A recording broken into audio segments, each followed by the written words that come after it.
City Tripura Bill 2026, the Tripura Bill number 15 of 2026 উত্থাপন। আমি এখন উচ্চশিক্ষা দপ্তরের দায়িত্বপ্রাপ্ত মাননীয় মন্ত্রীকে বিলটি সভায় উত্থাপন করার জন্য সবার অনুমতি চেয়ে প্রস্তাব করতে অনুরোধ করছি। মাননীয় অধ্যক্ষ মহোদয়, I hereby give notice of my intention to move for leave to introduce Sri Sri University Tripura Bill 2026 within bracket Tripura Bill number 15 of 2026 during the current ensuing session of the Tripura Legislative Assembly.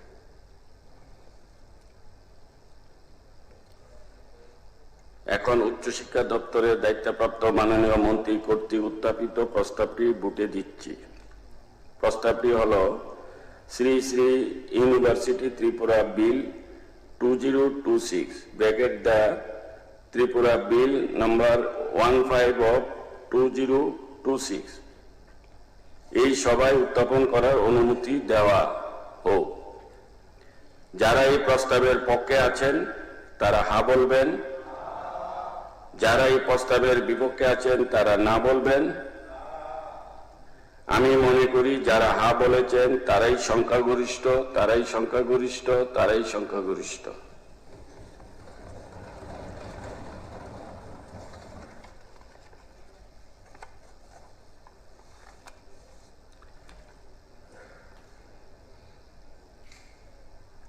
সবার পরবর্তী কার্যসূচি হলো private members resolution. আজকের কার্যসূচিতে 3টি private members resolution আছে। প্রথম রেজলিউশনে এনেছেন মাননীয় সদস্য শ্রী ইসলাম উদ্দিন। আমি এখন মাননীয় সদস্য শ্রী ইসলাম উদ্দিনকে অনুরোধ করছি ওনার রেজলিউশনটি সভায় উত্থাপন করে আলোচনা শুরু করার জন্য। মাননীয় উপাধ্যক্ষ মহোদয়, আমার প্রাইভেট মেম্বার রেজলিউশন হচ্ছে এই বিধানসভায় প্রস্তাব করছি অবিলম্বে রাজ্য সরকারের দপ্তরগুলিতে বিভিন্ন শ্রেণীর সমস্ত শূন্যপদ পূরণের উদ্যোগ গ্রহণ করুক। মাননীয় উপাধ্যক্ষ মহোদয়, রাজ্য সরকারের বিভিন্ন দপ্তর, অধীনস্থ সংস্থা, শিক্ষা প্রতিষ্ঠান, স্বাস্থ্য প্রতিষ্ঠান, পুলিশ, অন্যান্য সরকারি প্রতিষ্ঠানে বিদ্যমান সমস্ত শূন্য পদে অবিলম্বে চিহ্নিত করে নির্দিষ্ট সময়সীমার মধ্যে নিয়োগ প্রক্রিয়া শুরু ও সম্পূর্ণ করার জন্য রাজ্য সরকারকে প্রয়োজনীয় কার্যকর করে ব্যবস্থা গ্রহণের আহ্বান জানাচ্ছে।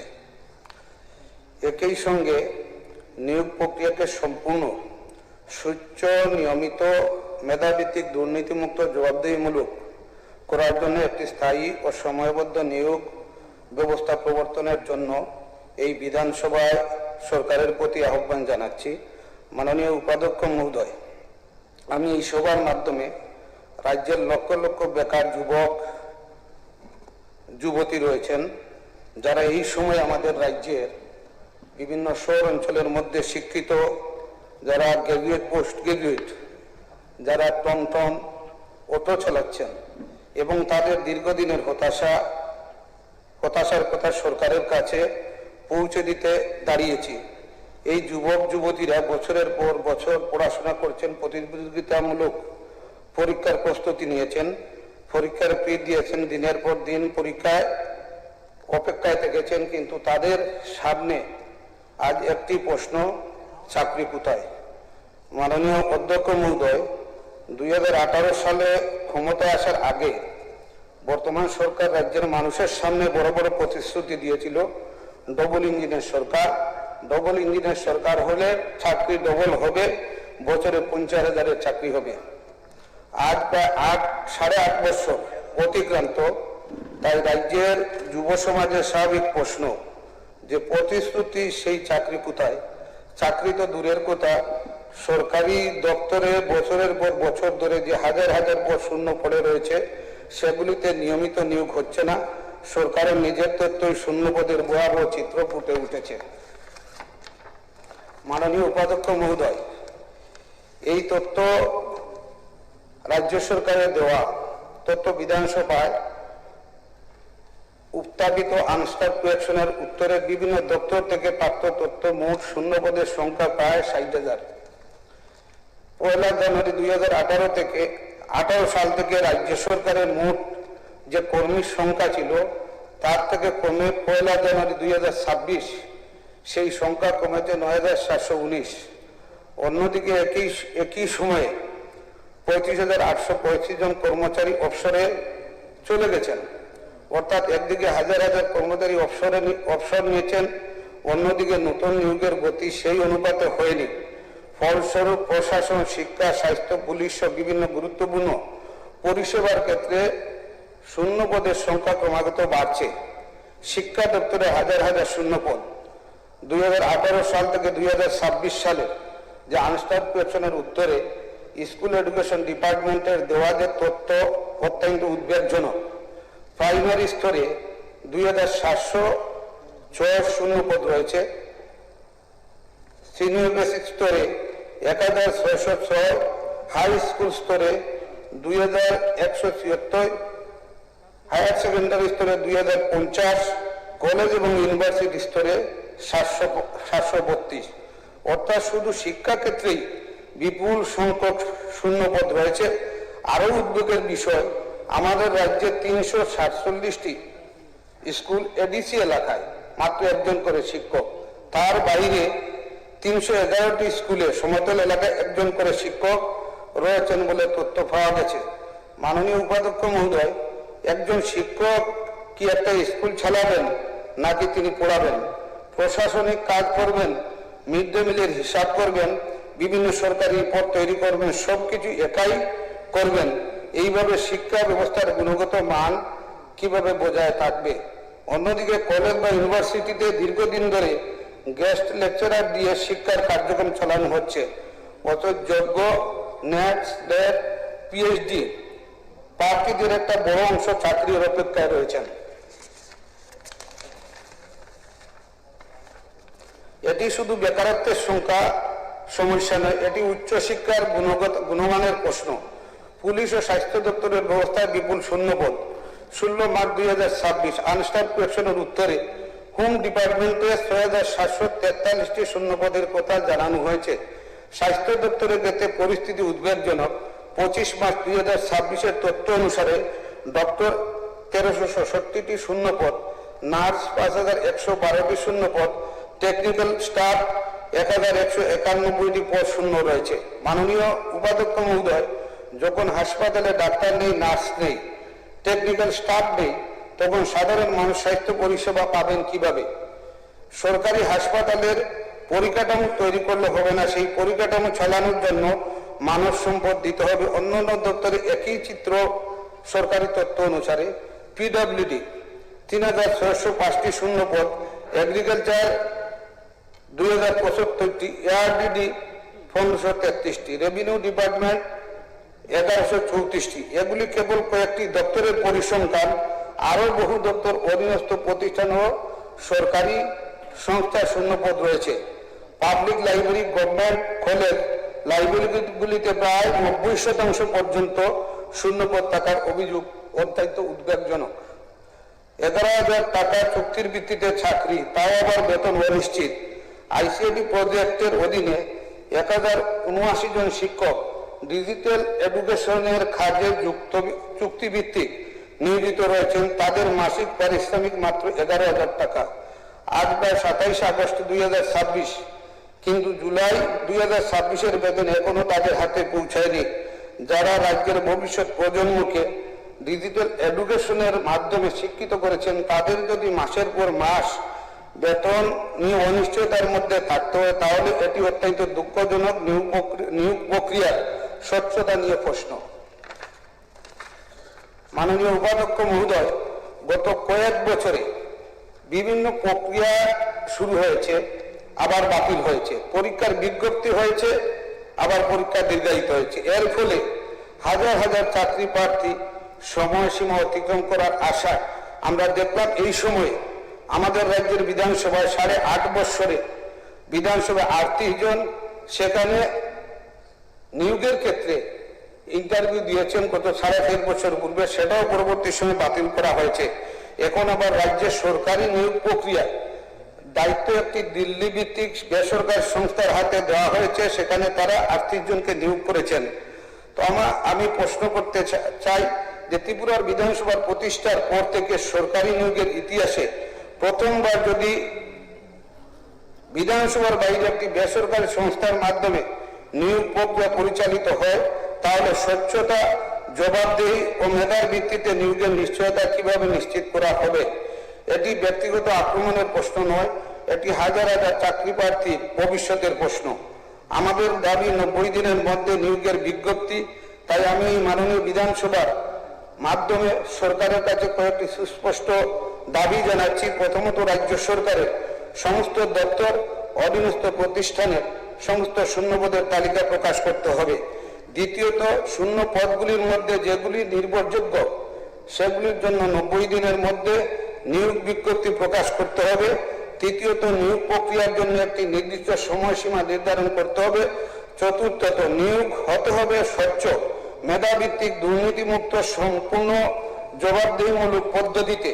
পঞ্চমত, দীর্ঘদিন ধরে নিয়োগ প্রক্রিয়া বিলম্বিত হওয়ার কারণে যেসব চাকরি প্রার্থীর বয়সের সীমা অতিক্রম হয়েছে বা হতে চলছে তাদের ক্ষেত্রে বয়স ছাড়ের ব্যবস্থা করতে হবে। ষষ্ঠত, অবসর গ্রহণের ফলে যে পদগুলি শূন্য হচ্ছে সেগুলির বিপরীতে সময় মতো নিয়োগের জন্য একটি ম্যান পাওয়ার রিক্রুটমেন্ট ক্যালেন্ডার প্রকাশ করতে হবে। সপ্তমত, চুক্তিভিত্তিক কর্মীদের ন্যায্য সম্মানী ও সময় মতো বেতন নিশ্চিত করতে হবে। দীর্ঘদিন ধরে কর্মরত চুক্তিভিত্তিক কর্মীদের ভবিষ্যৎ নিয়ে সুস্পষ্ট নীতি সেখানে গ্রহণ করতে হবে।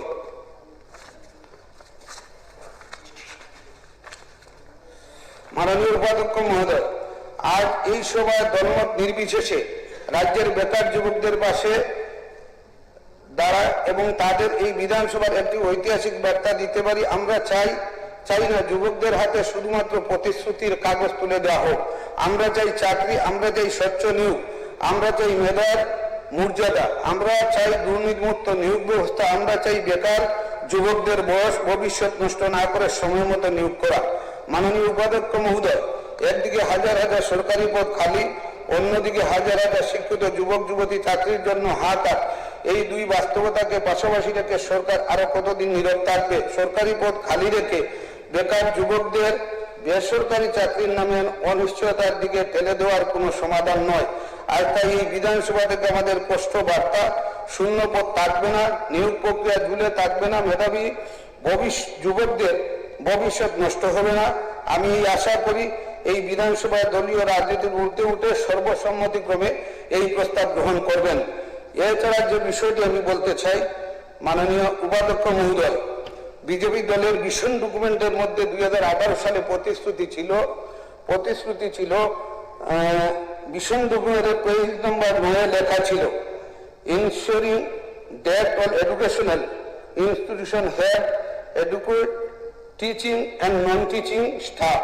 সেখানে অপর্যাপ্ত শিক্ষক নিয়োগ করা হবে, কিন্তু আমরা দেখলাম বছরে 50,000 বেকারের চাকরি হবে, গড়ে গড়ে রোজগার হবে। 8 বছরের 3 বার টেট পরীক্ষা নেওয়া হয়। জিআরএসদের ইন্টারভিউ প্রায় 4 থেকে 5 বছর পূর্বে নেওয়া হয়েছে, পরবর্তী সময়ে বাতিল করা হয়েছে, এখন পর্যন্ত নিয়োগ হয়নি। সর্বশিক্ষার যারা শিক্ষক সহ যারা প্রকল্প কর্মী তাদেরকে বলা হয়েছিল নিয়মিত করা হবে, অনিয়মিতদের নিয়মিত করা হবে। আমাদের রাজ্যে যারা সংখ্যালঘু অংশের মানুষ যারা রয়েছেন, তাদের ছাত্রছাত্রী যারা রয়েছেন, আমরা দেখেছি এই রাজ্যের মধ্যে তাদের শুধুমাত্র গান্ধী নেট মাদ্রাসা প্রায় 51টা মাদ্রাসা রয়েছে, কেন্দ্রীয় সরকারের প্রকল্পে প্রায় 129টি SPQM মাদ্রাসা রয়েছে। সেগুলিতে গত 8.5 বছরে একজনের শিক্ষক নিয়োগ হয়নি, সেখানে প্রচুর শূন্য পদ রয়েছে। এই বিষয়গুলিকে আমরা দেখলাম এই সময়ে আমাদের রাজ্যে যারা ধর্মীয় সংখ্যালঘু অংশের মানুষ রয়েছেন, গত 8.5 বছরে শিক্ষার ক্ষেত্রে বলুন, অন্যান্য ক্ষেত্রে বলুন, কোনো ধরনের কোনো প্রকল্প, কোনো সুযোগ সুবিধা যেগুলি তারা সময় মতো পাননি। এই সময়ের মধ্যে আমি আমার যে বেসরকারি যে প্রস্তাব, এই প্রস্তাবের মধ্যে বিশেষ করে আমি এই সবার মধ্যে আমাদের মাননীয় সদস্য যারা আছেন, কারণ চাকরি কোনো দয়া নয়, এটি যোগ্য শিক্ষিত সমাজের ন্যায্য অধিকার। এই অধিকার প্রতিষ্ঠার জন্য আজ আমি এই প্রস্তাবটির সমর্থন চেয়ে সবার সামনে রাখছি। ধন্যবাদ মাননীয় অধ্যক্ষ মহোদয়।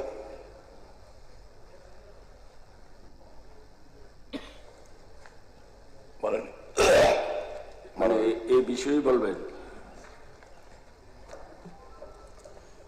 মাননীয় ডেপুটি স্পিকার মহোদয়, মাননীয় সদস্য শ্রীযুত ইসলাম উদ্দিন মহোদয়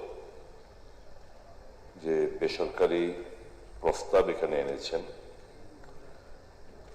প্রস্তাবের বিষয়বস্তু এই বিধানসভা সর্বসম্মতিক্রমে প্রস্তাব করছে যে অবিলম্বে রাজ্য সরকারের দপ্তরগুলিতে বিভিন্ন শ্রেণীর সমস্ত শূন্যপদ দ্রুত পূরণের উদ্যোগ গ্রহণ করুক।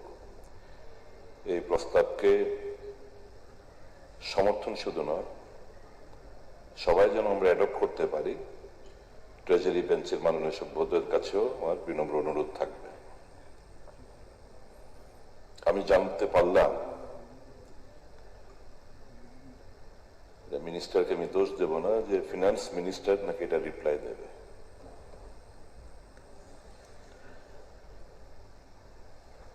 একই বিষয়বস্তু 5-6 মাস আগে এই হাউস যখন এখানে চলছিল, এই শূন্য পদের ব্যাপারেই রিপ্লাই দিয়েছিলেন আমাদের মাননীয় মন্ত্রী শ্রী টিঙ্কু রায় মহোদয়। কেন ফিনান্স মিনিস্টার দপ্তর কাছে পাঠানো হলো আমি জানি না অ্যাসেম্বলি থেকে, কারণ পদ ক্রিয়েশনের ব্যাপারে, নতুন ভাবে পদ তৈরির ব্যাপারে কোনো উল্লেখ নেই। এখানে শূন্য পদ মানে ফিনান্সের কনকারেন্স আছে, পদ ক্রিয়েশন ফিনান্সের অনুমতি লাগবে। তো শূন্য পদ রয়েছে, 1 বছর বাদে অবলুপ্তি ঘটে যায়, ওই পদটাকে আবার পুনরুজ্জীবিত করতে গেলে ফিনান্সে নিশ্চয়ই কনকারেন্স লাগবে। এখন যে শূন্য পদগুলো রয়েছে সে ব্যাপারে রিপ্লাই দিক, উনিও দিক। আমি অনুরোধ করব 2জন মন্ত্রী যেন এই ব্যাপারে অংশগ্রহণ করেন, কারণ আমার যে বক্তব্যটা রাখবো এটা related not to the finance but to the other minister, that is man power, যিনি মন্ত্রী, ওনার দপ্তরের উত্তর দিলেই সবচেয়ে বেটার হবে। হাউএভার, হ্যাভিং সেড সো, এটা একটা ঠিক প্রচন্ড নিষ্ঠুর রসিকতার সম্মুখীন হতে হচ্ছে আমাদের রাজ্যের শিক্ষিত যুব সমাজকে, এবং বিভিন্ন দপ্তরের বিভিন্ন পোস্টগুলো, শূন্য পদগুলো পড়ে রয়েছে, রিটায়ারমেন্ট যাচ্ছে। আপনারা মাননীয় যারা নতুন বিধায়ক দ্বয়রা রয়েছেন, আপনাদের কাছে অনুরোধ থাকবে 18 সালে 18-19 কিংবা 17-18 এরকম যে বাজেট একটা গ্ল্যান্স আপনাদের লাইব্রেরিতে পাওয়া যাবে। বাজেট একটা গ্ল্যান্সের লাস্টের দিক দেখবেন যে 10 বছর প্রত্যেক বাজেট একটা গ্ল্যান্সই থাকে, কিন্তু ওই পিরিয়ডটা আপনারা দেখবেন 17-18 পিরিয়ড আপনারা দেখবেন আগামী নেক্সট 10 বছরে কি পরিমাণ রিটায়ারমেন্টে যাবে, অবসরপ্রাপ্ত হবেন বিভিন্ন দপ্তরের, তার একটা বর্ণনা থাকে। তো সেটা হিসেব করে যদি আমরা দেখি যে ইনটেক মানে কর্মচারী যারা বেকার, যারা কর্মচারী হিসাবে রূপান্তরিত চাকরির মাধ্যমে, আর যারা রিটায়ারমেন্টে গেছে, there is a huge difference। অর্থাৎ যে পরিমাণ লোক রিটায়ারমেন্টে গেছে সম পরিমাণ লোক অ্যাবজর্পশন হয়নি। এটা বাজেট একটা গ্লান্স দেখলে আপনারা রিফ্লেকশন পাবেন। নিয়োগ হয়েছে, রেগুলার পোস্টে হয়েছে, অস্থায়ীভাবে বেশি। যাদের কোনো আজ আছে তো কাল একটা অনিশ্চয়তা সবসময় ঝুলে বেড়াচ্ছে।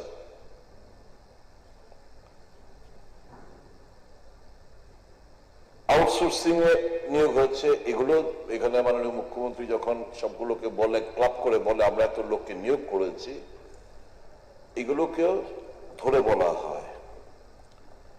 বিভিন্ন দপ্তরে যে কিছু কিছু পরীক্ষা কারা নেয়, হয় Tripura public service commission, TRBT, JRBT, মূলত এরা এরা এই দপ্তরগুলোই পরীক্ষা। আরেকটা হচ্ছে সেগুলো রেগুলার বেসিসে না, ওই সফেদের মাধ্যমে কিছু নিয়োগ হয়ে থাকে। মাননীয় মন্ত্রী লাস্ট টাইম যখন বিবৃতি দিয়েছিলেন ম্যান পাওয়ারের, আমি মাননীয় উপাধ্যক্ষ মহোদয় 24 থেকে 26 মাঝামাঝি মাননীয় মুখ্যমন্ত্রী 216 জন সাব ইন্সপেক্টর অফ পুলিশের জন্য ক্যাবিনেট সিদ্ধান্ত হয় সেপ্টেম্বর 2024-এ। 164 তহসিলদার এবং 29টি আমিন রেভিনিউ ডিপার্টমেন্টের আন্ডারে সেপ্টেম্বর 2025-এ সিদ্ধান্ত হয় ক্যাবিনেট। 140টি অডিটর ফিনান্স দপ্তরের সেপ্টেম্বর 2024-এ ক্যাবিনেট অ্যাপ্রুভাল হয়। 30টি auditor oblique statistical investigator under cooperation department February 2025-এ হয়। 14টি জুনিয়র ইঞ্জিনিয়ার আরবান দপ্তরের নভেম্বর 2025-এ হয়। 110টি ত্রিপুরা ভেটেরিনারি সার্ভিসের আন্ডারে রেগুলার ক্যাডার পোস্টের আন্ডারে টিসিএস, টিপিএস, টিফিএস এক্সেট্রা অ্যাডভার্টাইজমেন্ট হয়। তো এই জিনিসগুলো যখন আমি মাননীয় মুখ্যমন্ত্রীকে চিঠি লিখলাম বেশ কয়েক মাস আগে, মাননীয় মুখ্যমন্ত্রী একটু ব্যাপারটা নজর দিন। মাননীয় মন্ত্রী বলছে অ্যাসেম্বলিতে যে আমরা প্রসেস পাঠিয়ে দিয়েছি টিপিএসসির কাছে। আর ইন দ্য মিন টাইম এটা যখন খবরের কাগজে আসলো, ত্রিপুরা পাবলিক সার্ভিস কমিশন থেকে আমার এই চিঠির প্রেক্ষিতে একটা ক্লারিফিকেশন ওনারা দেন। কবে দেন? জুলাই 2026।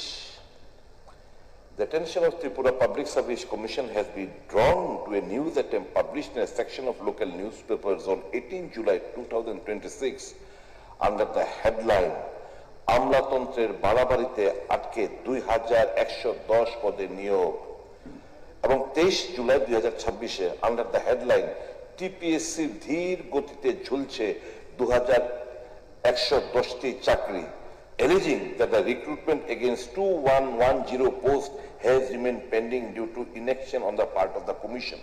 খবরের কাগজে সেরকম ভাবে উঠে এসেছিল। ওরা ক্লিয়ারিফাইংলি বলছে, in this regard the commission considers it necessary to place the following facts on record in order to dispel the misleading impression created by the publication.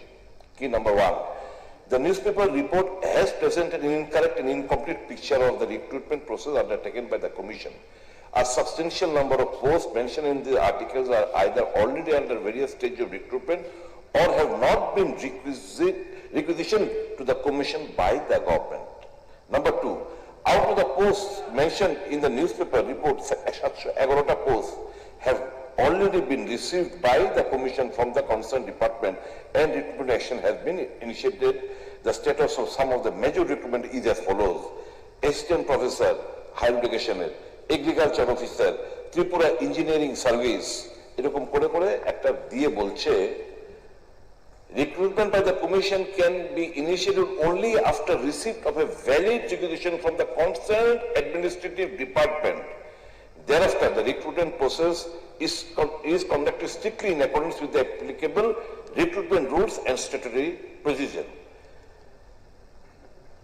No requisition has been received by the Tripura Public Service Commission from the government without receipt of a formal requisition.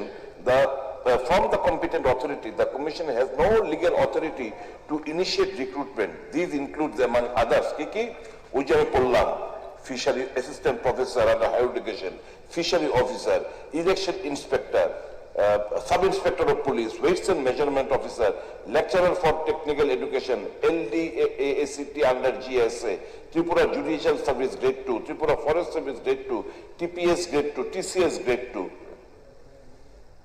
আর এখানে মাননীয় মন্ত্রী বলেছিলেন যে labour inspector mister টিঙ্কুরা বলেছিলেন ফ্লোরে দুবার যে 25 জন labour inspector post have been sent to the TPS which they have categorically stated যে না পাঠায়নি, পাঠানো ছাড়া আমরা কিভাবে আমরা অ্যাডভার্টাইজমেন্ট করতে পারি।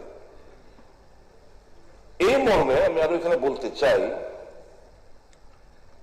তেলেঙ্গানাতে আমাদের মহামান্য রাজ্যপালের প্রেসিডেন্ট অফ ইন্ডিয়ার উপস্থিতিতে আমাদের যেখানে আমাদের দিদেন গভর্নর ছিল জিষ্ণু দেববর্মা, একটা অল টিপিএসসি মানে টিপিএসসি না পাবলিক সার্ভিস কমিশনের যারা চেয়ারম্যানরা রয়েছেন তাদেরকে নিয়ে একটা মিটিং 2025 সালে national conference of chairpersons of state public service commission তেলেঙ্গানাতে হয়েছিল ডিসেম্বর 19, 19 এবং 20-তে। এখানে বিভিন্ন রিফর্মসের কথা বলা হয়েছে যে এই যে পাবলিক সার্ভিস কমিশন রিফর্মস আনতে হবে। যেমন আমি ধরুন আমি একটা উদাহরণ দিয়ে বলি কিরকম রিফর্ম। ইঞ্জিনিয়ারদের ত্রিপুরা ইঞ্জিনিয়ারিং সার্ভিস তাদের যা গ্রেড পে আর অন্যান্য আরেকটা এই গ্রেড পেতে বাকি পরীক্ষাগুলো 2 ধাপে হয়। আর ত্রিপুরা ইঞ্জিনিয়ারিং তাহলে হচ্ছে প্রিলি এবং মেইনস। আর ত্রিপুরা ইঞ্জিনিয়ারিং সার্ভিসের পরীক্ষা হলে একই গ্রেড পে 5 বার পরীক্ষার মধ্যে বসতে হয়। কাজে এই যে বিভিন্ন আমি একটা উদাহরণ দিয়ে বলছি, এই সমস্ত যে বিভিন্ন ধরনের যে রয়েছে সেই ব্যাপারে এখানে উল্লেখ করেছেন। উল্লেখ করে বলছেন যে টাইম বাউন্ড রিক্রুটমেন্ট, সময়ের মধ্যে ক্যালেন্ডার 5 বছরের ক্যালেন্ডার তোমরা তৈরি করো। 5 বছর তোমাদের কাছে স্ট্যাটিস্টিক্স আছে যে বাজেটেড গ্রান্টস কারা কারা রিটায়ারমেন্টে যাবে, তোমরা ক্যালেন্ডার তৈরি করো। 5 বছরের ক্যালেন্ডার তৈরি করছে পুরো পাবলিক মানে ইউপিএস মানে সরি পাবলিক সার্ভিস কমিশন গুলোকে বলছে। তাহলে কি হবে, রেগুলার ইন্টারভিউ যদি পরীক্ষাগুলো হয়, ছাত্র মানে যারা স্টুডেন্ট যারা বেকার যারা শিক্ষা অর্জন করে বসে রয়েছেন এবং পাবলিক সার্ভিস কমিশনে ক্যাডার এবং ফিডার পরীক্ষাটা একসঙ্গে নেওয়ার জন্য আমি বলবো। একই পরীক্ষায় বিভিন্ন জায়গায় অধিকাংশ স্টেট গুলো রপ্ত করে ফেলেছে। আমরা সেই জামানার অতীতে কবে কি হয়েছিল সেটা এখনো আমরা ঘুরে বেড়াচ্ছি। যুগ পাল্টাচ্ছে, দিন পাল্টাচ্ছে। এটা হচ্ছে কি জানেন, ব্যাঙের ছাতার মতো গজিয়ে গেছে কোচিং সেন্টার গুলো। মাসের পর মাস, মাসের পর মাস, মাসের পর মাস তারা ব্যবসা করে বেড়াচ্ছে। বিভিন্ন পরীক্ষার্থী ছাত্রছাত্রীদের ভিড় হয়, কম্পিটিটিভ এক্সাম, এবং এতে করে দারুণ ভাবে ঠকছে আমার ত্রিপুরার বেকার যুবকগুলো। তো এখানে হচ্ছে infrastructure structural reforms, time bound recruitment, transparency and timeliness, database integration, question paper pattern updates. Question paper updates এর কথা বলতে গেলে এর বলা উচিত টিপিএসসি একটা পরীক্ষা যে নিয়েছিল, দেখুন আমরা কিরকম 2000 কম্বাইন্ডে 2023 কম্বাইন্ডে 5টা আনসার ভুল, 2025 কম্বাইন্ডে 6টা আনসার ভুল, এসআই সাব ইন্সপেক্টর এক্সাইজ 2026 6টা আনসার ভুল, ফিশারি অফিসার 2025 8টা আনসার ভুল, এগ্রিকালচার অফিসার 15টা আনসার ভুল, তারপরে হচ্ছে টিইএস পিডব্লিউডি 2024 15টা আনসার ভুল, টিএসআরডি 2026 12টা আনসার ভুল। এবং মাননীয় বিধায়ক জি, নাম অনেকের আছে, এই বিষয়ে আলোচনা করবে। আচ্ছা, আমি করেন। খুব ছোট করি কুমুদ। তো এখন এখানে পার্লামেন্টের মধ্যে এই বিভিন্ন ইউপিএসসি এসএসসির মধ্যে রিফর্মসের কথা বলা হয়েছে। আমরা এখনো আমাদের রাজ্যে দেখুন কি পিকুলিয়ার, আমাদের দুর্ভাগ্য,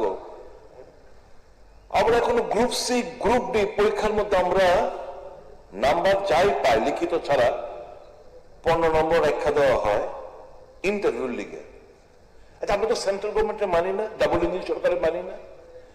ডাবল ইঞ্জিন সরকারের ঘোষণা সিদ্ধান্ত হয়েছে গিয়া গ্রুপ বি নন গেজেটেড থেকে আরম্ভ কইরা group C group D no interview, absolutely on written examination result. কেন আমরা এটা অ্যাডপ্ট করি না? গ্রুপ বি নন গেজেটেড থেকে group C group D there is no interview, no 15 number আলাদা, only strictly on লিখিত। কেন আমাদের রাজ্যের সাথে আমরা অ্যাডপ্ট করবো না? তো টাইম হ্যাজ কাম। এই যে বিভিন্ন স্টেটে, এই যে ঝাড়খণ্ডের যে আন্দোলনটা কিসের থেকে, এই রিফর্ম তাদের কোনো কিছু না, দে ওয়ান্ট রিফর্ম, हमको রিফর্ম চাই, এটা আন্দোলন ঝাড়খণ্ডের। আমরা আজকে এখানে বলে দাঁড়াচ্ছে যে পার্লামেন্টে বলছে, সেন্ট্রাল গভর্নমেন্ট বলছে 23টা state and 8 union territories interview for jobs abolished in 23 states and 8 union territories India, doctor Jitendra Singh, union minister. এই পার্লামেন্টে। আর আমাদের এখানে এখনো গ্রুপ ডি 15 নম্বর, গ্রুপ সি 15 নম্বর oral, group B non gazetted 15 নম্বর। Why? For that reforms is a must. মাননীয় উপাধ্যক্ষ মহোদয়, আমার কিছু প্রস্তাবনা, শুধু ক্রিটিসাইজ করে গেলাম আর কিছু প্রস্তাব দিলাম না এটা হতো। আমি সবসময় কনস্ট্রাকটিভ আলোচনায় করি। আমার অনুরোধ থাকবে 2024 সালের মার্চ সময় থেকে মন্ত্রী পরিষদ অনুমোদিত সমস্ত শূন্য পদের ফাইল টিপিএসসি জিআরবিটির কাছে পাঠিয়ে নিয়োগ প্রক্রিয়া বিলম্বে শুরু করতে এবং 2027 সালের আগে তা সম্পন্ন, মানে 27 সালের মধ্যে যেন সম্পন্ন করা হয়। টিপিএসসি কে প্রতি বছর একটি বার্ষিক নিয়োগ ক্যালেন্ডার প্রকাশ যেন করতে পারে সেটা সুনিশ্চিত করা। 10-12 মাসের মধ্যে প্রত্যেক নিয়োগ প্রক্রিয়া সম্পন্ন যাতে করা হয় সেটা সুনিশ্চিত করা।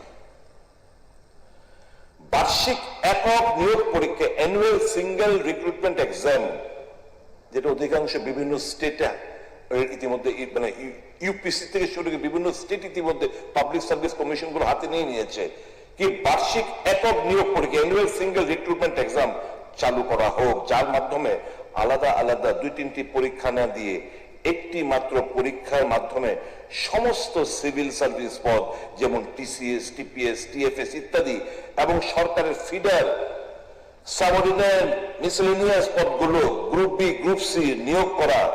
এর মধ্যে আসাম, বিহার, মধ্যপ্রদেশ, উত্তরপ্রদেশ, পশ্চিমবঙ্গ এবং অন্যান্য পাবলিক সার্ভিস কমিশন এই নিয়ম অনুসরণ করে নিয়েছে এবং এটি অবশ্যই প্রতি বছর মানে বার্ষিক যেন অনুষ্ঠিত হয়।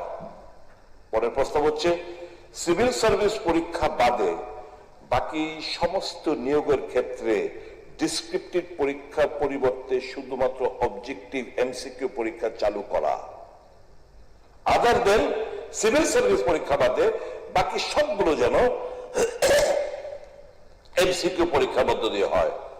নেক্সট প্রস্তাব, কর্মী ও প্রশিক্ষণ দপ্তরে ডিওপিটি চিঠি নাম্বার ডিওপিটি 167398827123 মেনে দেশে 23টি রাজ্য, 8টি কেন্দ্র শাসিত অঞ্চল এবং এসএসসি, আইবিপিএস ও রেলওয়ে রিক্রুটমেন্ট বোর্ডের মতো রাজ্যেও সমস্ত group B non gazetted, group C এবং গ্রুপ ডি পদ থেকে ইন্টারভিউ বা মৌখিক পরীক্ষা পুরোপুরি তুলে নেওয়া হোক। এর ফলে নিয়োগ প্রক্রিয়া আরো 5 থেকে 6 মাস সময় কম লাগবে। টিপিএসসি পরের প্রস্তাব, টিপিএসসি 2024-25 সালের বার্ষিক প্রতিবেদন অনুযায়ী তাদের শূন্য পদগুলো পূরণের মাধ্যমে জনবল বৃদ্ধি করতে হবে এবং হাইটেক প্রযুক্তি ও কৃত্রিম বুদ্ধিমত্তা, দ্যাট ইজ আর্টিফিশিয়াল ইন্টেলিজেন্স ব্যবহার নিশ্চিত করে সম্পূর্ণ পরিকাঠামোকে আরো শক্তিশালী করতে হবে। Last but not the least, আমার পরবর্তী প্রস্তাব, জিআরবিটির প্রতি 5-6 বছর ব্যবধানে একসঙ্গে 4-5 হাজার পদ নিয়োগের জন্য, যেটি প্রক্রিয়া শেষ করতে আরো 4-5 বছর সময় নিয়ে যায়, পরিবর্তে প্রতি বছর নিয়মিত 1-2 হাজার করে লোক নিক না, প্রতি বছর নিক না। বিভিন্ন দপ্তরের রিকুইজিশন যেটা যা আপনারা জিআরবিটির কাছে 1000, যে মাত্র 1000 উপর দেন, পরীক্ষা করে নিন, ইনস্টেড অফ ওয়েটিং ফর আমরা 4-5 হাজার এক লোক নিমু, সেটা না করে প্রতি বছর আমরা নিতে পারি। এটা এই জিনিসগুলো আপনারা যদি সুনিশ্চিত করেন, তাহলে এই যে frustration that has been mounting up on unemployed youths, অনেকটা রিলিফ আপনারা দিতে পারবেন। এই সরকার এলাকার সরকার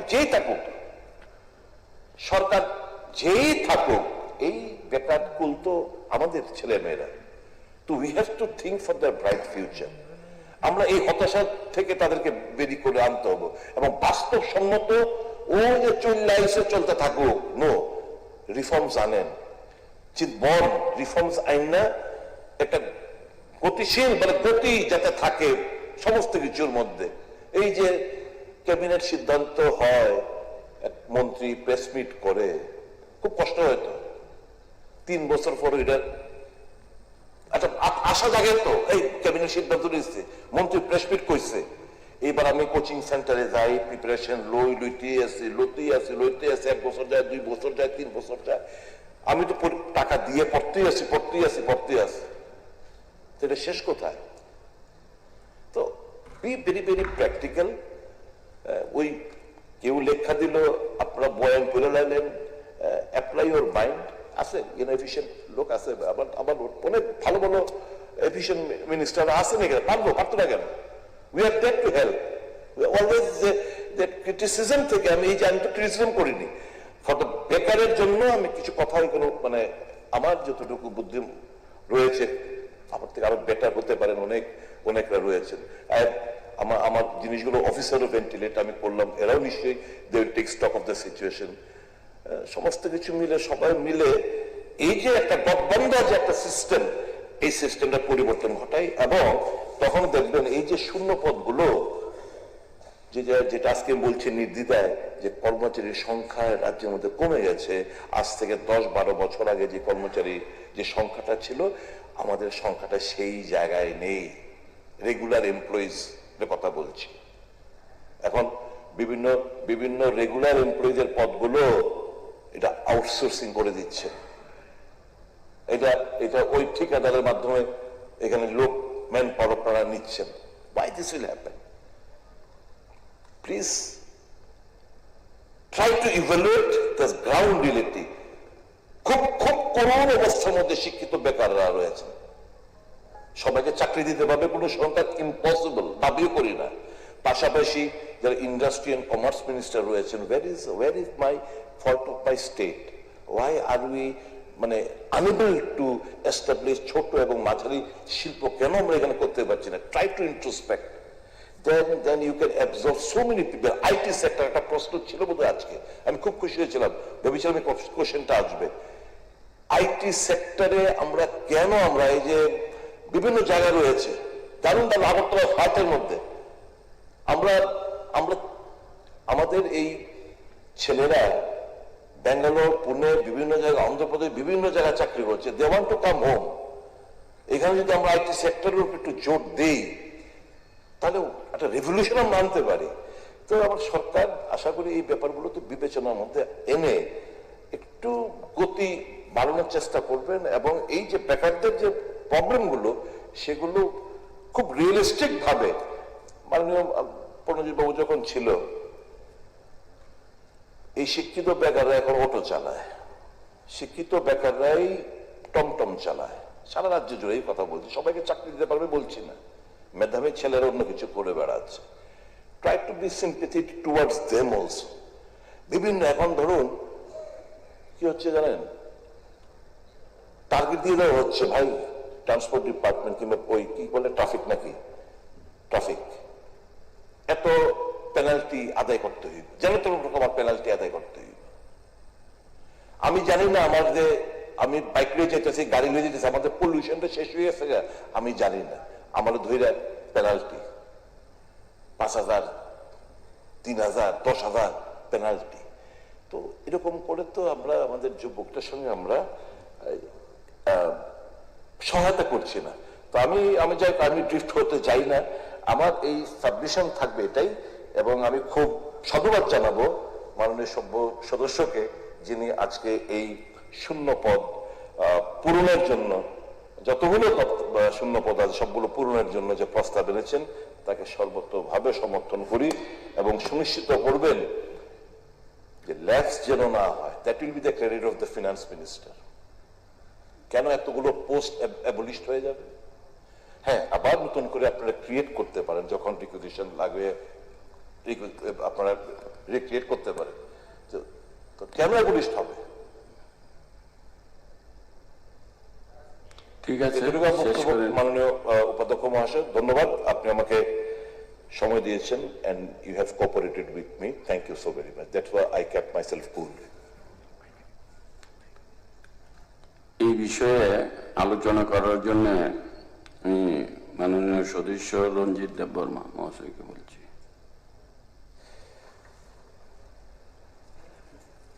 মাননীয় ডেপুটি স্পিকার স্যার, মাননীয় বিধায়ক ইসলাম উদ্দিন মহোদয় এই বিধানসভায় যে প্রাইভেট রেজুলেশনে এনেছেন, এটার উপর আমার কিছু বক্তব্য আমি রাখতে চাই। আমি বিশেষ করে ককবরকে এটা বললে ভালো হবে আমি মনে করি, যেহেতু ত্রিপুরার অধিকাংশ অনেক বেকার যুবক যুবতীরা বাংলা সঠিকভাবে বুঝেন না, এবং ককবরকে বললে এটা ভালো হবে মনে করি। এবং এই বিষয়ে আমাদের মাননীয় বিধায়ক সুদীপ রায় বর্মন মহোদয় সুন্দর বাংলায় বলেছেন, সেই হিসাবে আমি ককবরকে বলতে চাই। ব্রহ্মনাং ডেপুটি স্পিকার স্যার, চাকরি ত্রাং যাব অবকাহাম কক, কিন্তু দীর্ঘ বছর বিভিন্ন ডিপার্টমেন্ট যে চাকরি ত্লাंजाक दङ आरो गोबां मा एसटी रंनि भेकेन्सि दङ, जेनारेल रंनि ত্লাंजागौ एससी रंनि ত্লাंजागौ थां कोन जागाव, किन्तु एसटी रंनिखाय अनेक जागा ত্লাंजागिया बेकलग दं थाङो, गोबां मा बेकलग जुदि डाटा नंनाय एसटी बेकलग 20,000 न'खर दङ। आगिवा एसटी रंनि शिक्षित नायथुबै माया ताबो एसटी बेकार शिक्षित एमए पास থেকে শুরু করে गोबां मा बेकार इन्जिनियार डक्टर गोबां मा परिजाक बेकार ताबो खालाय दं। तेबो दुखनि ककंखा त्रिपुरा हास्तेनि गोबां मा बेकार ताबो फातार हावा थांगै सुखिदार खालायो बेयावनो दुगानो बेंगालुरु थांखाय दिल्लीआव थांखाखाय सोंनुगौ बरक आरो सुखिदार खायो गोबां रेस्टुरेंट रग बरक सामुं थांगौ चीना आगरतलानि गोबां सुपार मार्केट बिउटी पार्लर रग थांनाय दी मैक्सिमाम ग्रेजुएट सिख्ला सिख्ली रग सामुं थांगौ बेतन बोसोर 6,000 7,000 8,000 आनी ककंखा चाकरी तलांखाखाय जेखाने 100% रुस्टार दंमोनि आबो तांगै लगे लगे नारो फिलाप खायजायमु तांगै बेकलग कङै थां जुदि सरकारि नियम अनुसारे जुदि रिक्रुटमेंट सठिकभावे एसटी रंगबो जुदि सुजुग रिवै रिक्रुटमेंट खाखाय तिनि मुसे बेकलग कङा निकबिया प्रत्येकटा डिपार्टमेंट खौरुइ नायखाखाय साइमानो एसटी बेकलग जत जागानो गोबां मा दं अथच जोंनि शिक्षित गोबां बेकार दिनै साख्रि माया हताश गोबां बर' परिबार सलिमाया कोनो कोनो शिक्षित बेकार যুবক कायजामानि परेब कर्मसंस्थाननि अभाव बाय सामुंनि ख्रैबाय परिबार पर्यन्त कागलायजाकथिं थाङो बिसिन नङै थाङो अमते दुखजनक घटना दङ त्रिपुरायाव অনেক বড় সুইসাইড খাইও অবন আমি কইমুং টংনাই যে অবত চিন অধিকার সে সানো मा आलादा भावे जोंनो कोटा खायदि दिन जों साया गभर्नमेन्टनि रुल्स तुइ जे नियम कानुन दंमाने 100% जे रुल्स तार दंमाने ओ रुल्स तार तुइ जों साख्रि सानो ओ रुल्स तार माने उइसे जोंनो रिक्रुटमेन्ट जे वेकेन्ट दंमोन फिल आप खायदि हिनो जों आलादा साइना सार किन्तु म तिनि खाय जायगा अम देखे दीर्घ बছর ओ फिल आप खायजानो बागेना तिनि हाजार हाजार एसटी ने रंनि बेकलग दंङै थांखा और यांगो तिब्रासा बेकार जुबक जुबतीर चाकरी माया हताश दिन काटो अमतेखे बंचनानि बागै तिब्रासार जततो बुसकांगो आगगनानि तंमानि आगग मालिया अर्थनैतिक दिक थेके बर उपलग क्लाय थांखा पाहाड़ सामुं थांनानै कोनो सुजुग गैयै शहर फायखाखाय टम टम चालकनानै दुगानो बयनि दुगान रग तंनानै सारा बयनि कपालते किछु करे मा अमनिसै दुखनि केरें कथामा ताइ करै निनो जों सायमानो का अबनि बागेनो आं सानानि मुसुंगो जे एसटी जे बेकलग तंमानि अबनो स्पेशल ड्राइभ खायै रिक्रुटमेन्ट खालायदि अब बंनो अधिकार न रिरेदि अधिकार न कासुई तो नुई मुठागै तो नहीं तो लाभ करे रिरेदि जों अबसि सानो जों बिसि Sanya only 31% aboni bisi mese backlog tamung nai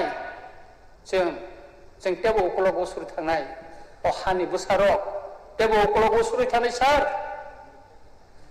तेबो दुख घटना आउटसोर्सिंनि माध्यमे जे ताबुकसे बुकलांजाक दंगो बिबान डिपार्टमेन्ट इनक्लुडिं त्रिपुरा विधानसभाव जे रिक्रुटमेन्ट आउटसोर्सिंनि माध्यमे थांमानि आरो एसटी रंनि कोनो कोटा मानि जायगा एसटी कयजन मान आउटसोर्सिंनि बिबान एजेन्सिनि माध्यमे जे थांजाक मानि आरो कोनो रुस्टार टस्टार किच्छु मानि जायगा आर ताबो जों सायमानखा जे ओ जे आउटसोर्सनि माध्यमे जे बरम रंनाय रिक्रुटमेन्ट खालायजाखा बरनो ताबो रेगुलार खायनायनि बागै गभर्नमेन्टनि सार्भिस नायनि बागै ताब सायतक जागै दङ इके आरो एसटी कोटा करे इनके ताबो बेके नों थांनाय बेकलग कङै थांनाय के अमति खेबो गोबां कौशले गभर्नमेन्टनि साख्रि त्रांथिनिवो चिनि बरर माया चिनि एमएलए हस्टेल गोबां मा आउटसोर्सिंनि साख्रि त्रांखा बिभिन्न सिंखौबो नक फारनानै साफाय खायनानै बिभिन्न करगो थांनाय दे एसटी कयता खरक बसक आनि मखलत क्लाय पांग एमएलए हस्टेल 3.5 বছর तंखा सर कलाया के ओइ बागे खाय একটা বঞ্চনা একটা অবহেলা খাই জায়গায় দङ ও हानि त्रिपुरा सार आं कयनाय गभर्नमेन्ट जे कोनो सार्भिस आउटसोर्सिंग फन नंथन बा गभर्नमेन्ट डाइरेक्ट नेने रिक्रुटमेन्ट फन नंथन प्रत्येकटा जागायावनो जाहाते काय ओ हानि एसटी रक जारा शिड्यूल ट्राइब जानाय रक बरंनि चाकरिनो सঠিক भाबे बंनि जे मानथाय जे अधिकार अम सफुंनानै उंथन मानि कायसा सरकारनि थाने कयमुं दंनाय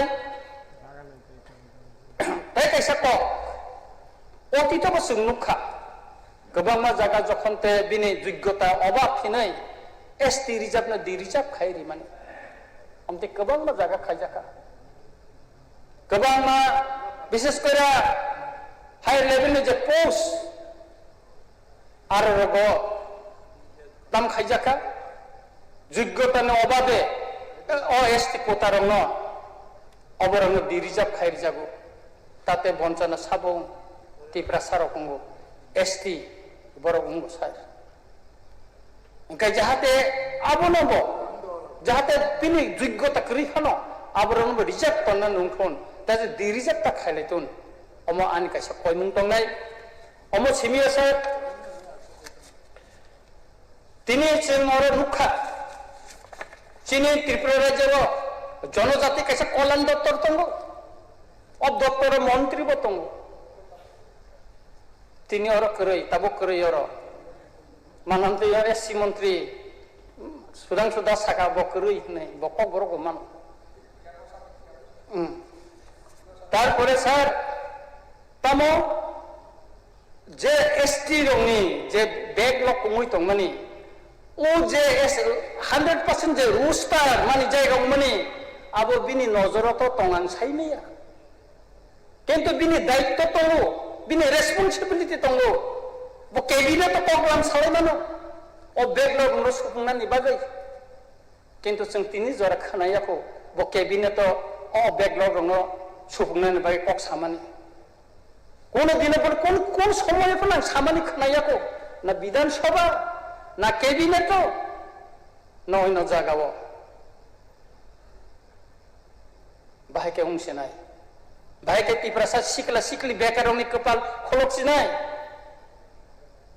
আবনা আনি কাছে কয়মুন্টক নাই যে জনজাতি কল্যাণ মন্ত্রী যাহাতে ও ব্যাকলগ 100% রোস্টার আউটসোর্সিং এর মাধ্যমে যে চাকরি মানে আরো যাহাতে কাই এসটি রঙি যে সংরক্ষণ দংমানি আবনো ঠিক ভাবে মানি জায়গা আবো বিনি মকল কাইসংনানি বাগै আনি কয়মুং বিন খানি তংনাই এবং আমি কপ্পাই রিনানি সিকাं গভর্নমেন্ट থানি কাইসানি অনুরোধ তংনাই যে এসটি যে ব্যাকলগ তংমানি আবো স্পেশাল ড্রাইভ नि মাধ্যমে খুব তাড়াতাড়ি আবনো রিক্রুটমেন্ট খাইনা নংথন তাতে দীর্ঘ বছর যে হাজার যে ব্যাকলগ তংমানি অবশ্য বুংজাকাই ত্রিপুরা সরক বেকার শিকলা শিকলির সেবং মানানি সেবংনাই আউটসোর্সनि মাধ্যমে যত ডিপার্টমেন্ট যে চাকরি তলাংজাক দङ বা রিক্রুটমেন্ট খাইজাगाय दङ आरो जाहाथे 100% रुल्स जे आइन गभर्नमेंट जे रुल्स आरो फोनांनानै उंथन अमानानि कयमुं दंनाय ताई आं तामो सानाय आं पाइखागो आं गभर्नमेंट थाने अमानानि आपिल दंनाय एसटी बैकलॉग दाती स्पेशल ड्राइव माने सुफुंनांथन माने डेपुटी स्पीकर सर नन ब्लाइके हामबाय ধন্যবাদ মাননীয় সদস্য রঞ্জিত বাবু।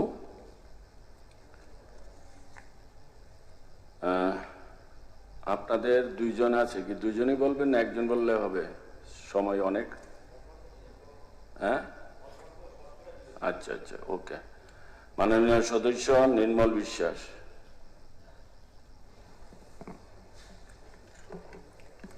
মাননীয় উপাধ্যক্ষ মহোদয়, মাননীয় সদস্য ইসলাম উদ্দিন মহোদয় প্রাইভেট মেম্বার রেজুলেশনের মাধ্যমে অত্যন্ত গুরুত্বপূর্ণ একটি বিষয় আজকের এই সভায় উত্থাপন করেছেন। আমি আশা করছি এই বিধানসভা আমরা সর্বসম্মতভাবে এই প্রস্তাবকে সমর্থন করব। আমাদের রাজ্যের বেকাররা প্রচন্ড হতাশায় ভুগছে। আমার আগে তিনজন সম্মানীয় সদস্য এই প্রস্তাবের উপর আলোচনা করতে গিয়ে কথাগুলি বলছিলেন। রাজ্যের হাজার বেকাররা এই বিধানসভার দিকে তাকিয়ে আছে। 3 দিনের বিধানসভার অধিবেশন চলছে। এখান থেকে এই রাজ্যের বেকার যুবকদের জন্য কি সিদ্ধান্ত হয়, কি আলোচনা হয়। কিন্তু স্যার, এটা ঘটনা যে আমাদের রাজ্যে প্রায় প্রতিটি দপ্তরে রাজ্য সরকারের শূন্যপদের পাহাড় জমে আছে। প্রত্যেকটা দপ্তর যদি আমরা দেখি, এমন কোনো দপ্তর নেই যেখানে শূন্যপদ নেই। এবং এটাই বিধানসভাতেই আমরা গত 1 বছর আগে বিভিন্ন দপ্তরের দেওয়া যে তথ্য তার মধ্য দিয়ে আমাদের সামনে আসে।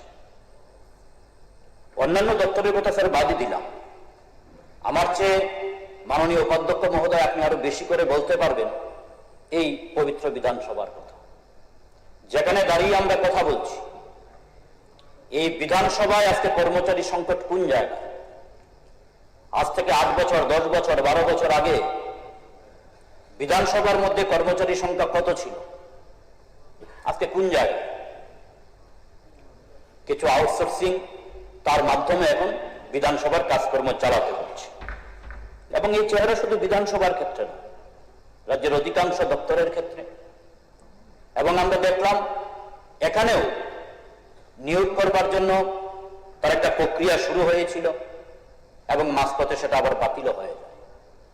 এভাবে বিভিন্ন সময়েই আমরা লক্ষ্য করি যে রাজ্যের বিভিন্ন দপ্তরগুলির মধ্যে ইন্টারভিউ হয়, ঘোষণা হয়, কিন্তু পরবর্তী সময়ে এগুলি আবার বাতিলও হয়ে যায়। আমাদের সবচেয়ে বেশি যে সংকট, এটা হচ্ছে শিক্ষা দপ্তরে, স্বাস্থ্য দপ্তরে, যে দপ্তরগুলির সঙ্গে মানুষের প্রতিদিনকার যোগাযোগ, প্রতিদিনকার সম্পর্ক। আমরা দেখছি এই দপ্তরগুলির মধ্যে সবচেয়ে বেশি সেখানে কর্মচারী সংকট। গতকাল আমাদের এই সভায় শিক্ষক সংকট সম্পর্কে মাননীয় বিরোধী দলনেতা একটা বিষয় উত্থাপন করেছিলেন, সেখানে বিস্তৃত আলোচনা হয়েছে।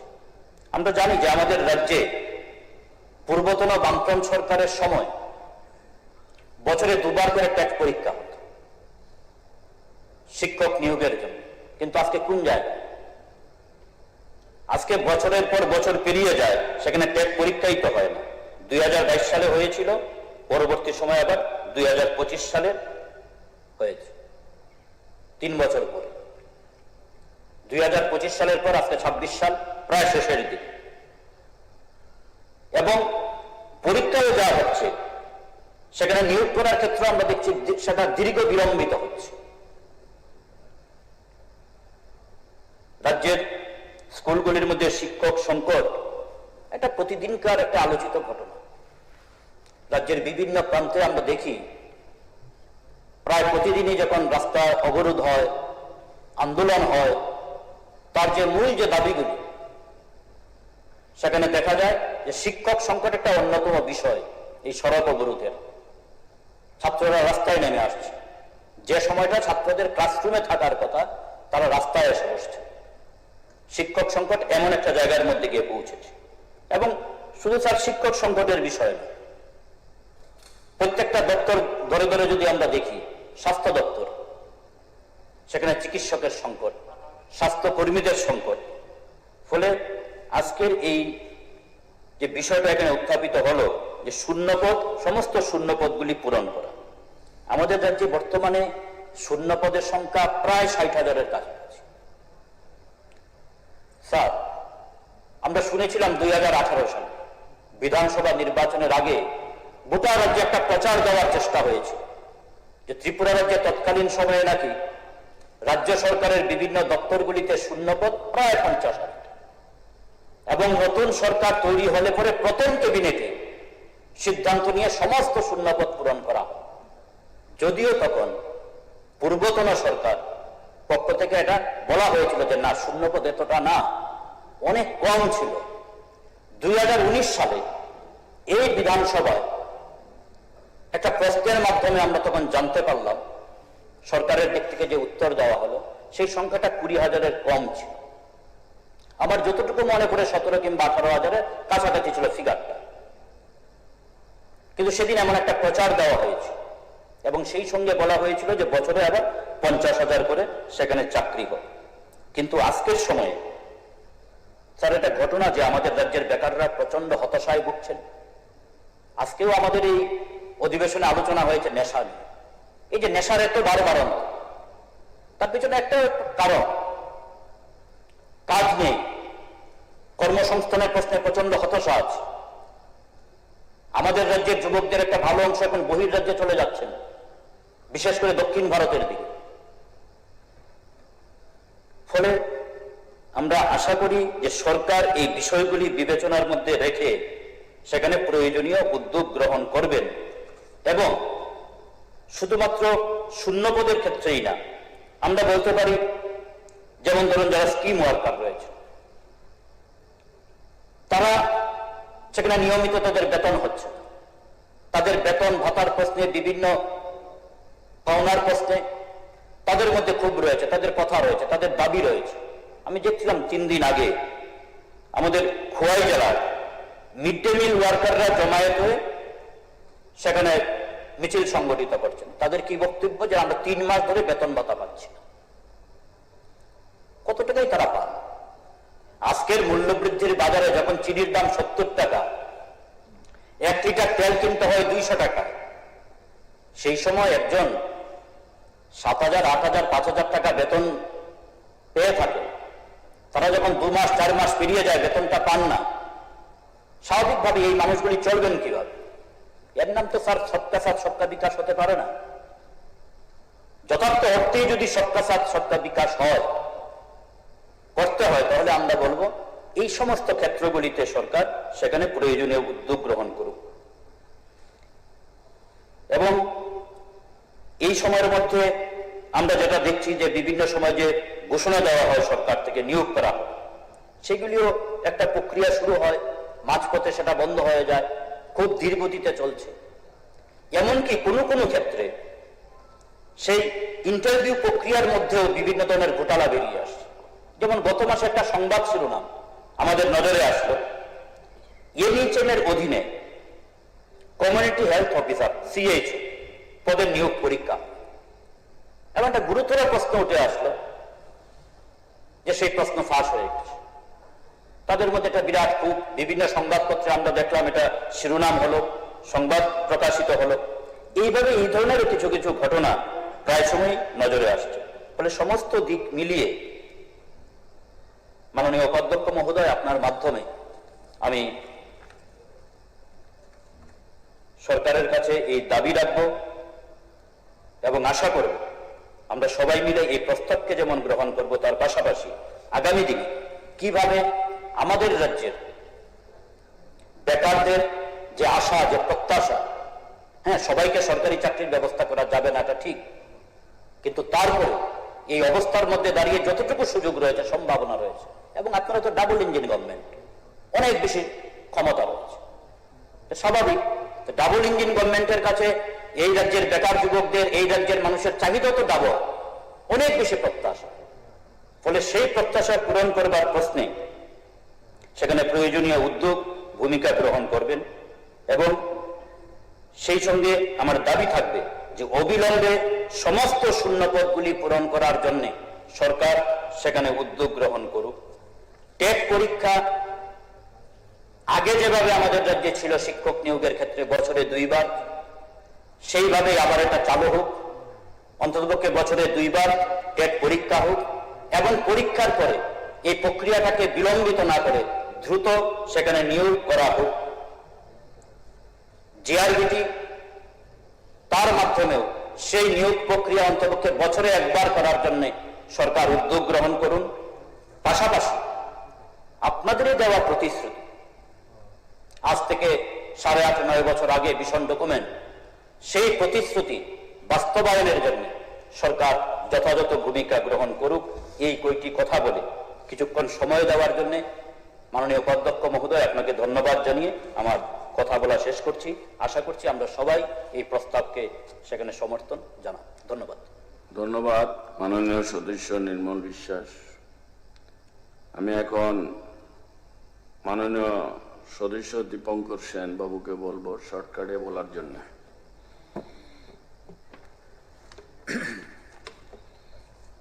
মাননীয় ডেপুটি স্পিকার স্যার, যে প্রস্তাব মাননীয় বিধায়ক ইসলাম উদ্দিন এখানে এনেছেন, কোনো সুস্থ মানুষ তার বিরোধিতা করতে পারে না, কাজে তার সমর্থন জানিয়েই আমি 2-1টি কথা সেখানের মধ্যে শুধু তুলে ধরতে চাই। আপনারা জানেন যে আমাদের রাজ্যের কর্মসংস্থান একটা বিশেষ অবস্থার মধ্যে সেখানে আছে, মানুষ যে আছে। আমরা যখন এই বিধানসভা অধিবেশনের জন্য বাসে করে আসছিলাম, তখনও 2 জন যুবক বলছেন, স্যার বিধানসভা তো হবে, আমাদের কথা একটু বলবেন। উদ্বিগ্ন হয়ে আছে সবাই। তার কারণ হচ্ছে আমাদের রাজ্যের অর্থ কমিশনের চেয়ারম্যান রাজ্য সফরে যখন এসেছিলেন, ডাক্তার অরবিন্দ পানাগড়িয়া, তার যে তথ্য সেখানে, সে তথ্য অনুসারে সেখানের মধ্যে দেখাচ্ছে যে ত্রিপুরা রাজ্যগুলোর মধ্যে এটা গরিবতম রাজ্য।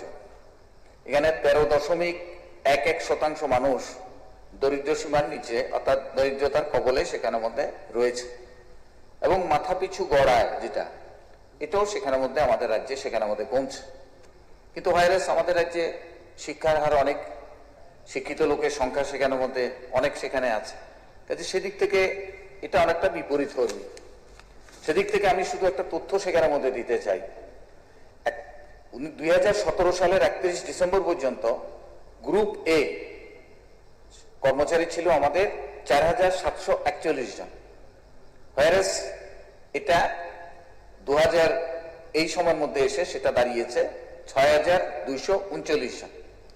গ্রুপ বি 7117 জন, সেটার সংখ্যা এসে দাঁড়িয়েছে 4391 জন। গ্রুপ সি সবচেয়ে বেশি 92,738 জন ছিল, সেই সংখ্যাটা এখন এসে দাঁড়িয়েছে 75,640 জন।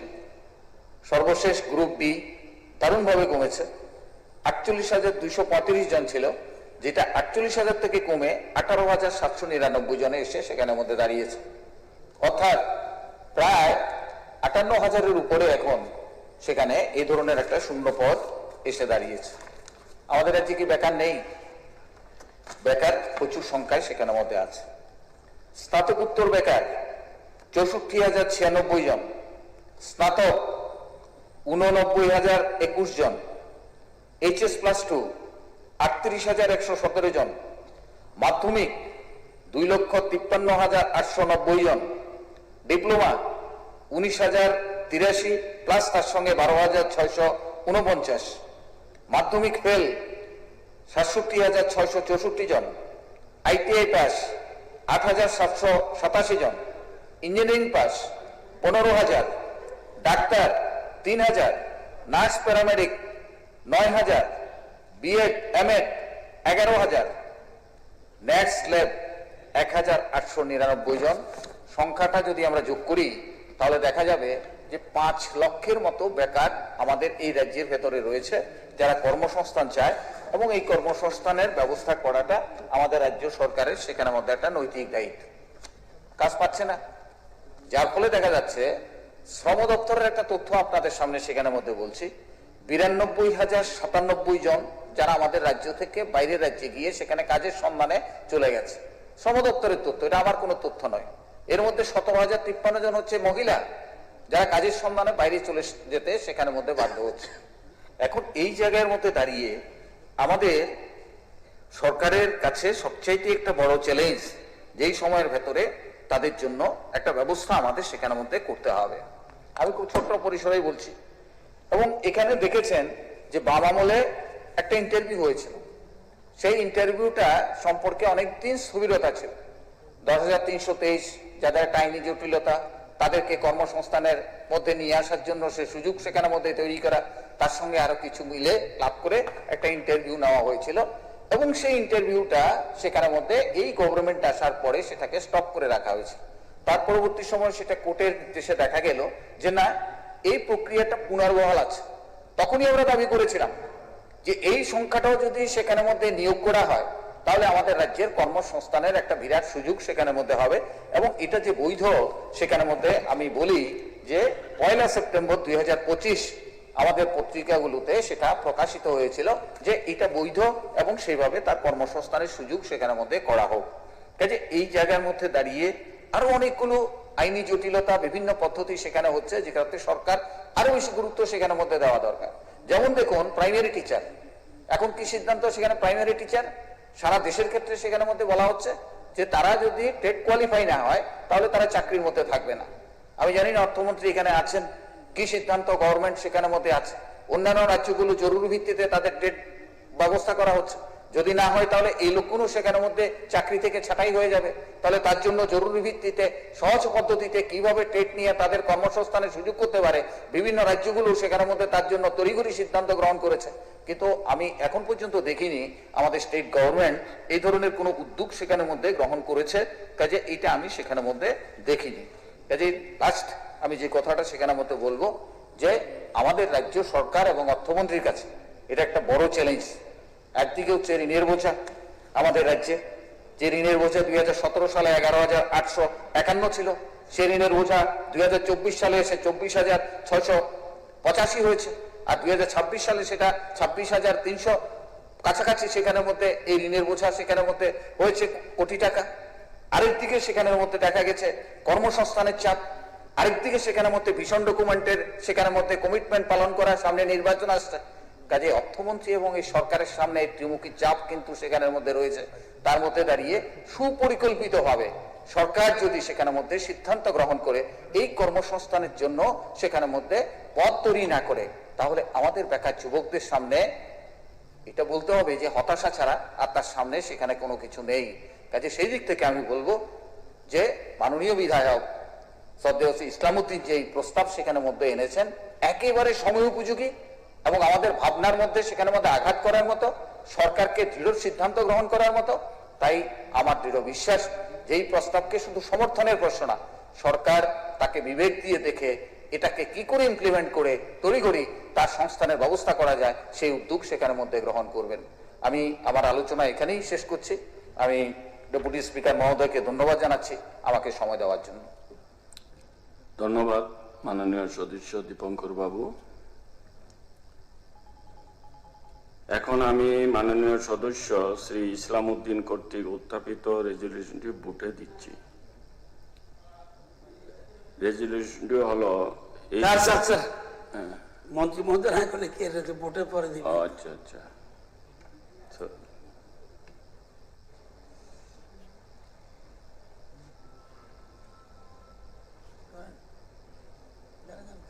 এখন মাননীয় মন্ত্রীকে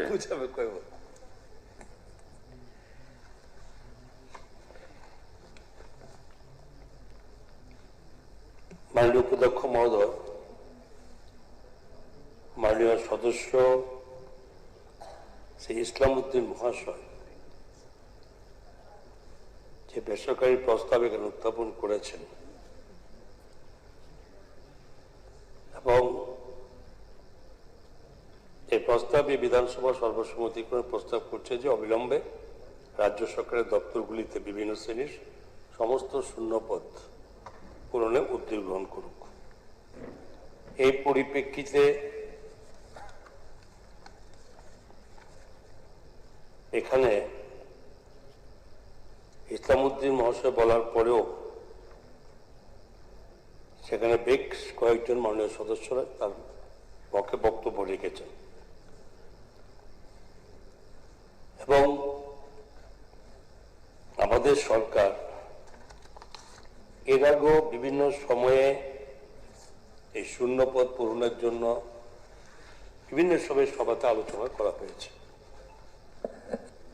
এবং এই শূন্যপদগুলো কিসের কিভাবে হয়, যেমন ধরুন অবসর গ্রহণ বা অন্য কারণে ক্যাডার সার্ভিস এবং স্থায়ী পদ থেকে যে শূন্যপদ সৃষ্টি হয় সেগুলিকেই কেবল শূন্যপদ হিসাবে গণ্য করা হয়। অস্থায়ী পদের ক্ষেত্রে যদি কোনো পদ 1 বছরের বেশি সময় ধরে খালি থাকে তবে সেই পদটি লুপ্ত হয়ে যায় এবং পুনরায় সে পদ সৃষ্টি করতে হয়। পদ সৃষ্টি এবং শূন্যপদ পূরণ একটি ধারাবাহিক প্রক্রিয়া। কোনো পদ প্রথম সৃষ্টি হয়, এরপর ফিলিং আপ, পারমিশন পাওয়ার পর প্রার্থী বাছাইয়ের জন্য রিক্রুটমেন্ট বোর্ডকে দায়িত্ব দেওয়া হয় এবং রিক্রুটমেন্ট বোর্ড থেকে সুপারিশ পাওয়ার পর অফার অফ অ্যাপয়েন্টমেন্ট দেওয়া হয়। আমি প্রক্রিয়াটার কথা বলছি। আমাদের সরকার কেবল ক্যাডার সার্ভিস ও স্থায়ী পদ শূন্য পদের ক্ষেত্রেই নিয়োগ সীমাবদ্ধ রাখেনি, বরং প্রয়োজন অনুযায়ী নতুন পদও সৃষ্টি করে নিয়োগ করে থাকে। আমাদের সরকারের সবচেয়ে বড় সাফল্য হচ্ছে এই স্বচ্ছ নিয়োগ নীতি প্রণয়ন এবং এর মধ্যে কোথাও যাতে কোনো প্রশ্ন না থাকে এই নিয়োগের ক্ষেত্রে, এবং সেটা সরকার আসার পর থেকে আমরা বরাবর সেটা আমরা মান্যতা দিয়ে চলেছি এবং স্বাভাবিকভাবেই এই স্বচ্ছ প্রক্রিয়াটাকে জারি রাখার জন্য অর্থ দপ্তর থেকে যে সমস্ত এবং এই ক্রিয়েশন এবং ফিলিং আপগুলো আমরা দিয়ে থাকি সেগুলো বিভিন্ন মাধ্যমে সেগুলো যখন সিলেকশন হয় তখনই এগুলো হয়। যেমন এখানে আমরা 2018-19 থেকে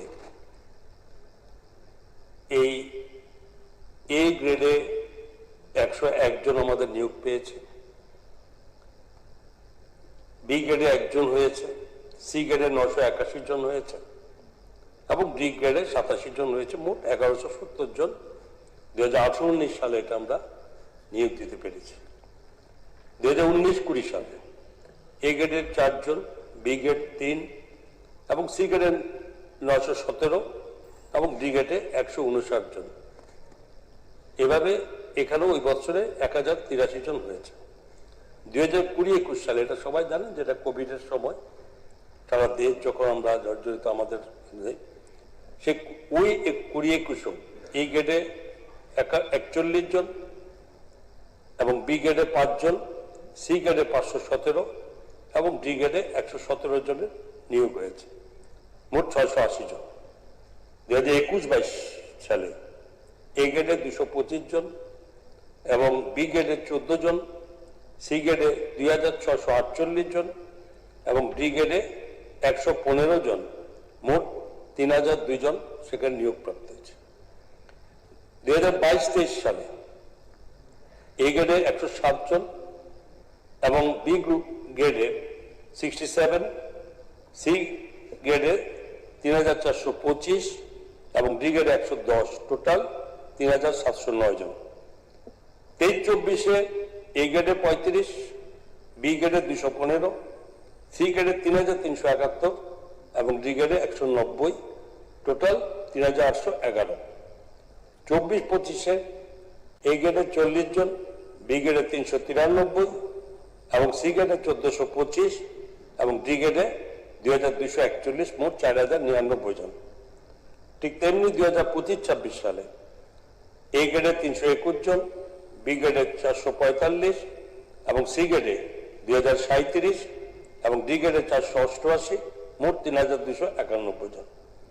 26-27 এই মুহূর্ত পর্যন্ত আমাদের কাছে রেকর্ড অনুযায়ী, যেখানে এ গ্রেডে 3 জন, বি গ্রেডে 0, সি গ্রেডে 1512 এবং ডি গ্রেডে 5 জন, মোট 1520।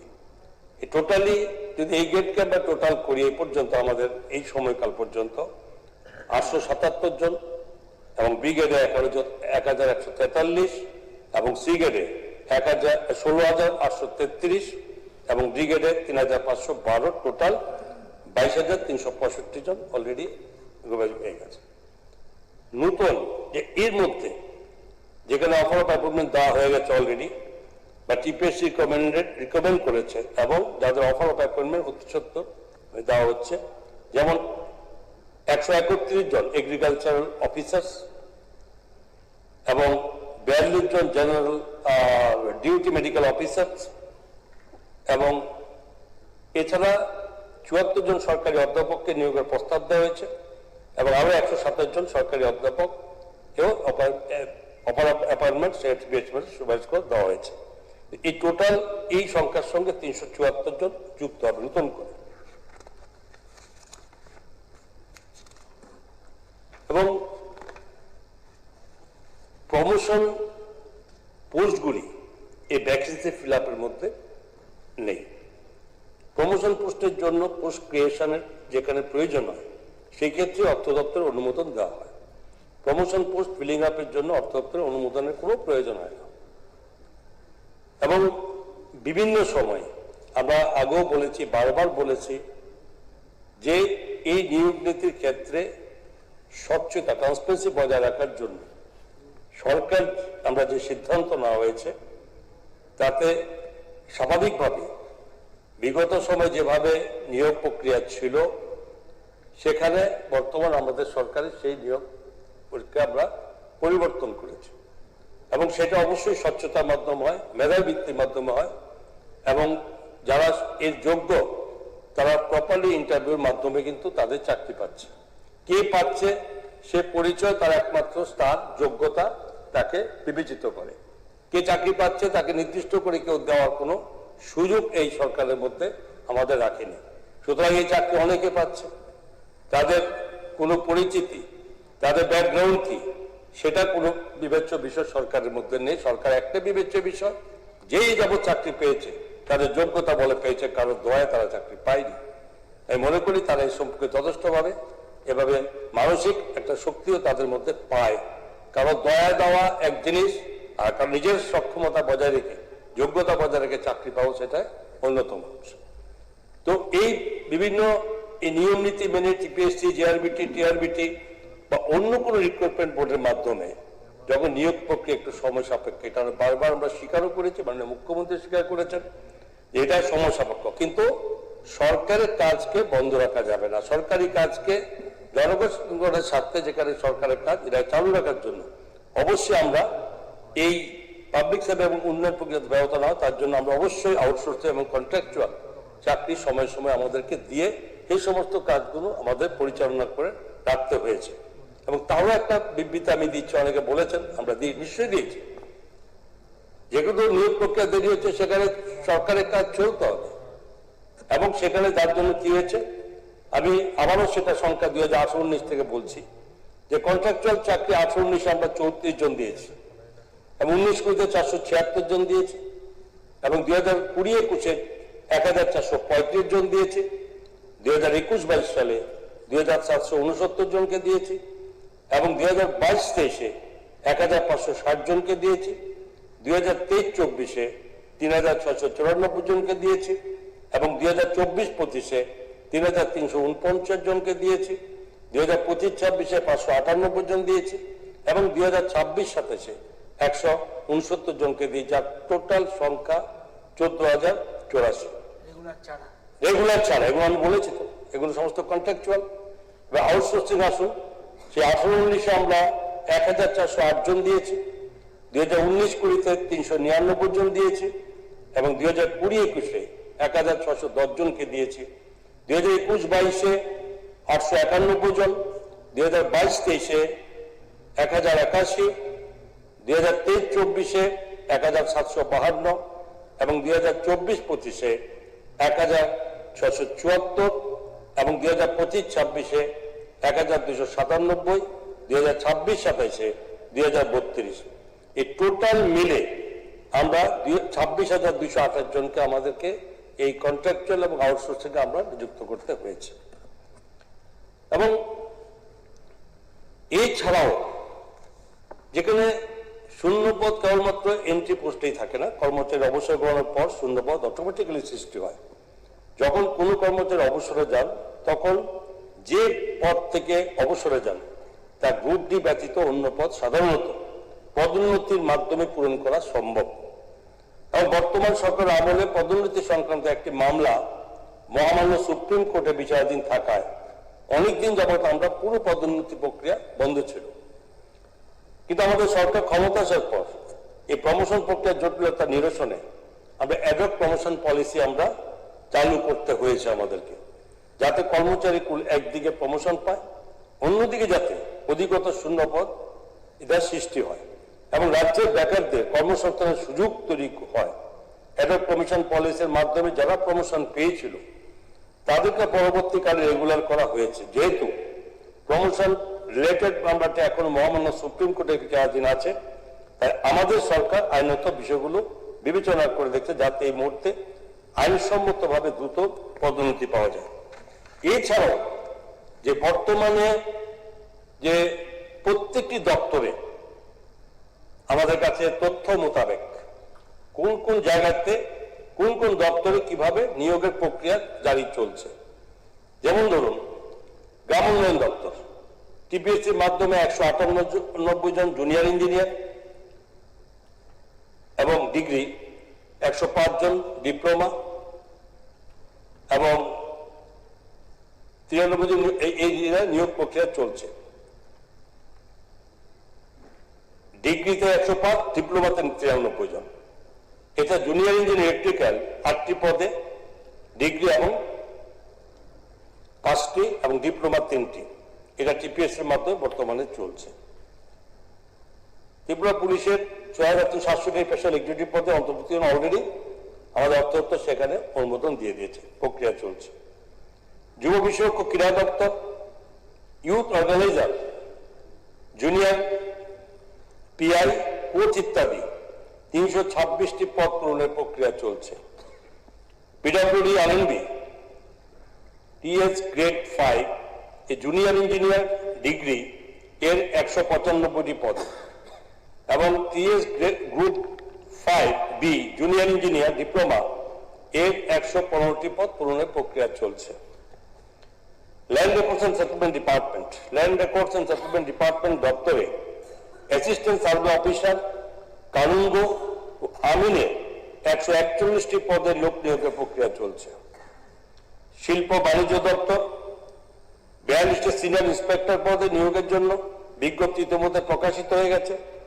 6টি এলডিসি ও 6টি ড্রাইভার পদ পূরণের প্রক্রিয়া চলছে। তাছাড়া এক্সটেনশন অফিসারের 6টি, ফিল্ড অ্যাসিস্ট্যান্ট 38টি, স্টোর কিপারের 4টি পদে নিয়োগের উদ্যোগ নেওয়া হয়েছে। কৃষি দপ্তর এগ্রিকালচার অফিসার 136টি পদ পূরণের প্রক্রিয়া টিপিএসসির মাধ্যমে চলছে। Printing and stationery department machineman, chargeman, রাইন্ডার 15 পদে এটি নিয়োগ প্রক্রিয়া চলছে। এবং স্বরাষ্ট্র দপ্তরের আরেকটা স্বরাষ্ট্র কারা দপ্তরের ওয়ার্ডার পুরুষ ও মহিলা কম্পিউটার অ্যাসিস্ট্যান্ট ইত্যাদি পদে মোট 283 জনকে নিয়োগের প্রক্রিয়া চলছে। ট্যাক্সেস অ্যান্ড এক্সাইজ অর্গানাইজেশন অর্থ দপ্তরের অধীন কর সংস্থার মধ্যে 3টি সুপারিনটেন্ডেন্ট অফ ট্যাক্সেস এবং 9টি সিনিয়র কম্পিউটার অ্যাসিস্ট্যান্ট পদে টিপিএসসির মাধ্যমে নিয়োগের প্রক্রিয়া বর্তমানে চলছে। কমিশনার অফ এক্সাইজ দপ্তরে টিপিএসসির মাধ্যমে 88টি সাব ইন্সপেক্টর অফ এক্সাইজ পদের নিয়োগের প্রক্রিয়া বর্তমানে চলছে। সেকেন্ডারি এডুকেশন দপ্তরের অধীনে 700টি গ্র্যাজুয়েট টিচার পদে পূরণের প্রক্রিয়া টিচার্স রিক্রুটমেন্ট বোর্ডের মাধ্যমে প্রক্রিয়াধীন। হায়ার এডুকেশন দপ্তর, উচ্চশিক্ষা দপ্তর সরকারি সাধারণ ডিগ্রি কলেজগুলিতে 201টি assistant professor group A gazetted পদে শূন্য পূরণের জন্য টিপিএসসির কাছে রিকুইজিশন পাঠিয়েছে। সম্প্রতি টিপিএসসি তাদের ইন্টারভিউ পার্সোনালিটি টেস্ট পরীক্ষার প্রথম পর্বে সরকারি অধ্যাপক পদের জন্য 74 জন প্রার্থীকে সুপারিশ করেছে এবং ইন্টারভিউ পার্সোনালিটি টেস্টের দ্বিতীয় পর্বের প্রক্রিয়া ইতিমধ্যে শুরু হয়ে গেছে। ইন্সট্রাক্টর মিউজিক কলেজে 19টি পদ পূরণের জন্য জিআরবিটির কাছে পাঠানো হয়েছে। এলিমেন্টারি এডুকেশন দপ্তর 1036টি আন্ডার গ্রাজুয়েট টিচার এবং 1020টি গ্রাজুয়েট টিচার এবং 352টি প্রি প্রাইমারি টিচার নিয়োগের উদ্যোগ নেওয়া হয়েছে। সমাজ কল্যাণ ও সমাজ শিক্ষা দপ্তর 42টি সুপারভাইজার পদ এবং 4টি সিডিপিও পদ পূরণের প্রক্রিয়া টিপিএসসির মাধ্যমে চলছে। রাজস্ব দপ্তর 14টি রেভিনিউ ইন্সপেক্টরের পদ পূরণের প্রক্রিয়া টিপিএসসির মাধ্যমে চলছে। তাছাড়া তহসিলদার, জুনিয়র সার্ভেয়ার, আমিন ও মহলের 240টি পদ পূরণের উদ্যোগ নেওয়া হয়েছে। পানি সম্পদ বিকাশ দপ্তর ভেটেরিনারি অফিসার 110টি পদ পূরণের প্রক্রিয়া টিপিএসসির মাধ্যমে বর্তমানে চলছে। নির্বাচন দপ্তর 36টি জুনিয়র কম্পিউটার অ্যাসিস্ট্যান্ট, 11টি এলটিসি ও 4টি গ্রুপ ডি পদ জিআরবিটির মাধ্যমে নিয়োগ করার প্রক্রিয়া চলছে। পর্যটন দপ্তর অ্যাসিস্ট্যান্ট টুরিস্ট অফিসারের 2টি পদ, এলডিসি 6টি পদ ও গ্রুপ ডি 13টি পদ পূরণের উদ্যোগ নেওয়া হয়েছে। অর্থ পরিসংখ্যান দপ্তর ইনভেস্টিগেটরের 23টি পদ পূরণের উদ্যোগ নেওয়া হয়েছে। জিএপিএনটি ডিপার্টমেন্ট 100টি PA2 পদ পূরণের প্রক্রিয়া টিপিএসসির মাধ্যমে বর্তমানে চলছে। তথ্য ও প্রযুক্তি দপ্তর 220টি অ্যাসিস্ট্যান্ট টেকনিক্যাল অফিসার এবং 2টি সিনিয়র কম্পিউটার অ্যাসিস্ট্যান্ট নিয়োগের প্রক্রিয়া টিপিএসসির মাধ্যমে চলছে। তাছাড়া 7টি এডিসির পদ ও 2টি এমটিএস এর পদ জেআরবিটির মাধ্যমে নিয়োগ করা হবে। একটি ড্রাইভারের পদে নিয়োগ করা হবে। বন দপ্তর 104 জন ফরেস্টার এবং 167 জন ফরেস্ট গার্ড নিয়োগের প্রক্রিয়া বর্তমানে চলছে। খাদ্য দপ্তরের সাব ইন্সপেক্টর এবং assistant, junior store keeper, senior store গার্ডের 56টি পদ পূরণ প্রক্রিয়া বর্তমানে চলছে। তথ্য সংস্কৃতি দপ্তর reporter, LDC, cultural assistant, script writer, folk artist ইত্যাদি পদে 50 জনকে নিয়োগ করা হবে। ডাইরেক্টর অফ ইনস্টিটিউশনাল ফাইন্যান্স দপ্তরে 5টি ইন্সপেক্টর অফ স্মল সেভিংস পদে নিয়োগ করা হবে এবং হোম ফায়ার এমার্জেন্সি সার্ভিসেস দপ্তর 329টি পদে, ফায়ারম্যান 304টি ও ড্রাইভার 25টি নিয়োগ প্রক্রিয়া চলছে। ডাইরেক্টর অফ প্রসিকিউশন, 8টি ডেপুটি ডাইরেক্টর, 1টি ডাইরেক্টর পদ টিপিএসসি এর মাধ্যমে পূরণের প্রক্রিয়ার মধ্যে চলছে। রাজ্য সৈনিক বোর্ডে welfare officer, LDC head clerk পদে 11 জনকে নিয়োগ করা হবে। আইন দপ্তরের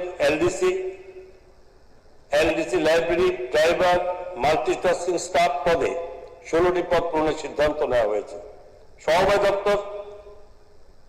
দপ্তর audit, cooperative investigator, cooperative statistical investigator ইত্যাদি 127টি পদ পূরণ করার সিদ্ধান্ত নেওয়া হয়েছে। এবং জিএসএ দপ্তর মাল্টিটাস্কিং স্টাফের 88টি পদ জিআরবিটি এর মাধ্যমে পূরণের সিদ্ধান্ত নেওয়া হয়েছে। ইন্সপেক্টর অফ ফ্যাক্টরিজের 2টি পদ পূরণের প্রক্রিয়া টিপিএস এর মাধ্যমে চলছে। এবং ট্রেজারি ডাইরেক্টরেটের গ্রুপ বি, গ্রুপ সি এর প্রায় 81টি পদ পূরণের প্রক্রিয়া চলছে। স্বাস্থ্য দপ্তর professor super facility, Agartala government medical কলেজের 18টি পদ, মেডিকেল অফিসার ডেন্টালের 6টি পদ, বায়োমেডিকেল ইঞ্জিনিয়ারের 2টি পদ এবং ফুড সেফটি অফিসারের 16টি পদ পূরণের প্রক্রিয়া টিপিএস এর মাধ্যমে চলছে। স্বাস্থ্য দপ্তরের অধীনে 50 জন কল মাঠ, 100 জন পুরুষ এবং মহিলা এমপিডব্লিউডি নিয়োগ করার প্রক্রিয়া শুরু হয়েছে। এগুলো অলরেডি অর্থক্ষেত্রে অনুমোদন হয়েছে এবং এই টোটাল সংখ্যাটা 13,338টি পদ টোটাল অনলাইনে পাইপলাইনে আছে, এগুলো হলে এগুলো আমাদের পাবে। এখন প্রশ্ন হচ্ছে যে সরকার শূন্যপদ পূরণে কোথাও অন্যায়ের জায়গা নেই। আপনারা বারবার বলেছেন, এখানে আলোচনা হয়েছে, শুধু একটা জায়গায় অবশ্যই আপনারা বলেন, সেটা আমরা অস্বীকারও করি না, যে প্রক্রিয়াতে যে সিস্টেম, যে পদ্ধতি ট্রান্সপারেন্ট করার জন্য, স্বচ্ছতা বজায় রাখার জন্য যে সরকারের যে সিদ্ধান্ত নিয়েছে, তাতে নিয়োগ প্রক্রিয়া একটা বিলম্বিত, এটা অবশ্যই এটা আপনারা বলেন, সেটা আমরা অস্বীকার করি না। এবং সেই সঙ্গে যাতে সরকারের কোনো কাজ যাতে কোথাও না বাধাপ্রাপ্তি হয়, এবং তার জন্য কন্ট্রাকচুয়াল বা আউটসোর্সিং এর মাধ্যমে আমরা সেই কাজটুকু পরিচালনা করার ব্যবস্থা আমরা নিয়েছি। তো এখানে আমরা দিচ্ছি, এরপরে আরো আসবে না, প্রতি মাসে বা বছরের বিভিন্ন সময়ে এখানে রিটায়ারমেন্টে যাচ্ছে, অটোমেটিক্যালি শূন্যপদ আমরা সৃষ্টি হবে।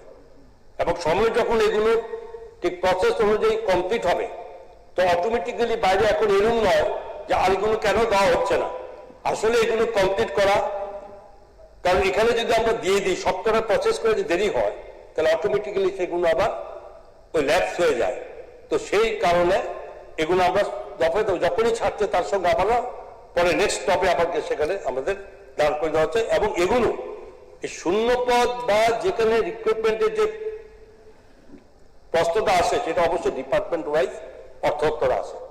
অর্থোত্তর আসার পরে সেগুলো আমরা যদি পদ থাকে ক্রিয়েশন করা হবে, ফিলিং আপের সঙ্গে সঙ্গে আমরা একসঙ্গে দিয়ে দিই। আগে একটা সময় শুধু ক্রিয়েশন করো, আবারও ঘুরে ক্যাবিনেটে আসবে, সেখানে ফিলিং আপের পত্র থাকতো, সেখানে একটা টাইম আপনার লাগতো অনেক বেশি, যাতে তড়িঘড়ি হয়। ফাইন্যান্স দপ্তরে আমরা সেটা নতুন করে দিচ্ছি ক্যাবিনেটে, যে ফিলিং এবং ক্রিয়েশন এবং ফিলিং আপ একসঙ্গে যাতে ফাইল ডিপার্টমেন্ট গুলো পাঠায় এবং সঙ্গে সঙ্গে ফাইন্যান্স ডিপার্টমেন্ট সেটা ছেড়ে দেয়। এরপরে যে প্রসেস প্রক্রিয়ার মাধ্যমে যায়, তখন কিন্তু ফাইন্যান্স দপ্তরের এই ম্যাটারটার মধ্যে কোন রকম অতএব থাকে না। হ্যাঁ, অনেকে এখানে বলেছেন যে সরকার এগুলো দেখা উচিত, যে এগুলো আরো ত্বরান্বিত করার জন্য সময়ে সময়ে আমরা মাননীয় মুখ্যমন্ত্রীর নেতৃত্বে আমাদের মন্ত্রিসভার সদস্যরা এই নিয়ে বারংবার আমরা বিভিন্নভাবে চেষ্টা করেছি, যাতে এটা প্রসেস পদ্ধতি করা যায়। কিন্তু এর বাইরে আমরা অনধিকার চর্চা করার মতো আমরা করতে পারি না। এবং সেই সঙ্গে এটাও ঠিক কথা উঠেছে, যেখানেও বলেছে যে টিপিএসসির এই যে এরা যে পরিচালনা, এই যে কমিটি, তার জন্য লোক সংখ্যা বাড়িয়ে দেওয়া হোক, বা জিআইপিটি বিভিন্ন সময় যেখানে সংখ্যা যদি কম হয়, এই প্রক্রিয়াটাকে তড়িঘড়ি করার জন্য সেখানে সরকারের আপত্তি, সেখানে সব জায়গাতে আমাদের সরকারের তরফ থেকে সেগুলো আমরা অনুমোদন দেওয়া হয়েছে। তেমনি ধরুন এখানে মাননীয় সদস্য ওনারা যা বলেছেন, সবাই একটু রকম প্রস্তাব ইসলামবাবু যেটা রেখেছেন বা আপনাদের যা রেখেছে বা সুদীপবাবু যেন রেখেছে, সবাই মোটামুটি আছে। সুদীপবাবু বলেছেন সবাইকে চাকরি দেওয়া সম্ভব না, এটা আপনারাও বলেছেন। এটাও সত্যি কথা যে ভ্যাকেন্সি আছে বলেই তো আমরা এগুলো আমরা ফিল আপের জন্য দিয়েছি, আসে বলেই তো চাকরি দিচ্ছি, এরকম তো আমরা অস্বীকার করছি যে ভ্যাকেন্সি নেই। আজকে এই যে প্রত্যেকটা ডিপার্টমেন্টের যে আমি ব্যাখ্যা দিয়েছি এবং যা করেছি সেটাও বলেছি, এখন এগুলো আমাদের টোটালি সরকার যদি তাকে না দেওয়ার কোনো পরিকল্পনা থাকতো তাহলে অবশ্যই বারবার এই শূন্যপদ পূরণের জন্য আপনাদের বলা কোথাও তার কোনো ইয়ে থাকতো না। বলেছেন ঠিক আছে, আমরা করছি, আপনারা চাইছেন না করছি, কিন্তু আমরা করছি না যে শব্দটা হচ্ছে সেটা তো আমরা সরকার সমর্থন করতে পারি না। তেমনি আমাদের মাননীয় সদস্য রঞ্জিত বাবু একটা কথা বলেছেন যে ব্যাকলগের ব্যাপারে, অবশ্যই যদিও ব্যাকলগ ব্যাপারটা আমাদের ফাইন্যান্স ডিপার্টমেন্টের কাছে এটা আসে না, এটা আসে ডিপার্টমেন্টের কাছে, যে ডিপার্টমেন্টগুলো যদি এখানে কোথাও ব্যাকলগ হয়ে থাকে সেই ডিপার্টমেন্ট।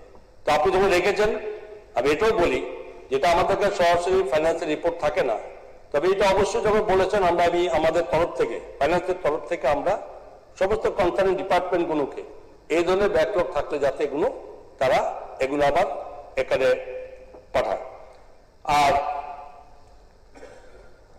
সেই সঙ্গে এসটি এবং এসসি এই ওয়েলফেয়ার ডিপার্টমেন্টের মাধ্যমে সেগুলো তো এগুলো আসবে। তবে একটা কথা আপনি বলেছেন যে আউটসোর্সিং এর নেওয়া যে নেওয়া হয় তাদের মধ্যে আপনাদের এখানে এসটি যেখানে রোস্টার মেনটেন করা হয় না, যেটা আপনি বলেছেন, এটা ঠিক যে এই যে আউটসোর্সিংটা নেওয়া হয় সেটা কিন্তু একটা কোনো এজেন্সির মাধ্যমে নেওয়া হয়। তো সেখানে এজেন্সি সেখানে ঠিক করে নেয়, তারপরেও আমাদের থাকে যেটা রোস্টার মেনটেন করা যাতে প্রক্রিয়াটা চালু রাখে 31%, 17% যাতে এটা মেনটেন করা হয়। এমন নয় যে সরকার বলে না যে এমনি একতরফা দিয়ে দাও, সেখানে ইন্টারভিউ হয়, তারা করে যেসব এজেন্সিগুলো শপথের মাধ্যমে করা হয় সেটা কিন্তু মেনটেন করা হয়। তারপরেও আপনি বলছেন যদি হয় এরকম আউটসোর্সিং এর ক্ষেত্রে, সেটাও আগামী সময় আমাদের নেক্সট এটা অবশ্যই আরো ভালো করে ফলো আপ করা হবে। কারণ এখানে কোনো সরকারি চাকরি কি আউটসোর্সিং কি কন্ট্রাকচুয়াল পার্মানেন্টের কথা ছেড়ে দিন, মানে কম্পালসারি সেখানে রোস্টার মেনটেন করতে হবে, এখানে কোথাও কোনো গ্যাপ দেওয়ার জায়গা নেই। তো সুতরাং এই জায়গার ক্ষেত্রে যে কোথাও কোথাও তাকে ডিসপুট থাকে, আপনি বলেছেন প্রস্তাব রেখেছেন, সেটা অবশ্যই আমরা এই সময় পরবর্তী সময় আলোচনা করে আমরা দেখে নেব যাতে এটা মেনটেন করা হয়। আমি এই মুহূর্তে বলবো না যে হয় না, কিন্তু আপনি বলেছেন যেহেতু সেটা আমরা মাথায় রাখলাম, সেটা আমরা অবশ্যই আলোচনা করে নেবো কেন কোথায় এটা গ্যাপ হচ্ছে।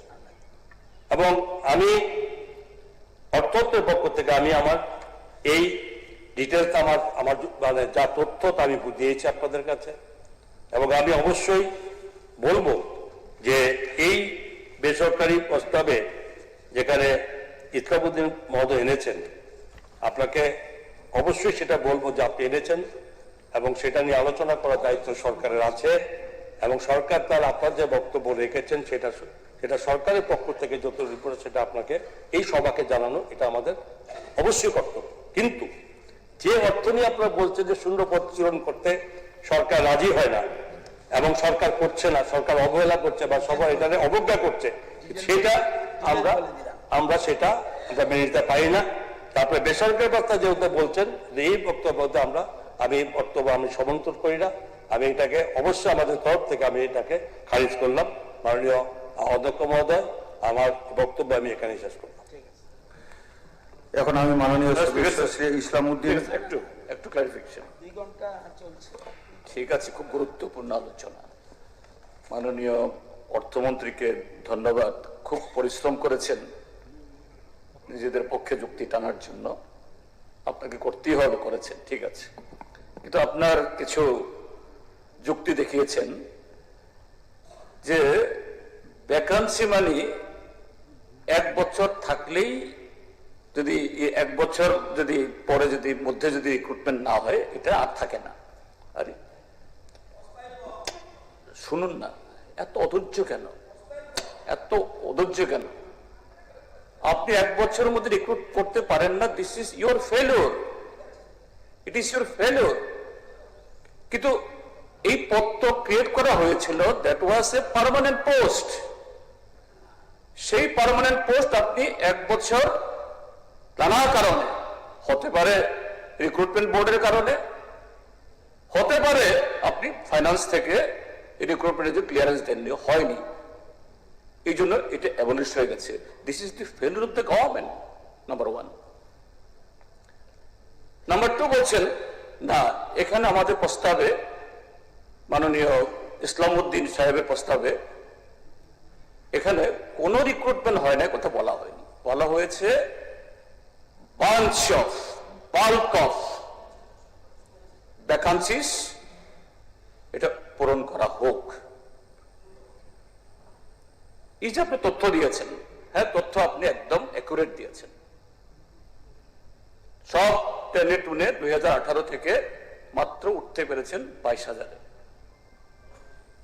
ঠিক আছে, তাহলে আরো আপনাকে 12,000 দিয়ে দিলাম। আচ্ছা ঠিক আছে, হ্যাঁ ঠিক আছে, ঠিক আছে, ঠিক আছে, ঠিক আছে। আমি জয়েন করেছেন তো একটু এইভাবে পাল্টাপাল্টি করতে থাকলে আপনাকে ডিস্টার্ব করছি না আমি।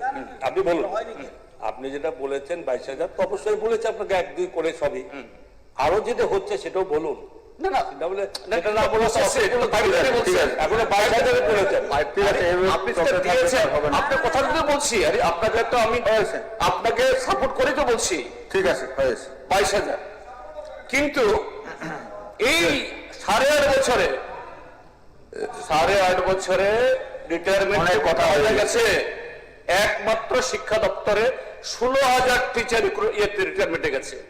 তা আপনি ঠিক আছে, ঠিক আছে, কি আপনি করবেন? বলছেন, সবাই না, শুনেছে। শুনুন, আরে এত ইম্পর্টেন্ট একটা ম্যাটার। থার্ড বলছেন যে স্বচ্ছতা। তাহলে আবার নতুন আলোচনা শুরু হয়েছে কি? আপনি বারবার 2 ঘন্টা আলোচনা হয়েছে, 2 আওয়ার্স। আরে আরে আরে না কাটো বেকার দেখো থাকে এত সুন্দর। আর ফাইন্যান্স মিনিস্টার এত সুন্দরভাবে পেশ করেছে। হাউসকে অনেক বলেছেন, রাজ্যবাসীকে বিভ্রান্ত করার জন্য কৌশল, রাজ্যবাসীকে বিভ্রান্ত করার জন্য কৌশল। না, অনেক হয়েছে। আমি তো ওটা প্রত্যেকে বলছি, বলেছেন তো, যদি তরফ থাকে অনেকভাবে হয়েছে তো। না সফেদের মাধ্যমে নিয়োগ করছে। বলেছেন। সফেদটা কি? Society for point of position ব্যাপার আছে। এটা কি পয়েন্ট অফ পজিশন ব্যাপার আছে? এটা প্রাইভেট মার্কেট অ্যাসোসিয়েশন। এটা কোন স্কোপে নেই, কোন স্কোপে কথা বলছে? উল্লেখ করা হয়েছে, কোন অধিকারে কথা বলছে? উল্লেখ করা হয়েছে, অনেকগুলো করা মিনিস্টার হয়েছে। বললো স্যার, মিনিস্টারের পরে ওনার স্কোপ নেই। আগে বলতে হবে না, অনেকগুলো করা হয়েছে, অনেকগুলো বলছি নেই, নেই, অনেক করা হয়েছে। বন্ধ করবে, চলে যান, চলে যান। এখন আমি মাননীয় রাজ্যবাসীকে বিভ্রান্ত করার জন্য কৌশল, রাজ্যবাসীকে বিভ্রান্ত করার জন্য কৌশল, রাজ্যবাসীকে বিভ্রান্ত করার জন্য কৌশল। অর্থমন্ত্রী এত সুন্দর করে প্লেস করেছে, জানে হাইলাইট হবে কালকে, সেজন্য রাজ্যবাসীকে বিভ্রান্ত করার জন্য কৌশল। চলে যান, বিভ্রান্ত করলে হবে না। এটা জানি যাবে স্যার, এটা জানি যাবে। ওয়ার্ক আউটের জন্য প্ল্যান, ওয়ার্ক আউটের জন্য প্ল্যান, ওয়ার্ক আউট করার জন্য প্ল্যান। কারণ ইম্পর্টেন্ট দুটা বিজনেস আছে, সেটা পার্টিসিপেট করবে না। এটা কৌশল, রাজ্যবাসীকে কৌশল, এটা রাজ্যবাসীকে বিভ্রান্ত করার কৌশল। মাইকটা কোথায় আছে দেখেন, মাইকটা মন্ত্রীর পরে স্যার, মন্ত্রীর পরে অনেক বড় হয়েছে। মন্ত্রীর পরে পারে কিনা? আরে নেই, পারবে?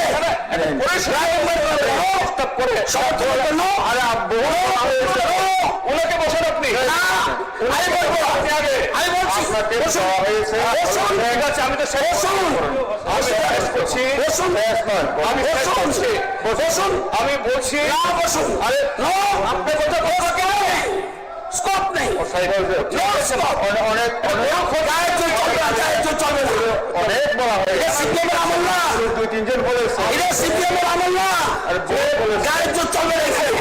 এটা একদম গুটিয়ে ফেলবো, গায়ের জোর চলবে না এখানে।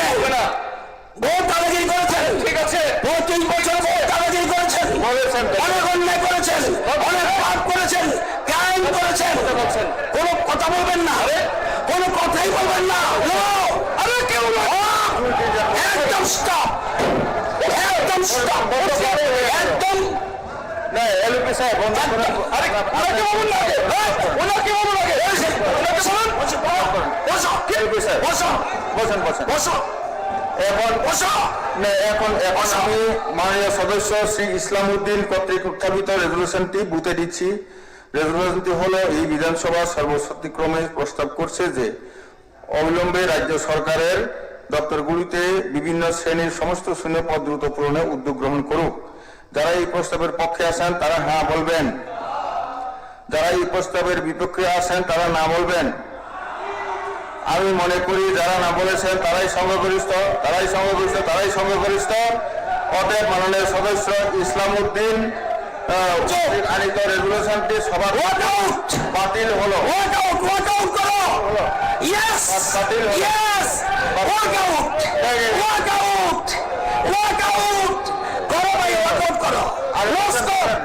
রাজ্যবাসী দেখে যান, আরো রয়েছে রাজ্যবাসী দেখে যান, আরো রয়েছে, থাকো। বসেন, শুনেন অধৈর্য হবেন না, সবাই শুনবেন। দ্বিতীয় রেজুলেশনটি এনেছেন মাননীয় সদস্য শ্রী তফাজ্জল হোসেন। আমি এখন মাননীয় সদস্য শ্রী তফাজ্জল হোসেনকে অনুরোধ করছি ওনার রেজুলেশনটি সবাই উত্থাপন করে আলোচনা শুরু করার জন্য। ধন্যবাদ মাননীয় স্পিকার। আজকে এই পবিত্র বিধানসভায়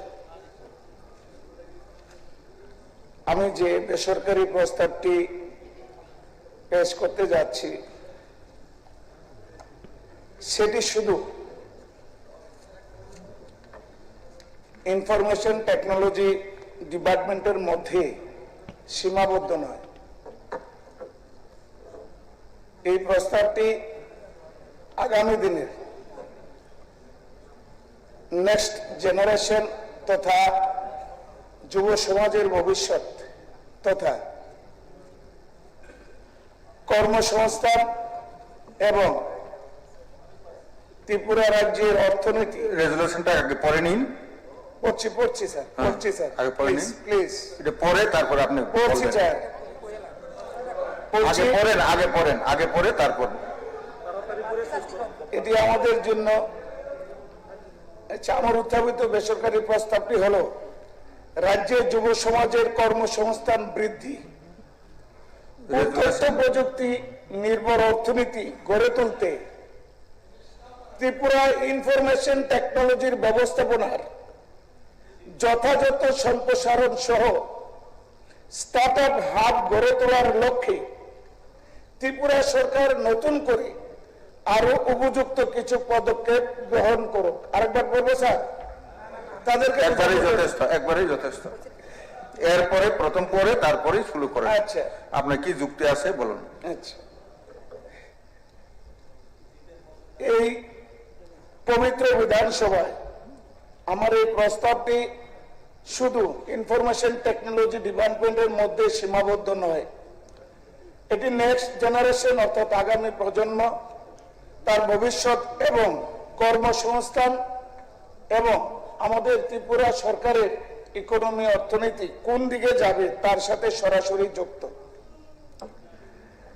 আমি আজকে একটু পরিষ্কার করে বলতে চাই, এই প্রস্তাবটি, এই বেসরকারি প্রস্তাবটি কোনো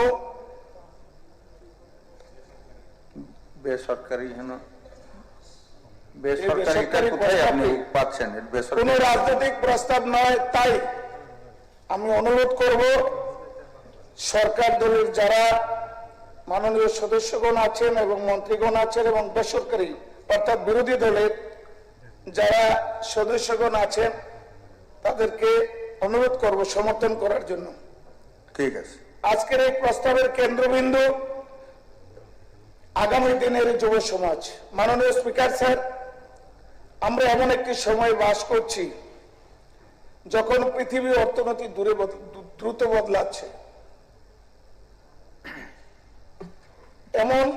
এমন একটা সময় ছিল শিল্প বলতে বোঝানো হতো factory, machinery, land, physical production.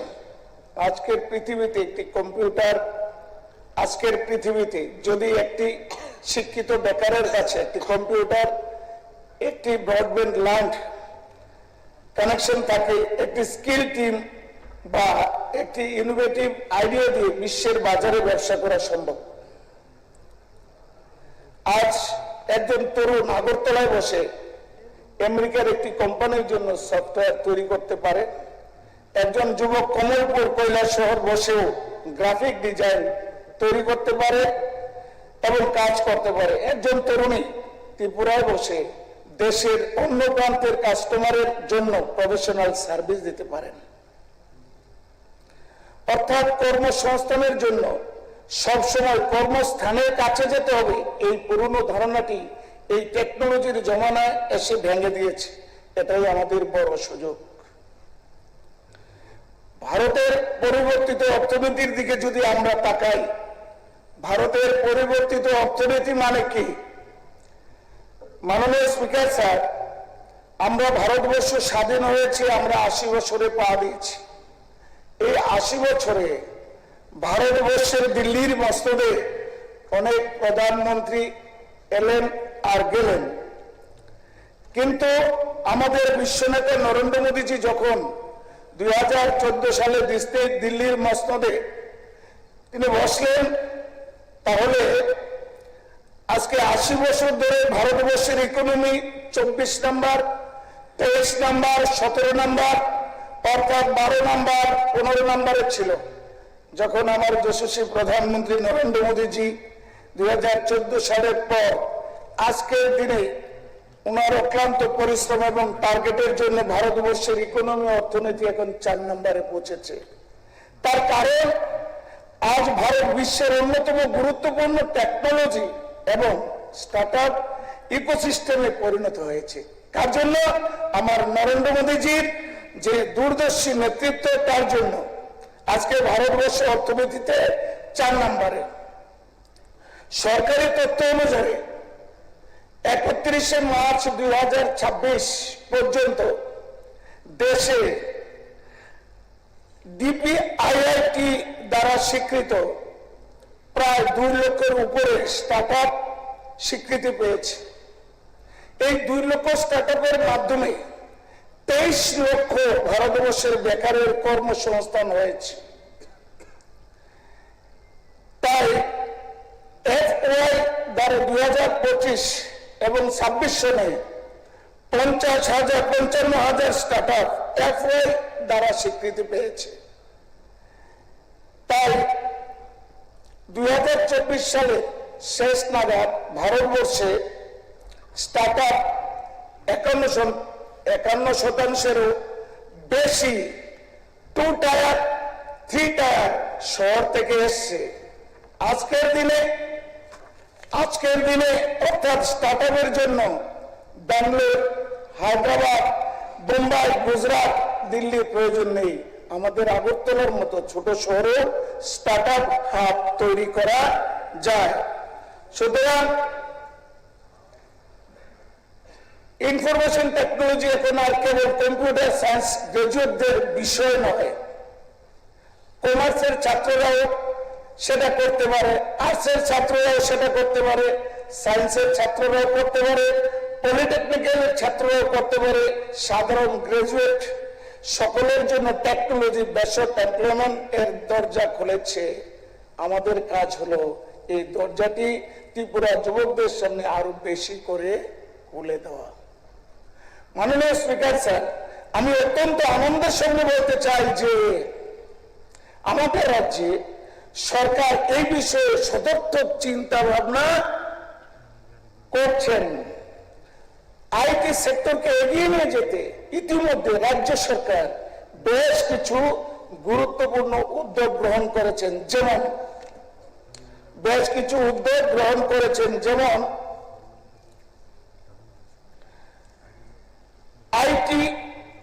ITS policy 2022 digital transformation of government services, digital infrastructure development, capacity building, training and skill development এবং ত্রিপুরাকে ITS ইনভেস্টমেন্টের জন্য অ্যাট্রাকটিভ লোকেশন হিসেবে গড়ে তোলা হচ্ছে। আমার এই প্রস্তাবের মূল লক্ষ্য হচ্ছে এই 7টি স্তম্ভকে এক জায়গায় নিয়ে আসা। আমি এই হাউস থেকে ত্রিপুরা সরকারের কাছে প্রস্তাব রাখতে চাই, আগরতলা একটি পূর্ণাঙ্গ Tripura startup and innovation hub স্থাপন করা হোক। রাজ্যে একজন তরুণ যেন এটা না বলতে পারে যে আমার একটা আইডিয়া আছে। একজন তরুণ যেন বলতে পারে আমার একটা কোম্পানি আছে। শুধু আগরতলা কেন্দ্রিক আইটি ডেভেলপমেন্ট করলে চলবে না। ত্রিপুরার ট্যালেন্ট আগরতলাতেই সীমাবদ্ধ নয়। ত্রিপুরার ট্যালেন্ট আগরতলাতে সীমাবদ্ধ নয়। ধর্মনগর, কাঞ্চনপুর, আমবাসা, খোয়াই, উদয়পুর, বিলোনিয়া সহ রাজ্যের প্রতিটি অঞ্চলে আমাদের মেধাবী তরুণ তরুণী রয়েছে। তাই আমি প্রস্তাব করছি প্রতিটি জেলা সদর পর্যায়ক্রমে district digital and startup facilitation centre তৈরি করা হোক, যেখানে থাকবে high speed internet, computer working facilities, online training, digital entrepreneurship programme, government e service training, startup counselling এবং ভার্চুয়াল মনিটরিং। এতে আগরতলা না এসেও একজন তরুণ স্টার্টআপ ইকোসিস্টেমের সঙ্গে যুক্ত হয়ে সাথে যুক্ত হতে পারেন। আমি মনে করি এটি ত্রিপুরার জন্য অত্যন্ত গুরুত্বপূর্ণ একটি উদ্যোগ হতে পারে। আমরা আইটি কোম্পানিগুলোকে আহ্বান জানাতে পারি, come to Tripura and hire from Tripura. মাননীয় স্পিকার স্যার, আজকে আইটি ইন্ডাস্ট্রিগুলো আগামী দিনের জন্য যে স্কিল চাইছে তা 5 বছর আগে স্কিলের সঙ্গে এক নয়। আর্টিফিশিয়াল ইন্টেলিজেন্স দ্রুত ইন্ডাস্ট্রির চরিত্র বদলে দিচ্ছে। Scout technology, cyber security, data analytic, automation, blockchain এসব এখন আর শুধু বড় শহরের বিষয় নয়। তাই আমাদের যুবকদের শুধু বেসিক কম্পিউটার ট্রেনিং দিলে হবে না। আমাদের লক্ষ্য হওয়া উচিত degree to skill, skill to job, job to entrepreneurship. অর্থাৎ ডিগ্রি থাকবে, তার সঙ্গে ইন্ডাস্ট্রি রেডি স্কিল থাকবে, তারপর এমপ্লয়মেন্ট এবং এন্টারপ্রেনারশিপের সুযোগ থাকবে। আমাদের বিশ্ববিদ্যালয় কলেজগুলোকে স্টার্টআপ ইকোসিস্টেমের সঙ্গে আরো নিবিড়ভাবে যুক্ত করতে হবে। সম্ভব হলে অধিকাংশ কলেজ ইনোভেশন ক্লাব এবং এন্টারপ্রেনারশিপ সেল গড়ে তোলা যেতে পারে। প্রতি বছর ত্রিপুরা স্টুডেন্ট দ্বারা ইনোভেশন চ্যালেঞ্জ প্রোগ্রামের প্রয়োজন করা যেতে পারে, যেখানে ছাত্রছাত্রীরা নিজেদের আইডিয়া উপস্থাপন করে সেরা আইডিয়াগুলোকে টেকনোলজি সাপোর্ট মার্কেটিং লিঙ্কেজ দেওয়া যেতে পারে। তাহলে আমরা হয়তো আজকের কলেজ স্টুডেন্টের মধ্যে আগামী দিনের এন্টারপ্রেনারশিপ খুঁজে পাবো।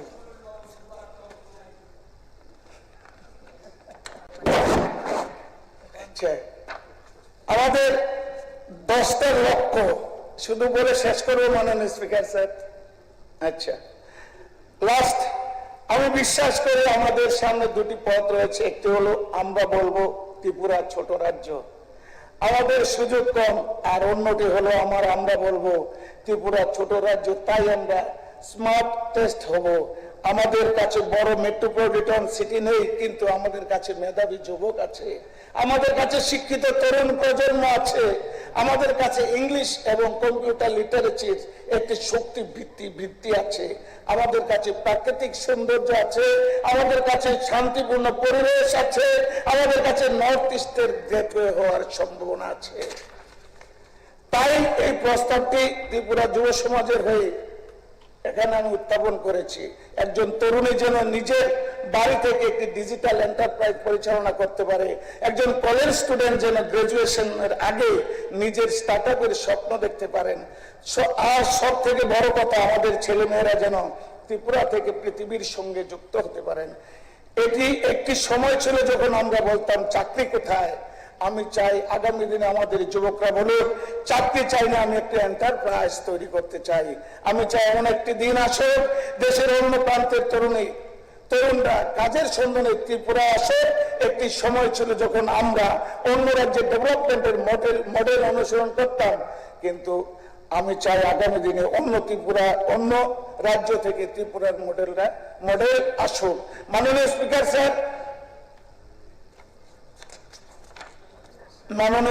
স্যার, ত্রিপুরা আইটি সেক্টরকে শুধু একটি ডিপার্টমেন্ট অ্যাক্টিভিটি হিসাবে না দেখে একটি ইকোনমিক মিশন হিসাবে দেখতে হবে। স্টার্টআপ হাবকে শুধু একটি বিল্ডিং হিসাবে না দেখে একটি নতুন প্রজন্মের কর্মসংস্থান সৃষ্টির কেন্দ্র হিসাবে দেখতে হবে।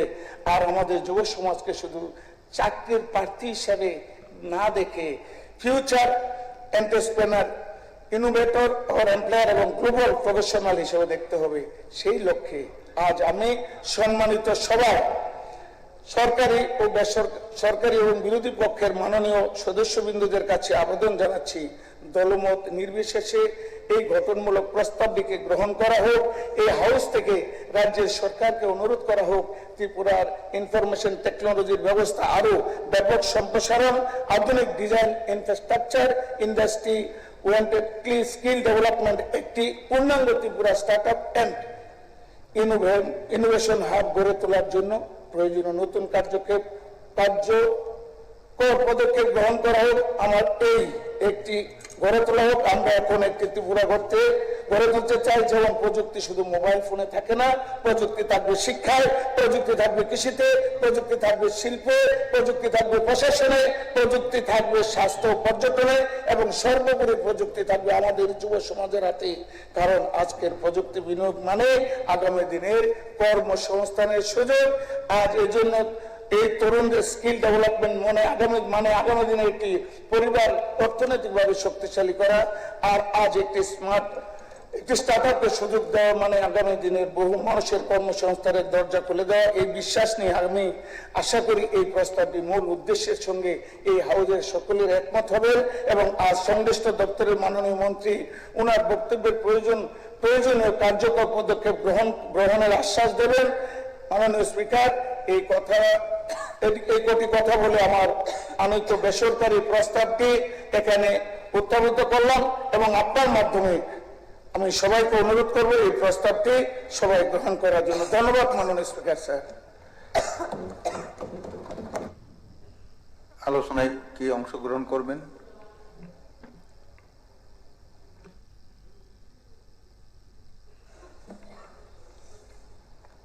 মাননীয় স্পিকার স্যার,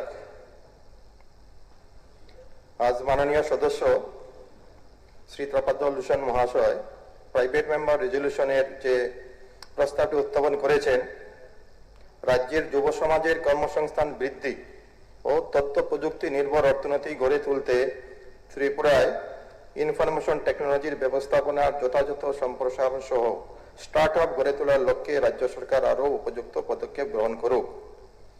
আমি এই প্রস্তাবকে সম্পূর্ণরূপে সমর্থন করছি। এই সমর্থনের সঙ্গে আমি আমার কয়েকটা যুক্তি, এটাকে আরো যাতে শক্তিশালী করা যায় এবং বর্তমানে আমাদের ত্রিপুরার সরকারের যে তথ্য প্রযুক্তি গতি দপ্তর রয়েছে সেখানে আমরা কোন জায়গায় রয়েছি এবং আগে কি কি করা যেতে পারে তার আমি কয়েকটা সাজেশন দিচ্ছি।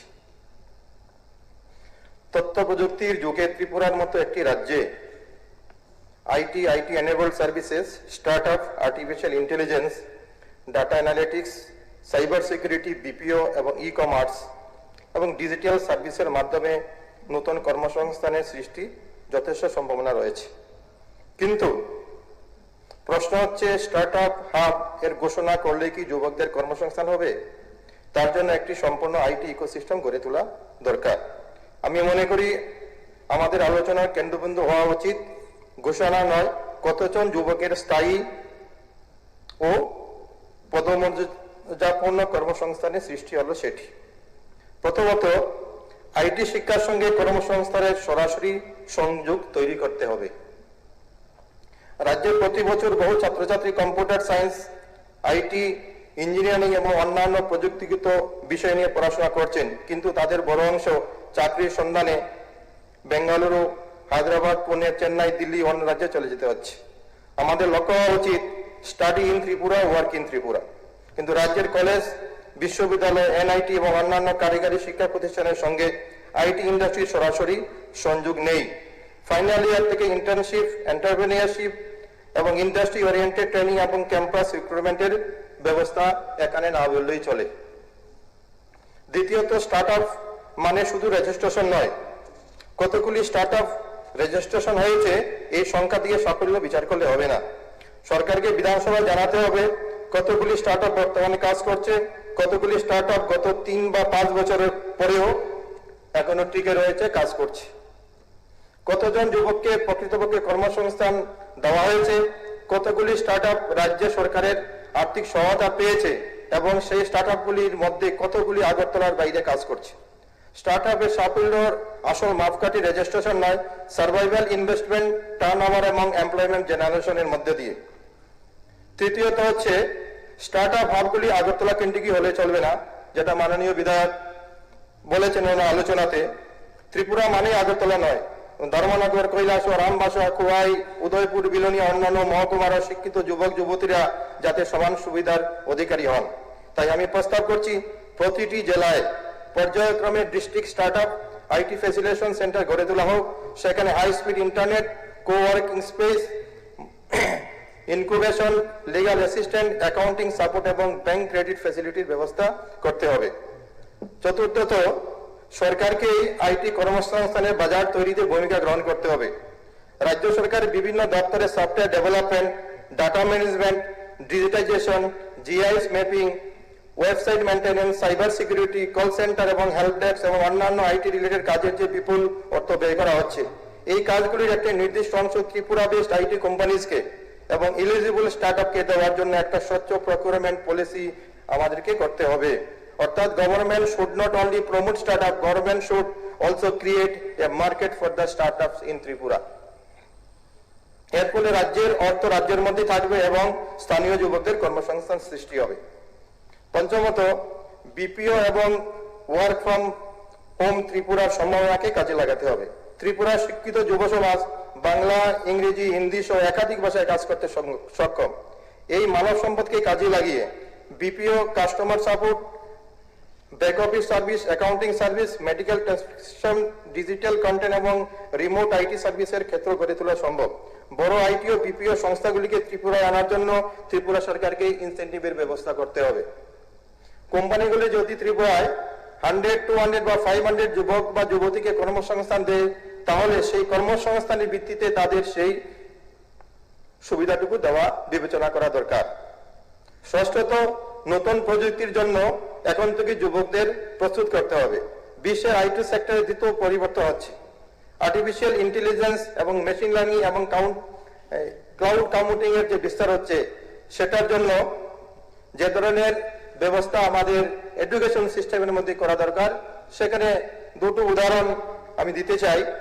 একটা আজকে সকালবেলা প্রশ্নোত্তর পর্বে আলোচনার সময় উল্লেখ হয়েছিল যে আমাদের যে 4 ইয়ার্স ডিগ্রি কোর্স, অনার্সের সঙ্গে যে আমাদের যে রিসার্চের যে ম্যাটারটা, সেই রিসার্চের দেখা গেছে যে প্রত্যেকটা কলেজের মধ্যে তাদের মিনিমাম 2 জন করে, যেখানে পিএইচডি হোল্ডার থাকা দরকার তাদের রিসার্চে পার্সু করার জন্য, মোর দেন 10,000 স্টুডেন্ট আমাদের ত্রিপুরাতে যারা এবার 4th ইয়ারে রয়েছে, যাদের এই সুযোগ থেকে তারা বঞ্চিত হচ্ছে। এবং এটা যদি তারা করতে পারো, ডাইরেক্টলি তারা আপনার পিএইচডি করার সুযোগ পেত।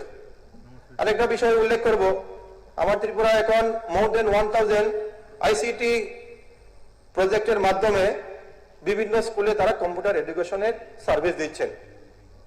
তাদের মেন উদ্দেশ্য ছিল, সরকারের যে মেন উদ্দেশ্য ছিল এই প্রজেক্টে, যে তারা যারা ক্লাস 6, 7, 8, 9, 10 যে সমস্ত ছেলেমেয়েরা পড়াশোনা করছে, তাদের আইটিতে স্ট্রং করার জন্য তাদেরকে কম্পিউটার শেখানো হবে। কম্পিউটার রিলেটেড যে সমস্ত স্কুলগুলি স্কুল ক্যারিকুলামের মধ্যে থাকবে সেখানে প্রোভাইড করা হবে।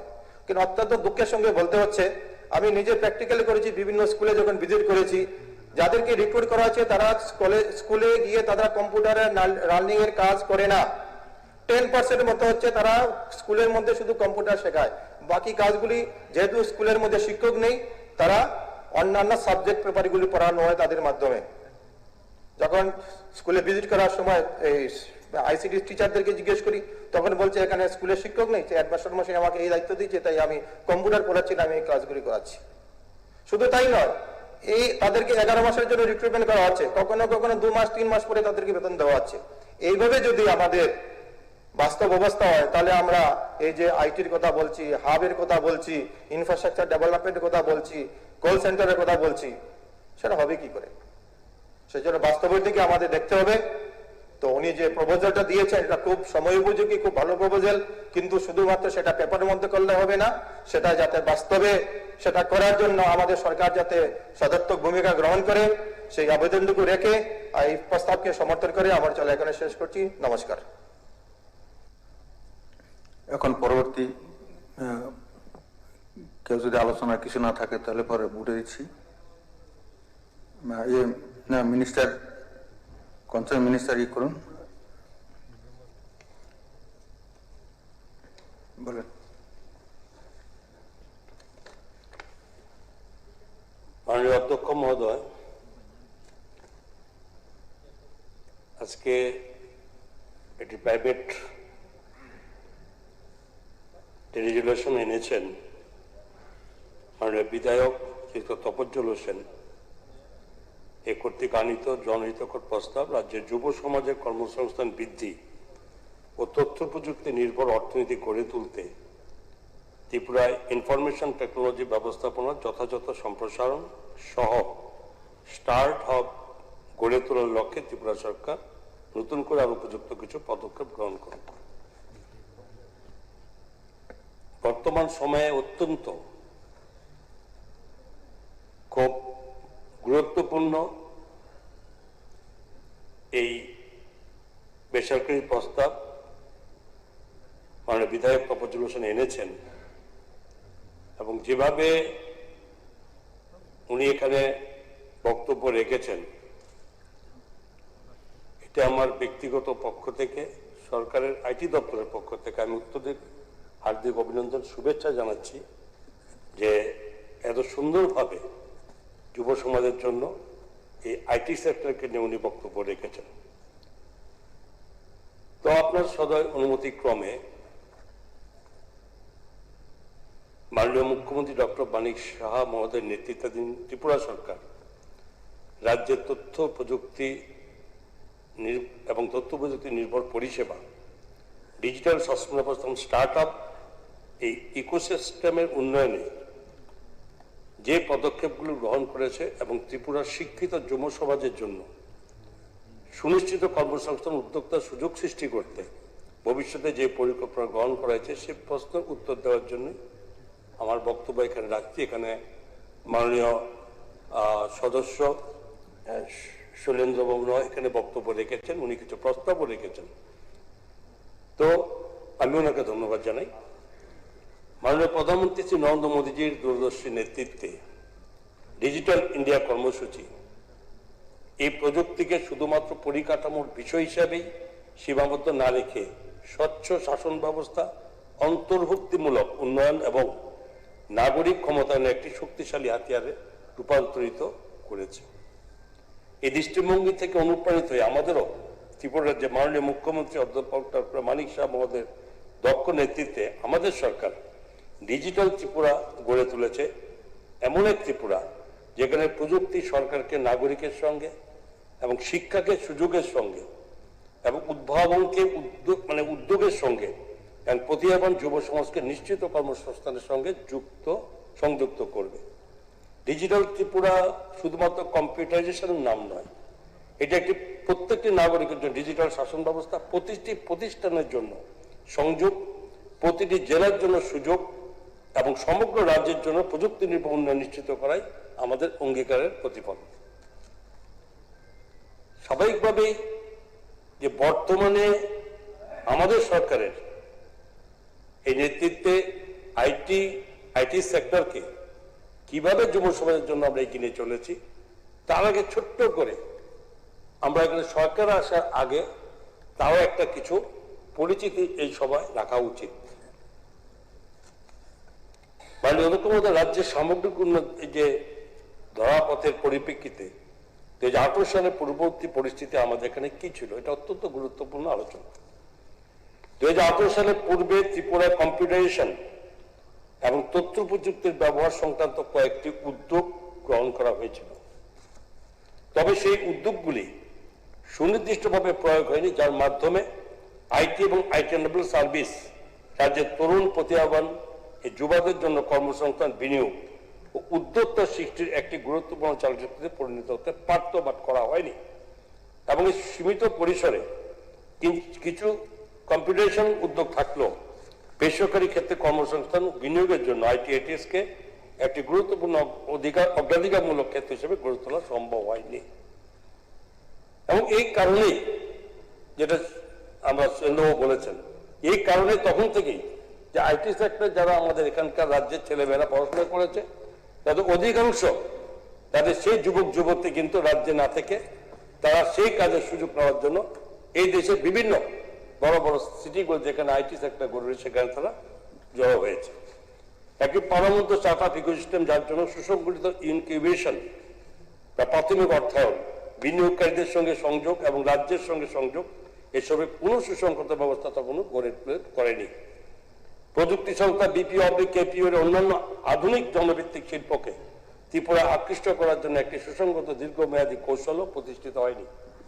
এমনকি ডিজিটাল শাসন ব্যবস্থার ক্ষেত্রে 2017 সালে যখন অফিস চালুর যে প্রাথমিক উদ্যোগ নেওয়া হয়েছিল তাও রাজ্যব্যাপী দীর্ঘস্থায়ী বাস্তবায়নের কাঙ্ক্ষিত লক্ষ্যে পৌঁছাতে পারেনি। ফলে এখন যখন ভারতের প্রযুক্তি নির্ভর অর্থনীতি ছাড়া দেশে নতুন কর্মসংস্থান পেশাগত সুযোগ বৃদ্ধি সৃষ্টি করেছিল এবং তখন ত্রিপুরার বহু প্রতিভাবান যুবক যুবতী কর্মসংস্থান ও পেশাগত বিকাশের জন্য রাজ্যে স্বাভাবিক চলে যেত।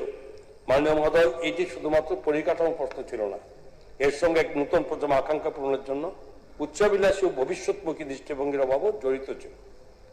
আমরা কি করেছি 2018 পরে, যেখানে এই প্রযুক্তি এই 2018 সালে বর্তমান সরকার গঠনের পর এই প্রযুক্তি নির্ভর শাসন ব্যবস্থা, স্বচ্ছতা, উদ্যোক্তা সৃষ্টি এবং কর্মসংস্থানকে রাজ্যের প্রধান উন্নয়ন কর্মসূচি হিসাবে আমরা বিবেচিত করি। সরকার ডিজিটাল শাসন ব্যবস্থা, IT পরিকাঠামো, উদ্যোক্তা সৃষ্টি, স্টার্ট আপ সহায়তা, দক্ষতার বিকাশ এবং বেসরকারি বিনিয়োগ বৃদ্ধির সমন্বয়ে একটি সমন্বিত ইকোসিস্টেম গড়ে তুলতে আমরা সক্রিয় হই। মাননীয় প্রধানমন্ত্রী নরেন্দ্র মোদীজির দূরদর্শী নেতৃত্বে 16 জানুয়ারি 2016 এই তারিখে স্টার্ট আপ ইন্ডিয়া উদ্যোগের সূচনা হয় এবং এর উদ্দেশ্য ছিল উদ্ভাবন উদ্যোক্তা সংস্কৃতিকে উৎসাহিত করা এবং ভারতের যুব সমাজকে যারা যুব সমাজকে চাকুরি প্রার্থী থেকে চাকুরি সৃষ্টিকারীতে রূপান্তরিত করা।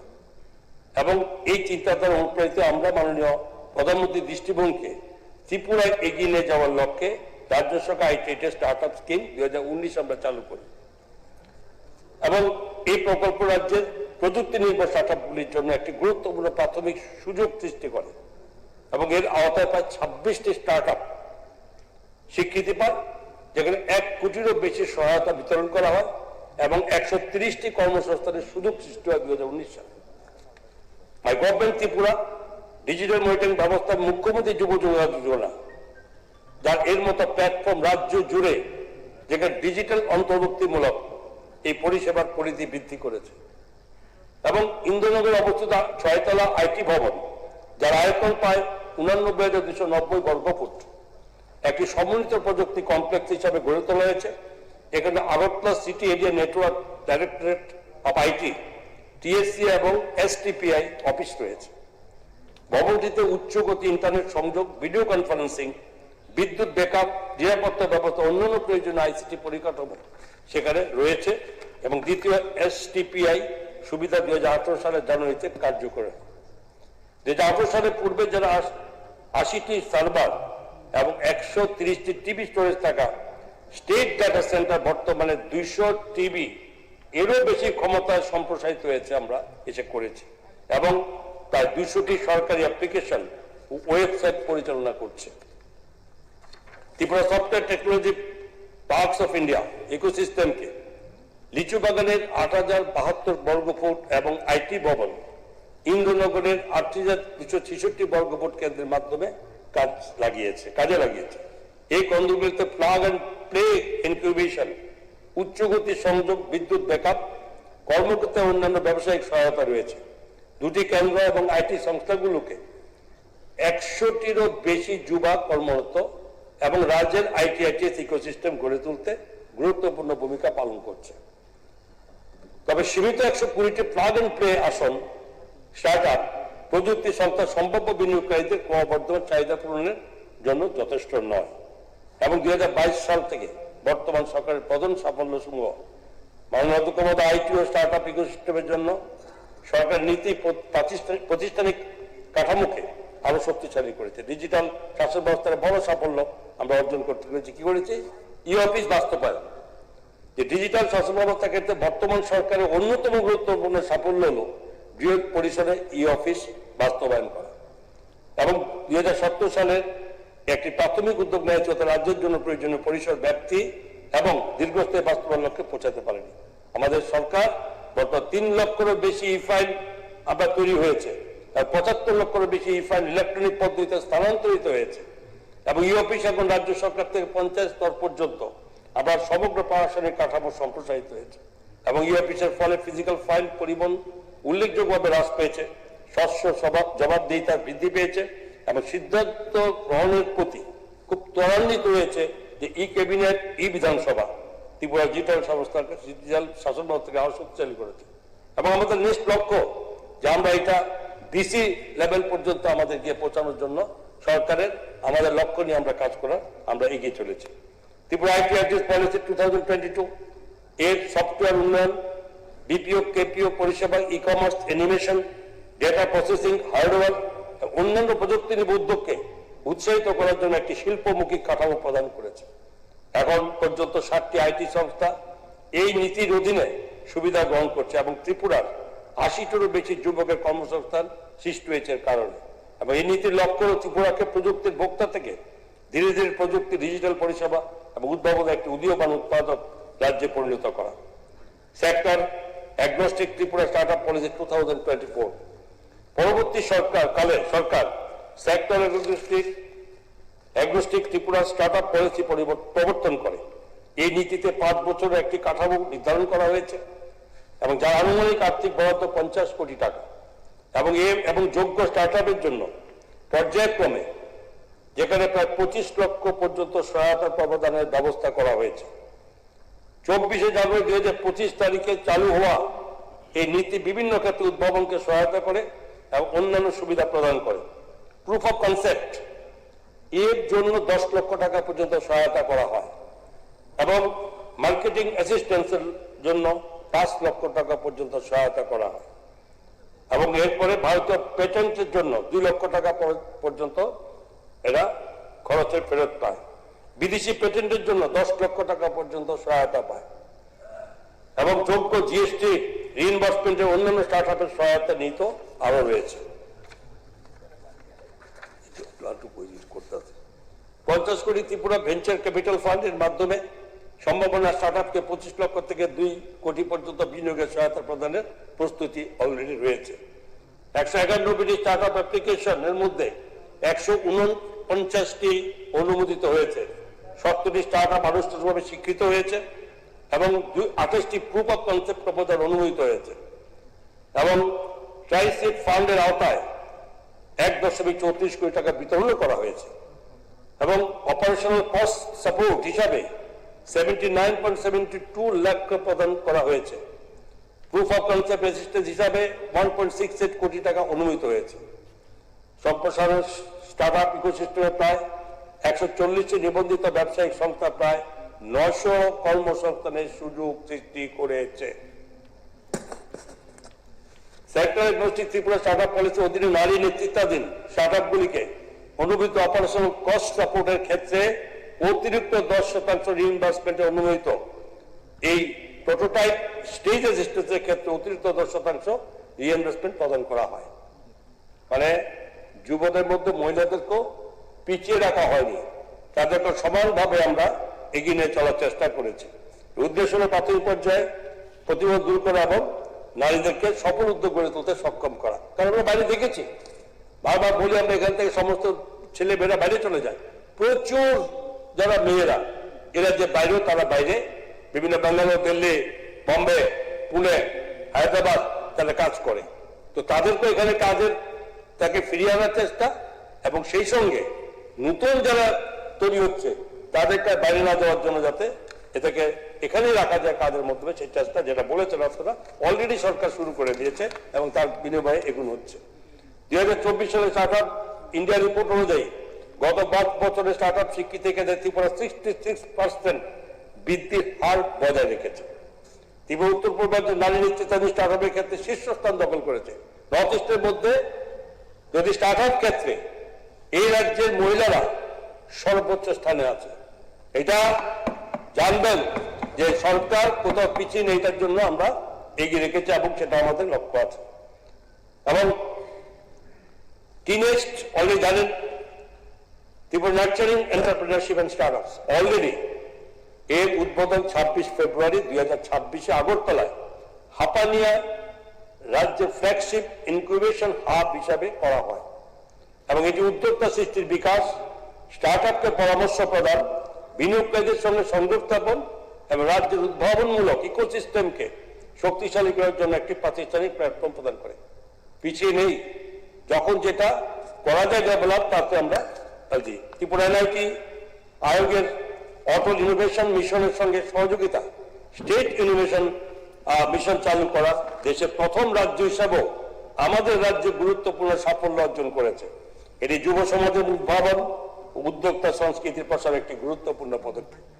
টি-রাইজ পোর্টাল 17 আগস্ট, এ বেশি দিন হয়নি, 17 আগস্ট 2026 তারিখে চালু হওয়া টি-রাইজ পোর্টাল হলো একটি সমন্বিত সিঙ্গেল উইন্ডো প্ল্যাটফর্ম যা স্টার্ট আপ, বিনিয়োগকারী, মেন্টর, শিক্ষা প্রতিষ্ঠান এবং সরকারি সংস্থাগুলিকে একটি প্ল্যাটফর্মে সংযুক্ত করে। এটি ব্যবসার গুরুত্বপূর্ণ ক্ষেত্রগুলিতে অন ডিমান্ড এন্টারপ্রেনারিয়াল সাপোর্ট প্রদান করে এবং বিশ্বের বিভিন্ন প্রান্তে থাকা ত্রিপুরার প্রবাসী প্রযুক্তিবিদ ও পেশাজীবীদের সঙ্গে সংযোগ স্থাপন করে রাজ্যের স্টার্ট আপ ইকোসিস্টেমকে আরো শক্তিশালী করা উদ্যোগ গ্রহণ করে। মানে যেহেতু বক্তব্য রেখেছেন আমাদের সদস্য তপজ্জল হোসেন এবং আমাদের শৈলেন্দ্রজি, ওনারা যেসব বলতে চেয়েছেন, যা জানতে চেয়েছেন, আমি জানি এটা লম্বা হয়, কিন্তু আমাকে না বললেও তাকে সেখানে অসংখ্য থেকে যাবে, অসম্পূর্ণ থেকে যাবে। আমাকে সময় হলো এটাকে মোটামুটি ভাবে অনেক কিছু বাদ দিয়ে দেবো, সবটা বললে পরে লম্বা টাইম লাগে। আমি চাই না এত লম্বা টাইম নিয়ে এ কথা বলার জন্য। যে জিনিসগুলো আমরা করেছি, যার জন্য মূল যে বক্তব্যটা যে ত্রিপুরা যুব সমাজকে কর্মসংস্থানের ব্যবস্থার পাশাপাশি কর্মসংস্থান সৃষ্টি করা, ওইটাই আসল যাবে। একজন পাবে চাকরি, তার আন্ডারে 10 জন 20 জন পাবে, সেটা হচ্ছে আমাদের মূল রাজ্য সরকার লক্ষ্য। এরকম মেমোরেন্ডাম অফ আন্ডারস্ট্যান্ডিং হয়েছে, কার সঙ্গে হয়েছে?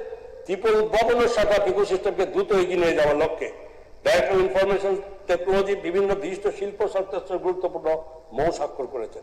যেমন টি-হাব হায়দ্রাবাদের যে 26 ফেব্রুয়ারি 2026 ত্রিপুরা প্রতিষ্ঠিত স্টার্ট আপ ইনকিউবেশন কর্মসূচি, মেন্টরশিপ এবং নেটওয়ার্কে নিয়ে আসার জন্য স্ট্র্যাটেজিক নলেজ পার্টনার হিসাবে কাজ করছে আমাদের সঙ্গে।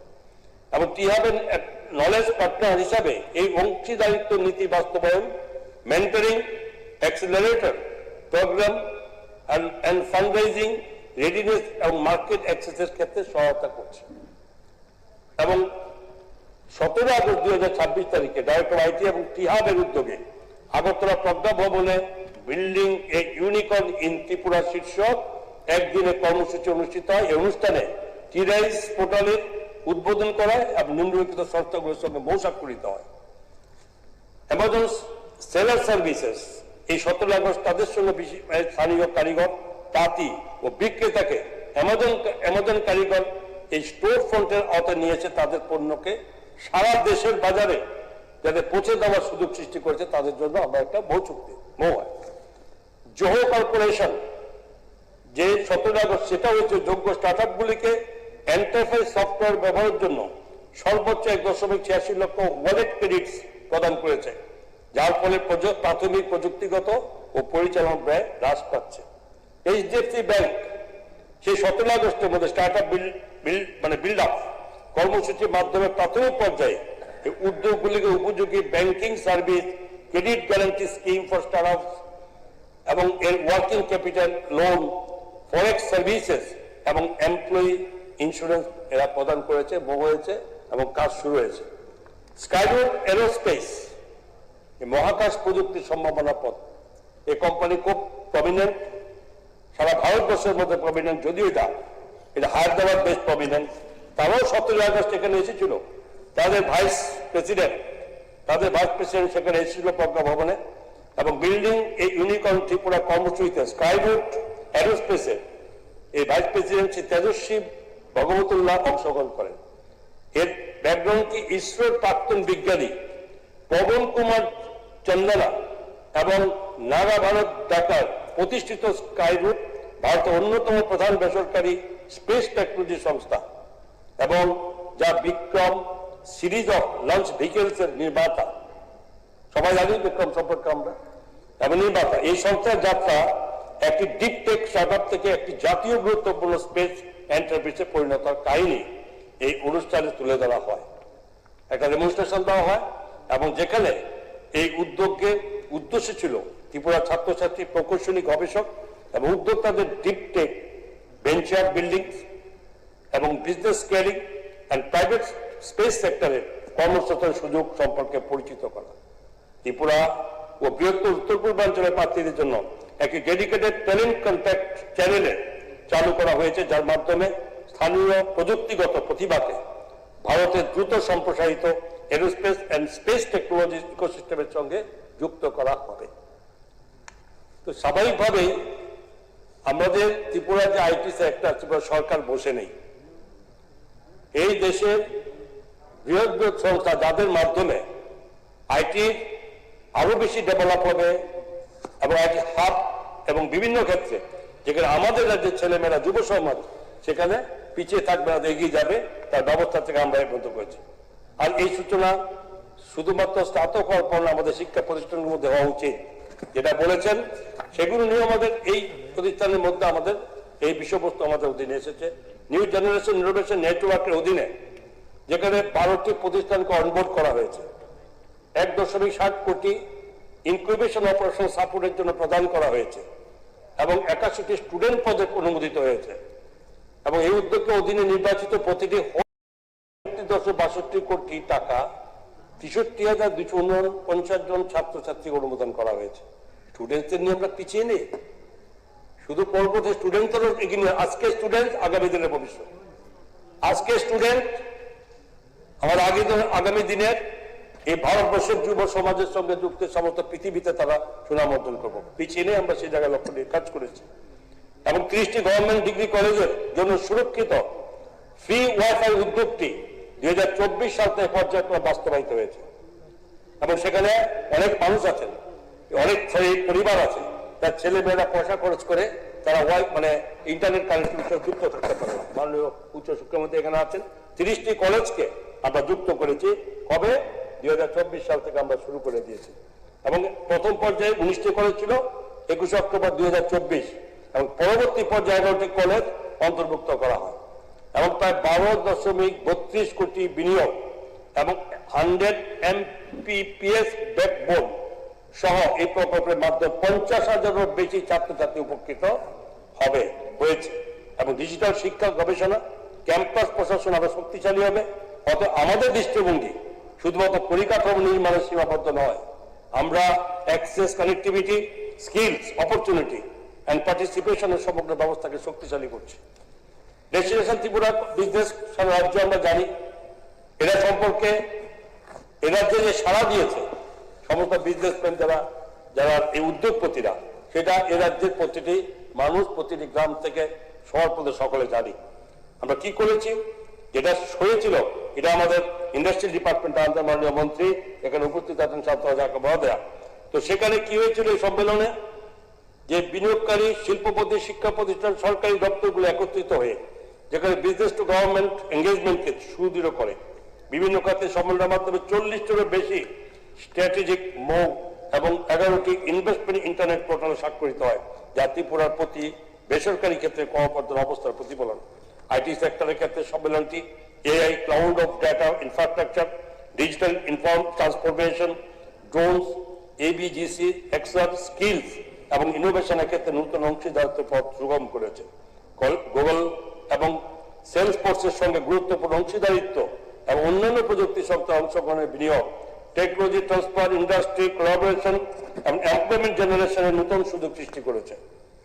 এন্টারপ্রাইজ সফটওয়্যার এবং share technology infrastructure, legal, accounting, patent এবং ব্যাংকিং এবং technical advisory service, mentoring, capacity building, business development support, investor connection, market linkage এবং promotional programme, innovation event, product demonstration, industry academic কোলাবোরেশনের জন্য এই বিশেষ সুবিধা আমরা এটা করতে পেরেছি। এই পার্ক টিনেস্ট, এনজিআইএন ইনস্টিটিউশন এবং ডিস্ট্রিক্ট অফ ইনোভেশন সেন্টারগুলি পরিপূরক হিসাবে কাজ করবে এবং রিজিওনাল স্টার্টআপ, রাজ্য জুড়ে স্টার্টআপ ইকোসিস্টেমের পরিধি বিস্তৃত করার লক্ষ্যে আমরা 8টি জেলায় প্রতিষ্ঠিত প্রত্যেকটি district level regional startup hub এবং স্টার্টআপ ফ্যাসিলিটেশন সেন্টার প্রতিষ্ঠার প্রস্তাব আমরা করেছি। এটা আপনি বলেছেন শৈলেন্দ্র বাবু, আপনার সাথে সেটা এবং আমাদের যেখানে তফাজ্জল হোসেন বলেছেন যে এটা শুধুমাত্র ত্রিপুরার শুধু আগরতলাতে সীমাবদ্ধ থাকে না, ডিস্ট্রিক্টগুলোকে ছড়িয়ে দেওয়ার জন্য, এবং সেটা আমরা অলরেডি শুরু করেছি। এবং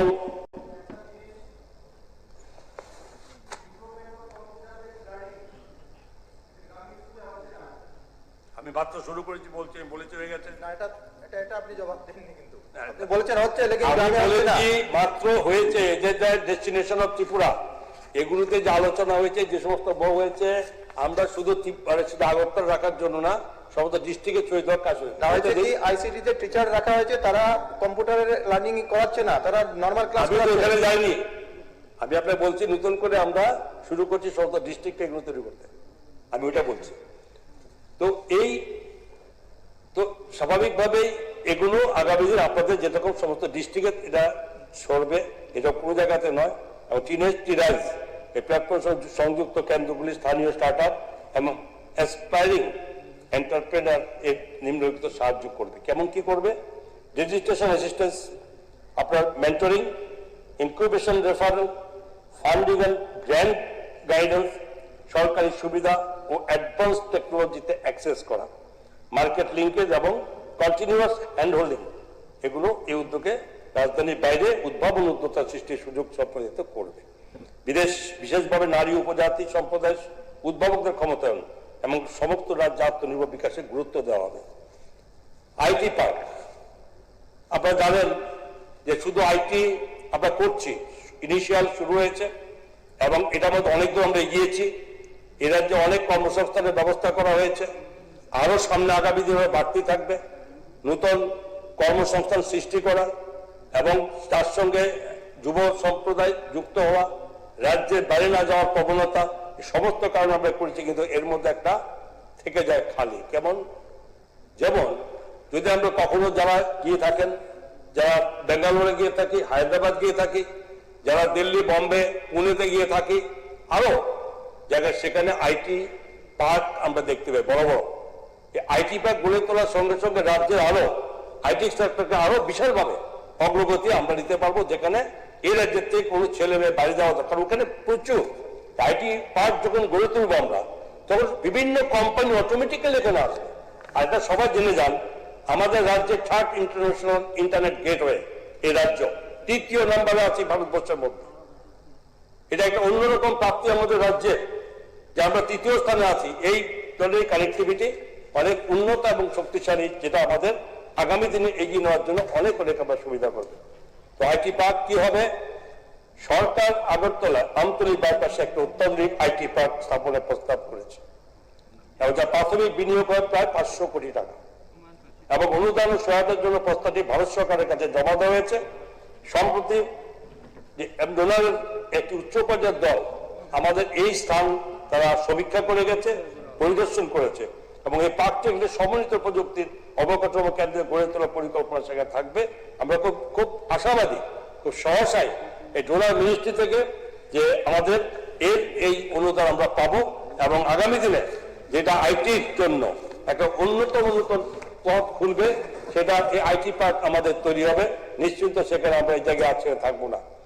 এবং নির্ভরযোগ্য উচ্চ গতির ফাইবার সংযোগ, নিরবচ্ছিন্ন বিদ্যুৎ সরবরাহ, কোওয়ার্কিং, ইনকিউবেশন, প্রশিক্ষণ এবং দক্ষতা উন্নয়নের সুবিধা যেখানে এআই, সাইবার নিরাপত্তা যেটা আপনি বলেছেন, ক্লাউড পরিষেবা, ফিনটেক এবং উদীয়মান প্রযুক্তি সহায়ক অবকাঠামো তার সঙ্গে যুক্ত হচ্ছে। এবং এবিজিসি এক্সেল, ইলেকট্রনিক্স, ডিজিটাল পরিষেবা, প্রযুক্তি নির্ভর গবেষণার জন্য সুবিধা এবং সাধারণ সভা সম্মেলন ব্যবসায়িক সহায়তার জন্য প্রয়োজনীয় সুবিধা নেওয়া হবে।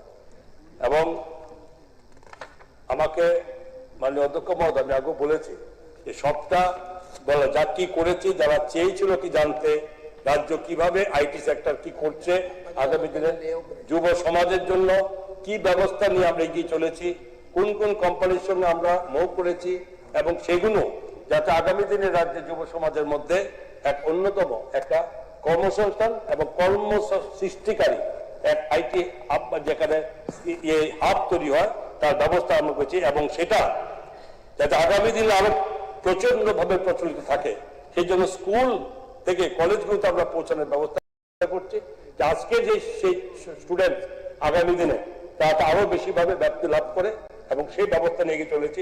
লম্বা আর বলবো না আমি, তবে এটুকু বলবো যে এআই সম্পর্কে বলেছি, এটা সারা মানে মাননীয় প্রধানমন্ত্রী নরেন্দ্র মোদীজি এআইটাকে যাতে এই ভারতবর্ষে আমাদের এটা মানে উচ্চ পর্যায়ে পৌঁছাতে পারে তার জন্য নিজে ব্যক্তিগতভাবে ভারত সরকারের মাধ্যমে সেটা ব্যবস্থা করেছেন। আমরা তার পরিণতি লক্ষ্য করে আমরা এগিয়ে চলেছি। লম্বা ইতিহাস, আর এটা বলতে চাইছি না, নিশ্চয়ই আমাদের যারা আছেন যারা বলেছেন নিশ্চয়ই আপনারা বুঝতে পারবেন। এআই সম্পর্কে বলেছিলেন, আমরা কোথাও পিছিয়ে নেই, আগামী দিন এআই শক্তিশালী ত্রিপুরা গড়বে, এটা নিশ্চিন্ত আমি বলতে পারি। উপসংহারে বলি যে আইটিও স্টার্ট আপ ইকোসিস্টেমের কাহিনী অনেকাংশে একটি রূপান্তরের কাহিনী, সীমিত বিচ্ছিন্ন উদ্যোগ থেকে প্রযুক্তি, উদ্ভাবন, বিনিয়োগ এবং কর্মসংস্থান কেন্দ্র করে একটি উচ্চবিলাসী সমন্বিত ইকোসিস্টেম গড়ে তোলা ওটার কাহিনী। 2018 সালের পূর্বে যা হয়েছে বৃহৎ পরিসরে যুব সমাজের ক্ষমতায়নের হাতিয়ার হিসেবে আইটিএস ও এন্টারপ্রেনারশিপ পূর্ণ সম্ভাবনা বাস্তবায়িত হয়নি, যা আজ ত্রিপুরাতে রয়েছে dedicated IT policy, sector agnostic startup policy এবং seed funding, proof of concept support, incubation institution, innovation network, digital governance platform এবং প্রাইভেট সেক্টরের মতো। এবং আপনারা জানেন যে আমাদের এখানে এয়ারটেলও আমাদের প্রায় 200 কোটি টাকা বিনিময়ে নিজেরা জায়গা নিয়ে, যেখানে লিচি বাগানে সেখানে তারা ফুলছে, ডাটা সেন্টার করছে, সেখানেও কর্মসংস্থান শুরু হবে। ওরা কথা দিয়েছেন যে আমাদের এটা শুরু হলে মিনিমাম প্রায় 200 যেখানে যুবক যুবতী সেখানে কর্মস্থানের ব্যবস্থা হবে। আর বাকি যে আমি বলেছি যে সমস্ত বড় বড় কোম্পানিগুলো আইটি হাব মানে কোম্পানিগুলো এসেছে, তারাও প্রতিটি জায়গাতে এই জায়গাতে আমাদের এখানকার অনেক বেশি এখানে সৃষ্টি হবে। এবং তাই আমি আমার বক্তব্য শেষ পর্যায়ে আপনাদের যেটা মানে তুলেছেন, তপজ্জলবাবু যেটা তুলেছেন, যুব সমাজের জন্য আপনিও বলেছেন, সমর্থন করেছেন। তো আমি তাই আমাদের আইটি দপ্তরের পক্ষ, সরকারের পক্ষ থেকে আমি যুব সমাজের প্রতি আমার একটা বার্তা থাকবে স্পষ্ট, যে তোমাদের প্রতিভা স্বীকৃতি পাবে, আগামী দিন আইটি সেক্টর স্বীকৃতি পাবে, তোমাদের ধারণা সমর্থন পাবে এবং তোমাদের উদ্ভাবন উৎসাহ পাবে, তোমাদের সুযোগ আরো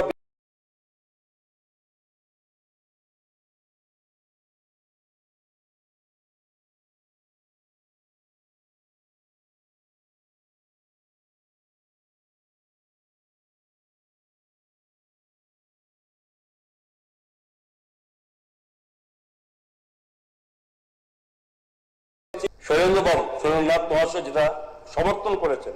তো আমি ওটাও করে বলি যে এই যুব কর্মসংস্থান বৃদ্ধি, তথ্য প্রযুক্তি নির্ভর অর্থনীতি গড়ে তুলতে ত্রিপুরায় ইনফরমেশন টেকনোলজি ব্যবস্থাপনার যথাযথ সম্প্রসারণ সহ স্টার্ট আপ গড়ে তোলার লক্ষ্যে ত্রিপুরা সরকার নতুন করে আর উপযুক্ত কিছু পদক্ষেপ গ্রহণ করে রাজ্য যুব সমাজের কর্মসংস্থান বৃদ্ধির সুযোগ সৃষ্টি করবে।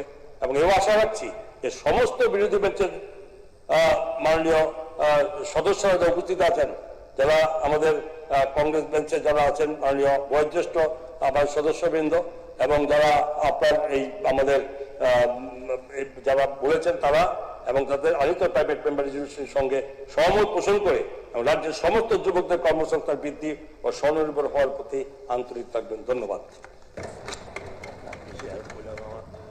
তো এখন আমি মাননীয় সদস্য শ্রী তফাজ্জল হোসেন কর্তৃক উত্থাপিত রেজলিউশনটি ভোটে দিচ্ছি। হ্যাঁ, আচ্ছা, তো তবু তো সিস্টেম বলতে হবে, সিস্টেম বলবেন। এই প্রস্তাবটা এনেছে, এটা সর্বসম্মতি হাউস গৃহীত, আমরা অভিনন্দন দিয়ে দেবো। আচ্ছা, যাই হোক, মাননীয় শ্রী সদস্য তফাজ্জল হোসেনের কর্তৃক আনিত রেজুলেশনটি যেহেতু শৈলেন্দ্রজিও সাপোর্ট করেছেন, তো এখানে আর ভোটের কোনো প্রশ্নই উঠে না। তো বাকিরাও নিশ্চয়ই এটা সমর্থন করবেন। তো এই রেজুলেশন সভা কর্তৃক সর্বসম্মতিক্রমে গৃহীত হলো। তৃতীয় রেজুলেশনটি এনেছেন মাননীয় সদস্যা শ্রীমতী অন্তরা সরকার দেব। আমি এখন মাননীয় সদস্যা শ্রীমতী অন্তরা সরকার দেবকে অনুরোধ করছি ওনার রেজুলেশনটি সবাই উত্থাপন করে আলোচনা শুরু করার জন্য।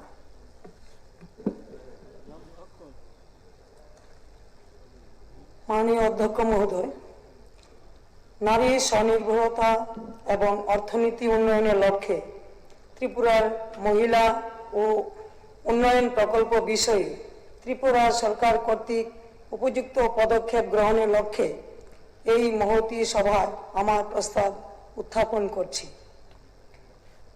মাননীয় অধ্যক্ষ মহোদয়, এই প্রস্তাবটি শুধু মাত্র মহিলাদের জন্য একটি প্রকল্প সম্প্রসারণের দাবি নয়, এর সঙ্গে জড়িয়ে আছে আমাদের রাজ্যের অর্ধেক জনসংখ্যার অর্থনৈতিক ক্ষমতায়ন, পরিবারের আর্থিক নিরাপত্তা, যুব সমাজের কর্মসংস্থান, গ্রামীণ অর্থনীতির বিকাশ এবং সর্বোপরি একটি শক্তিশালী ও স্বনির্ভর ত্রিপুরা গড়ে তোলার স্বপ্ন। আমরা সকলেই জানি একটি পরিবারকে এগিয়ে নিয়ে যাওয়ার ক্ষেত্রে একজন নারীর ভূমিকা কতটা গুরুত্বপূর্ণ।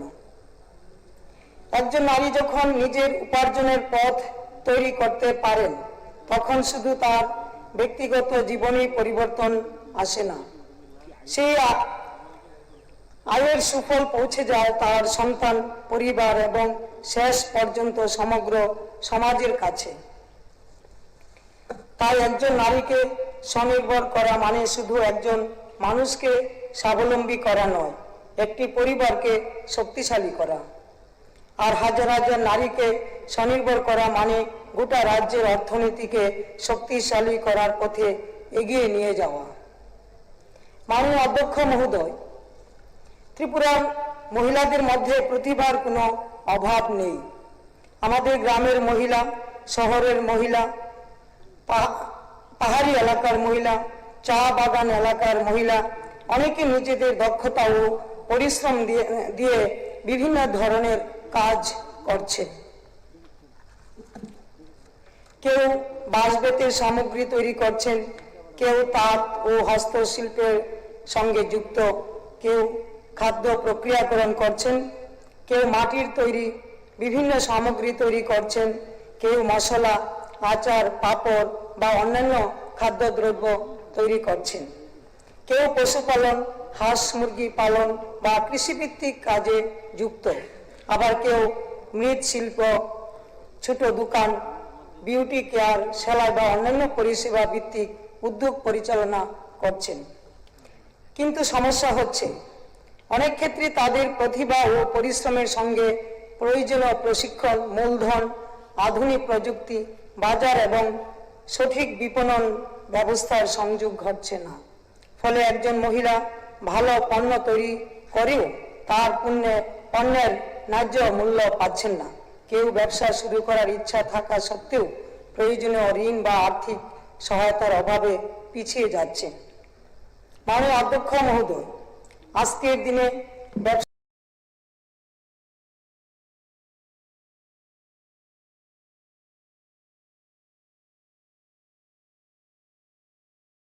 শুধু স্থানীয় বাজারের মধ্যে সীমাবদ্ধ নেই। প্রযুক্তির অগ্রগতির ফলে একজন গ্রামের মহিলা তার তৈরি পণ্য শুধু আগরতলায় নয়, রাজ্যের বাইরে এমনকি দেশের বিভিন্ন প্রান্তেও বিক্রি করতে পারেন। সেজন্য আমাদের মহিলা উদ্যোক্তাদের ডিজিটাল বিপণন, অনলাইন ব্যবসা, ডিজিটাল পেমেন্ট, পণ্য প্রদর্শন এবং আধুনিক ব্যবসা পরিচালনা বিষয়ে প্রশিক্ষণ দেওয়ার প্রয়োজন রয়েছে। মাননীয় অধ্যক্ষ মহোদয়, আমাদের মহিলা উদ্যোক্তারা যাতে তাদের উৎপাদিত পণ্যের ন্যায্য মূল্য পান তার জন্য সরকারি উদ্যোগে নিয়মিত মহিলা উদ্যোক্তা মেলা, প্রদর্শনী এবং বিক্রয় কেন্দ্র আয়োজন আরও বেশি করা যেতে পারে। রাজ্যের বাইরে বিভিন্ন মেলা ও প্রদর্শনীতেও ত্রিপুরার মহিলা উদ্যোক্তাদের পণ্য প্রদর্শনের সুযোগ আরও সম্প্রসারিত করা যেতে পারে। আমাদের বাঁশবেতের সামগ্রী, হস্তশিল্প, তাঁতজাত পণ্য, খাদ্যজাত পণ্য এবং বিভিন্ন স্থানীয় উৎপাদন যদি সঠিকভাবে ব্র্যান্ডিং বা বাজারজাত করা যায়, তাহলে এগুলি শুধু মহিলাদের আয় বৃদ্ধির মাধ্যম হবে না, ত্রিপুরা নিজস্ব পণ্য ও পরিচিতিকেও দেশের বাজারে প্রতিষ্ঠিত করতে পারবে। এই উদ্যোগের আরেকটি গুরুত্বপূর্ণ দিক হল যুবতী ও শিক্ষিত মহিলাদের উদ্যোক্তা হিসাবে গড়ে তোলা। মাননীয় অধ্যক্ষ মহোদয়, ত্রিপুরায় বর্তমানে জনজাতি মহিলাদের একটি ব্যাপক অংশ এবং পাশাপাশি মণিপুরী সম্প্রদায়েরও একটি ব্যাপক অংশ নিজস্ব প্রচেষ্টা দেশীয় প্রযুক্তিতে সুতা ব্যবহারের মাধ্যমে চিরাচরিত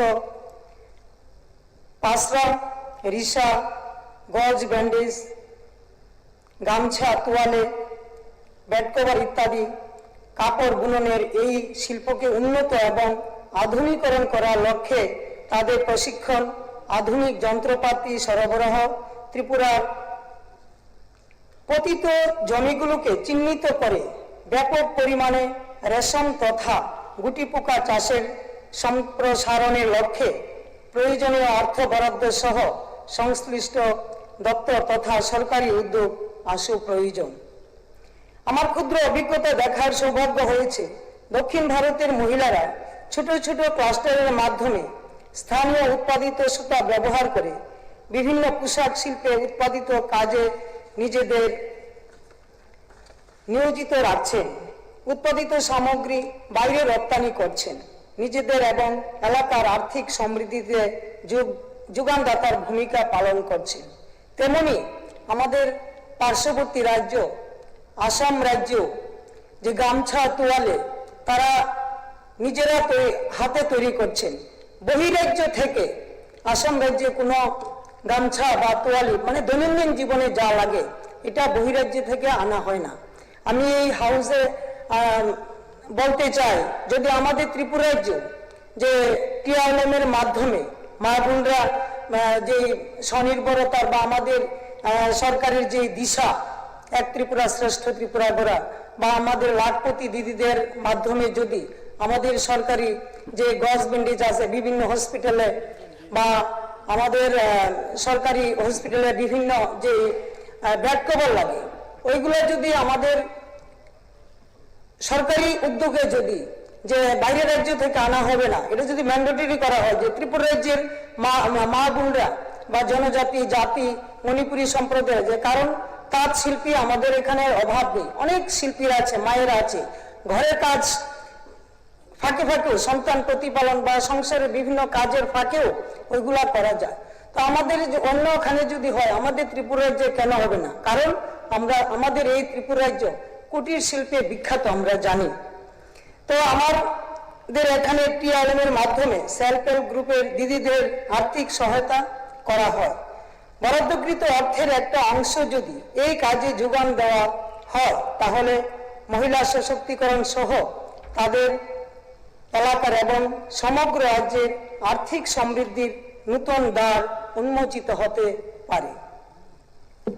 আজকের শিক্ষিত মেয়েরা শুধুমাত্র চাকরির সন্ধান করবেন এমন ধারণা আমাদের পরিবর্তন করতে হবে।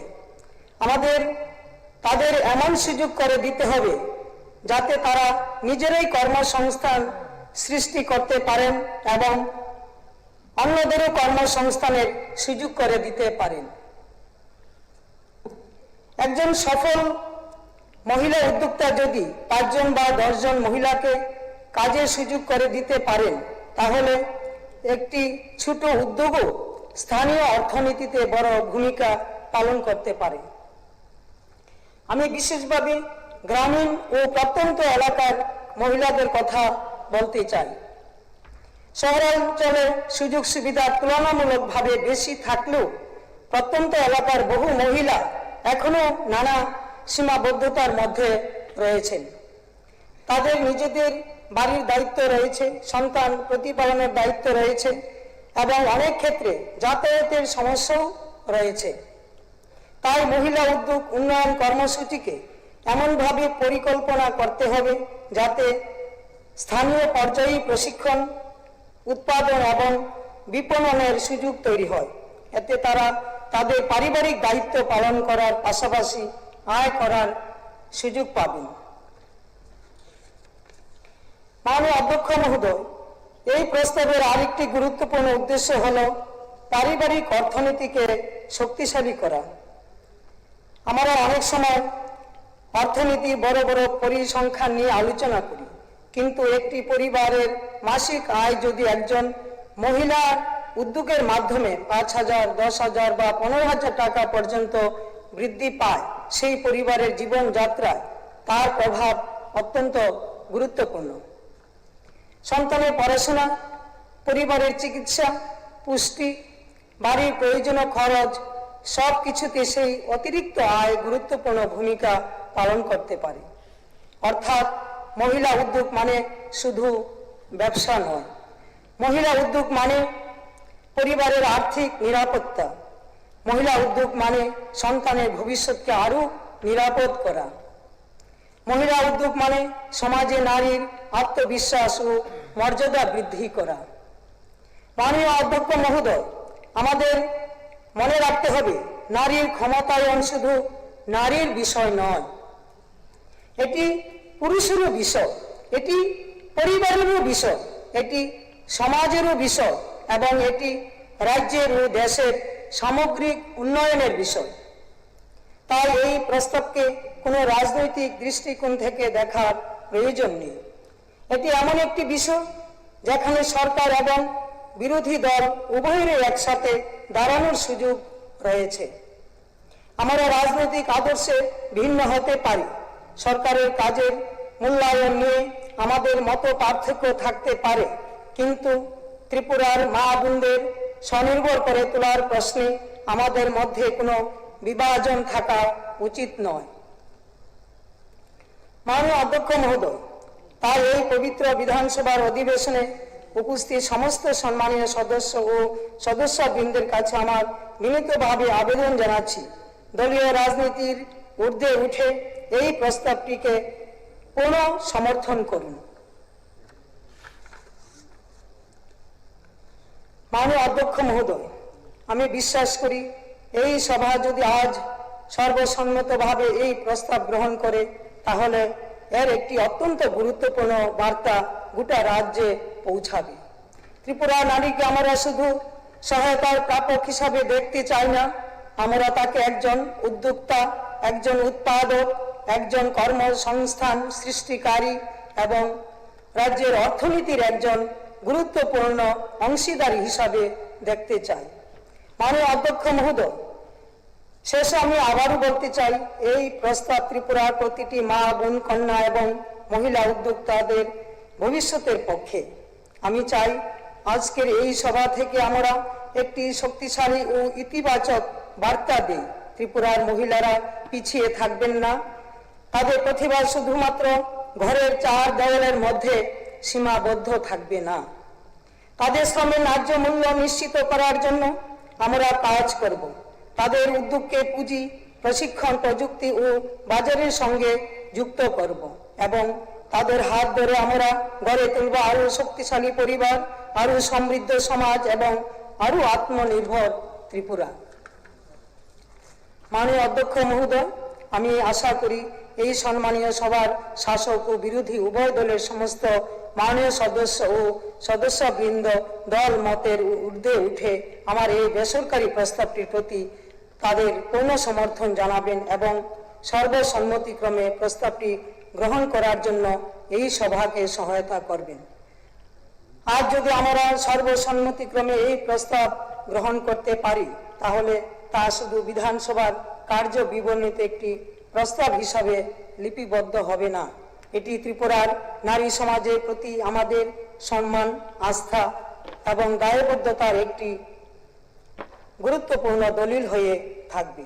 এই প্রত্যাশা এবং বিশ্বাস নিয়ে আমি আমার প্রস্তাবটির সমর্থনে আলোচনা শেষ করছি।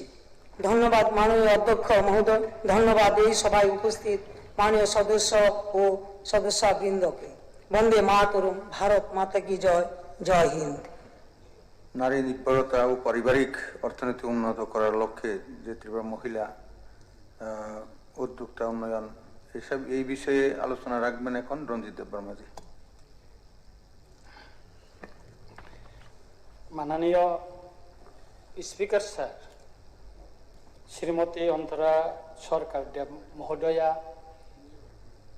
প্রাইভেট রেজুলেশনের মাধ্যমে নারীর স্বনির্ভরতা ও পারিবারিক অর্থনীতি উন্নত করার লক্ষ্যে ত্রিপুরায় মহিলা উদ্যোক্তা উন্নয়ন প্রকল্প সম্প্রসারণের জন্য ত্রিপুরা সরকার উপযুক্ত পদক্ষেপ গ্রহণ করুক, এটা আমি সমর্থন করে আমি কিছু বলতে চাই। আমি ধন্যবাদ দিতে চাই শ্রীমতী অন্তরা সরকার দেব মহোদয়াকে, তিনি নারীদের উন্নয়নে স্বনির্ভর করার ক্ষেত্রে যে প্রস্তাবটা এখানে এনেছেন এটা সময় উপযোগী এবং এটা সমর্থনযোগ্য। আমি বলবো,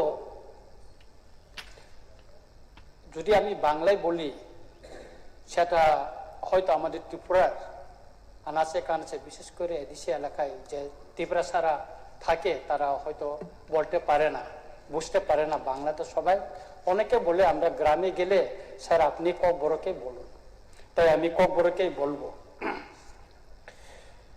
চিনি বিধায়িকা অন্তরা সরকার দেব যে প্রস্তাব তুখা মবুরি রং নিজেनि याकंग बुसानानि ताई नुखं हामारिनो खालायनानि बागैनो अमब्लाय कायसा प्रस्ताब काहाम तामनि हिंगाखाय उकलग उसुरि तंनाय चिनि गोबां मा जे बुरि रंनि बिसिंग बिशेष करे जों पाहार जार तंनाय बुरिर जतनि साय उकलग जतन साय लांचित बंचित अबहेलित जों उङै दंगो तिनि मासाव सरकारनि गोबां स्किम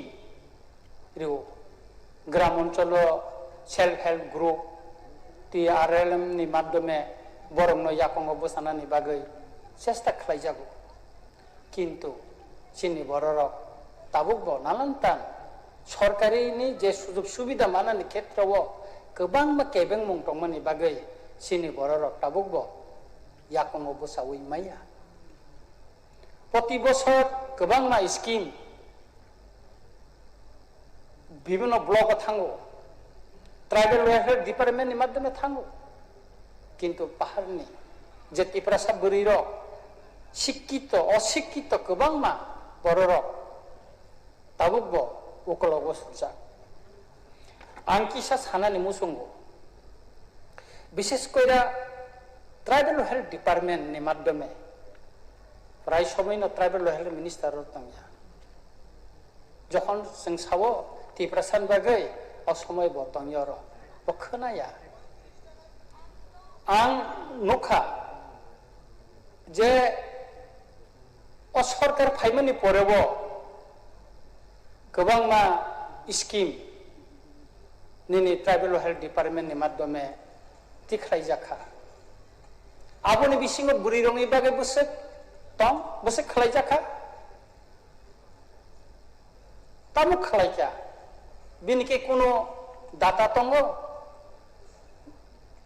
किछु करे अथच जों नुखा 2024-2025 बिसिव पत्रिकानि तथ्य अनुसारे ट्राइबल हेल्थ डिपार्टमेंट 200 कोटी रां फिरगै थांगा 2025-26 170 कोटी टाका ट्राइबल हेल्थ डिपार्टमेंट सेंट्रल फिरगै थाङो कारण ट्राइबल हेल्थ डिपार्टमेंट स्कीम सालामै ग्राम अंचल जे बेकार बुरिर फानंखन सोलार फानंखन सঠিক भावे बरंग रुइमाया बुरिर ताम खाय चिन पाहाड़ साधारणत अशिक्षित जारा अंशर ताम खाइबा पाहाड़ नक्सितानो फुलजारो ताने फालनाय जाओ लामा किनाराव রাং করে বরং নি ফালই বরং একটা নকশি ফালকাই বসে 10 টাকা 15 টাকা মান যাও রাং করে নি অভাব বাই বড়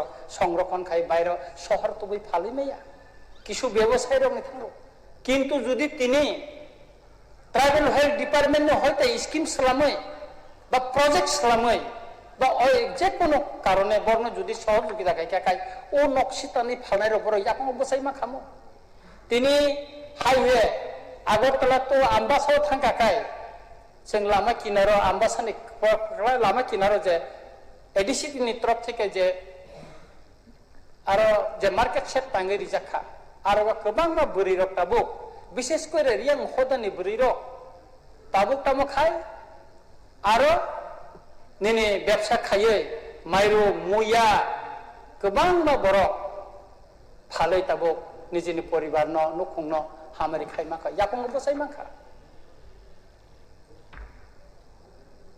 Omti yahai, kebanyakan cini tiprasat beriro, kaniam saya tunggu beriro, sudah selasimia beriro, siakok wai mano, langa wai mano, takok wai mano, siampai wai mano, baling wai mano, borong judi sing, kisah ran, judi ruwai judi soju kita kai mangkang kai, o beriro, nijini nukungo hamari tu imang kamu, bunyi sakawa nirbor kaina nangla kamu. সামুংকাং অন্যান্য labour খাইছানা Nangla খামো তাতে একদিকে চিনি তিপ্রা সারংনি সিরি সিতিনি যে মানির অমরগ বাজারগ ফালজাগৈ মান খামুন বইব পাইयै অমন নখুংরগ মসি একটা স্মৃতি হিসাবে তিসাই মান খামো কিন্তু অবরক কিছু খাইজা গিয়া খাইজাকা কোন খাইজা গিয়া অন্তে হাই কেন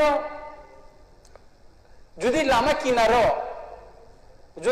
কিনারো মার্কেট সেট তাঙ্গে রিখা হিংগাকাय गोबां मा बुरै ব্যবসা খাইमा खामो बरमुरा रग थांग्रे नुगो गोबां मा लामा किना मखितों लाय से 18 मुरा से लंगत्रै मुरा लामा किनारो पुदरी कानजाक थरे बारे चारे बसा बामजाक मखितों फालो बंनि नुखुं सागो करै और जात्री सेट जुदि खायरे खाय बुरिरो याखम बसाय मा खामो असुजुग दंगो दिनै जों अमनो साननानै मुसुंगो गोबां मा जों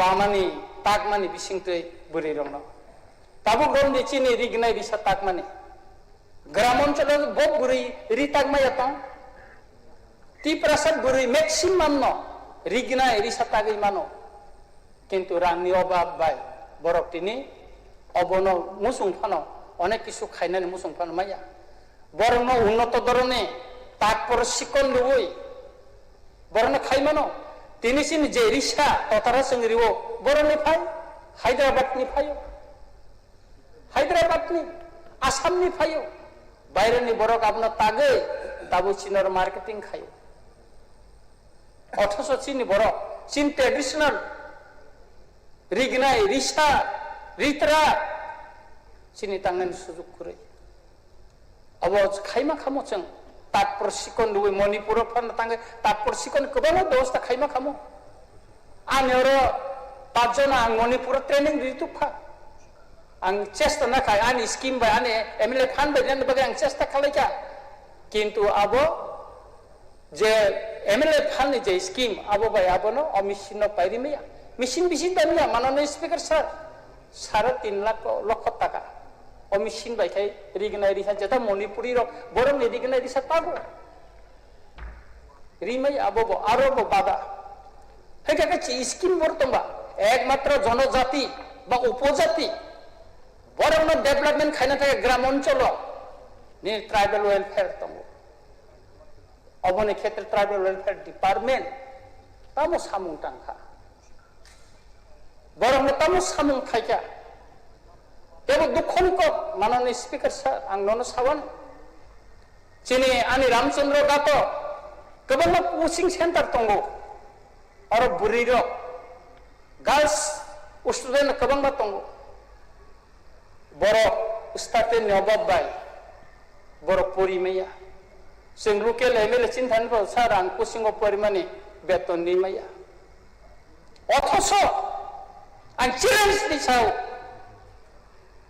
पानबिथि कोचिं सेन्टार 20 जननि बागै स्कलारशिपनि बागै एप्लाइ खायखा माननीय स्पिकार सार खर बसंना रिजाखा 5 जनानो कक इंलिश हस्टेल दङ बुरिर गोबांमा बरक सानका 10 जना फानेदे खरक साफानो रिजागिया खरक साफानो रिजागिया बाहायखि जों आगनाय चिनि ग्राम अञ्चल सलारनो तो बादनो बुरिर बाहायखि आगनाय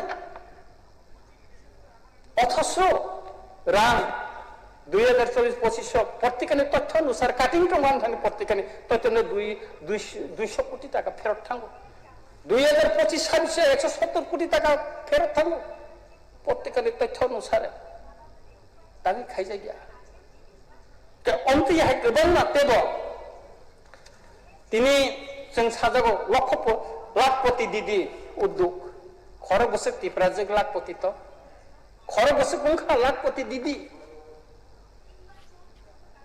लेखायनायदि आंनि रामचन्द्रका तो गोबां प्रग्राम थांगो लाखपति दिदिनि आं खोनायाखौ अबुरिन किसुलु निजागो बर किन्तु लाखपति दिदी उदां हां साइमिया आं थानि कोन तथ्य करे लोकेल एमएलए बन विकास नि माध्यमे चिनि कामी आमचाइनि बलंनि जे मखतै जेता थासिंगस वन मंत्री सामानि अर्गानिक साग सब्जी अब फालनानि बागै लामा किनारो मार्केट सेट तांगेरि मा किन्तु तिनि मार्केट सेटनि अभाब आंनन साका थासिंनो आपनिबो बरमुरातै थाखाय नुगना मैक्सिमाम मिनिस्टार एंकि थाखाय नुगो लामा किनारा कोनो बासाय तासाय करे फालाय जाव अ बरमुरावनो गोबां मा फालाय जाव अथस बंनि कगनो वानसुक जायगा आर मैक्सिमाम मखैतों फालनाय मुया गान्द्रै मेखुनस फालनाय मैक्सिमाम न बुरिराव बलंनि टिख्लाय थालिं मेखुन फालनाय र बुरिराव मांनो बंनि बागै कि वानसुक जाखा वानसुक जायगा प्रस्ताव खूब गाहाम आलोचना खूब नंगौ माननीय स्पिकार सार किन्तु बरं न जे जों स्वनिर्भरनि बागै कक सावो नुको हामारिनि कक सावो खादा खालायजा बंनि बागै कि कोनो चिन्ता वानसुगै कोनो स्किम कोनो प्रोजेक्ट सदा खालामजाखा खालामजागिया दिनै गोबां मा स्किल डेभेलपमेन्टनि माध्यमे सिनि एडुकेटेड बुरिर प्रशिक्षण नावै तंजा किन्तु बर साधारणत ऋण माननानै बेंकनि ऋण ग्यारेन्टर करे पाहारो तिप्रा सारंनि जागानि कोनो कागज पत्र करे फरेस्ट डिपार्टमेन्टनि पात्तारिमा जागा बसबास खायो बर बेंक नि थाखाय ग्यारेन्टर सानजागो बेंकनि लुनगो बर माया तामखाय बर आगगनाय तामखाय बर बुसकांगो आगगनाय संसार मोजाङै तंनाय नायथथ खायलायै सरकार मा वानसुंनाय ब्ले बंनि बागैबोथ नों स्किम सामदि सलाम जागिया किसु किसु गोबां डिपार्टमेन्टनि माध्यमे एनिमेल हाजबेन्ड्रि माध्यमे वाग्र मांनैर तग्र ताखुमले किसा बागजागो एबारे ताम खाय किसु खायजे गया बरंनि बागैबोथ जों वानसुंना नांनाय के आबोनि बागै आं सानाय बरंनि बागैबो वानसुकदि अन्यान्य शहर अञ्चलनि दा विभिन्न जरा उनको तलाव जर तंनाय अन्यान्य जनगोष्ठी जे बुरिरंनि जे डेभेलपमेन्ट उं दङ बंनि जे तरक तरक खायजे स्टेप बाय स्टेप बर कसाय तंमानो हाय सिनि कामी आमसायनि तिप्रा सा बुरिरंबो उक्लक उक्लक बंनि उक्लक उक्लक कसायमान थुन अ लामानो स्लामथुन अ लामानो स्लामै दिनै आनि कयमुं दङ माननीय स्पिकार सार गोबां मा स्किम दं सानाखै गोबां मा कक सायमानो देखो किसे शॉर्ट खाइजारि जेमन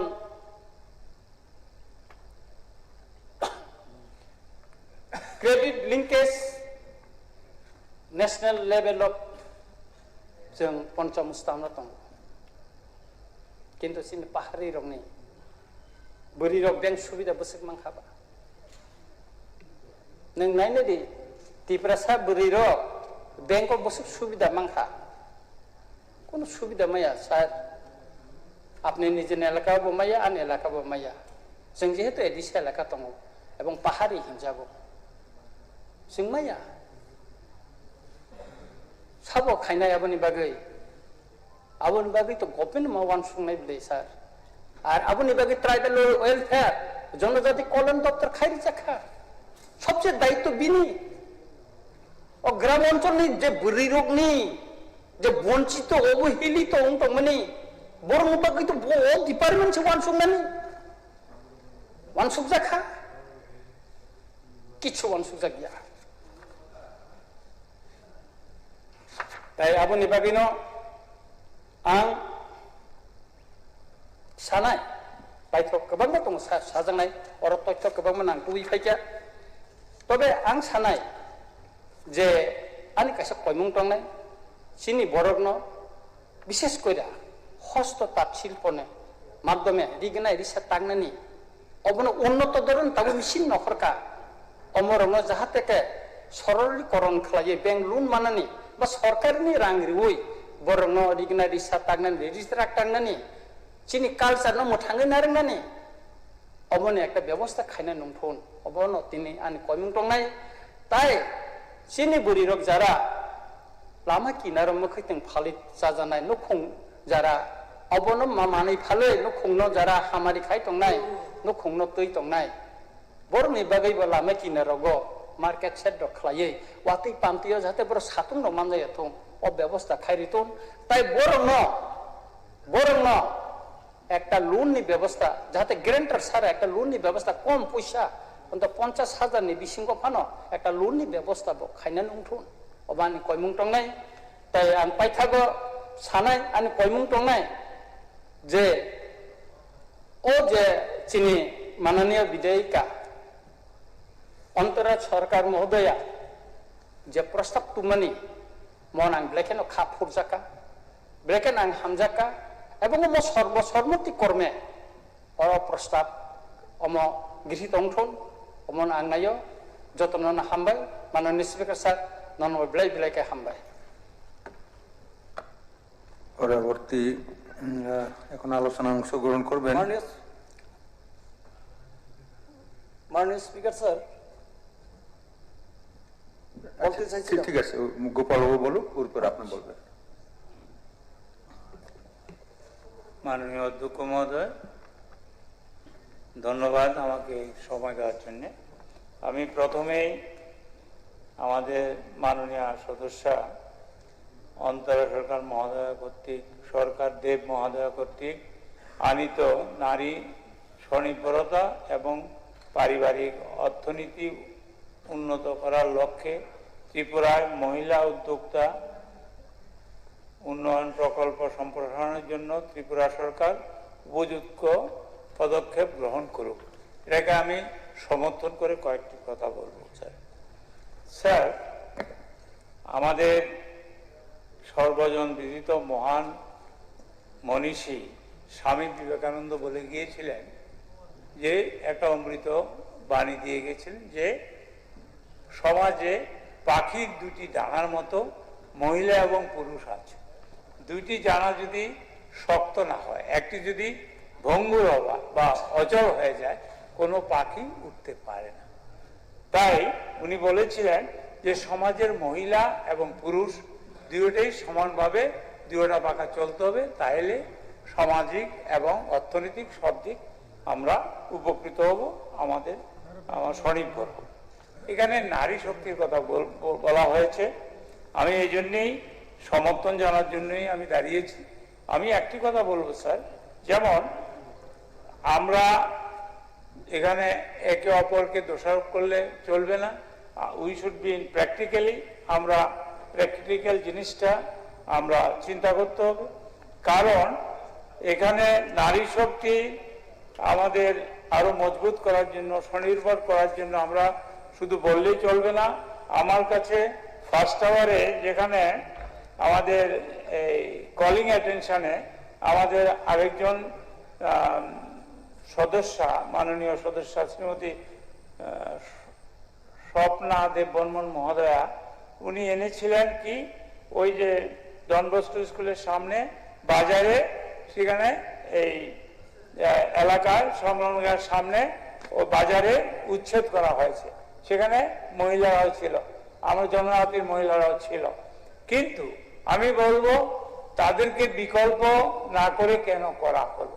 যদি নারী শক্তিকে আমরা মজবুত করতে চাই, আমরা যদি শ্রদ্ধা করতে চাই, যদি মনের দিক থেকে আমরা মানতে চাই যে নারী শক্তিতে আমরা শ্রদ্ধা করব, সেটাকে স্বয়ংবর করার জন্য আমরা চেষ্টা করব।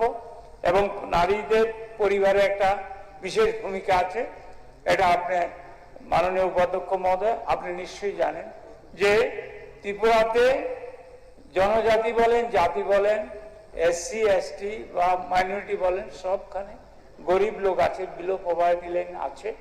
তাদের অবস্থাটা কি হচ্ছে আমি বলবো, এখানে যাই বলুক না কেন, এই যে আমাদের রঞ্জিত বাবু যে প্রস্তাবটা এনেছিলেন, আমরা সর্বসম্মতিক্রমে হতে পারিনি। আমাদের বিধায়কদের 75 লক্ষ টাকা আমাদের ডেভেলপমেন্টে ফান্ডে আছে বছর। কোনো কোনো বিধায়ককে বেছে বেছে হয়তো বন্ধ করা হয়। যেমন আমি 2 বছর 3 বছরে পাইনি, বিধায়ক এলাকা উন্নয়ন তহবিলের টাকা দেওয়া হচ্ছে না। আমি হাইকোর্টে কালকে বা আগামী সোমবারে রিট পিটিশন করতে হবে, আমার উপায় নেই। কারণ ইচ্ছাকৃতভাবে এটাকে বঞ্চনা করার জন্য, একটা এরিয়াকে বিরোধীদের বঞ্চনা করার জন্য এটা করছে।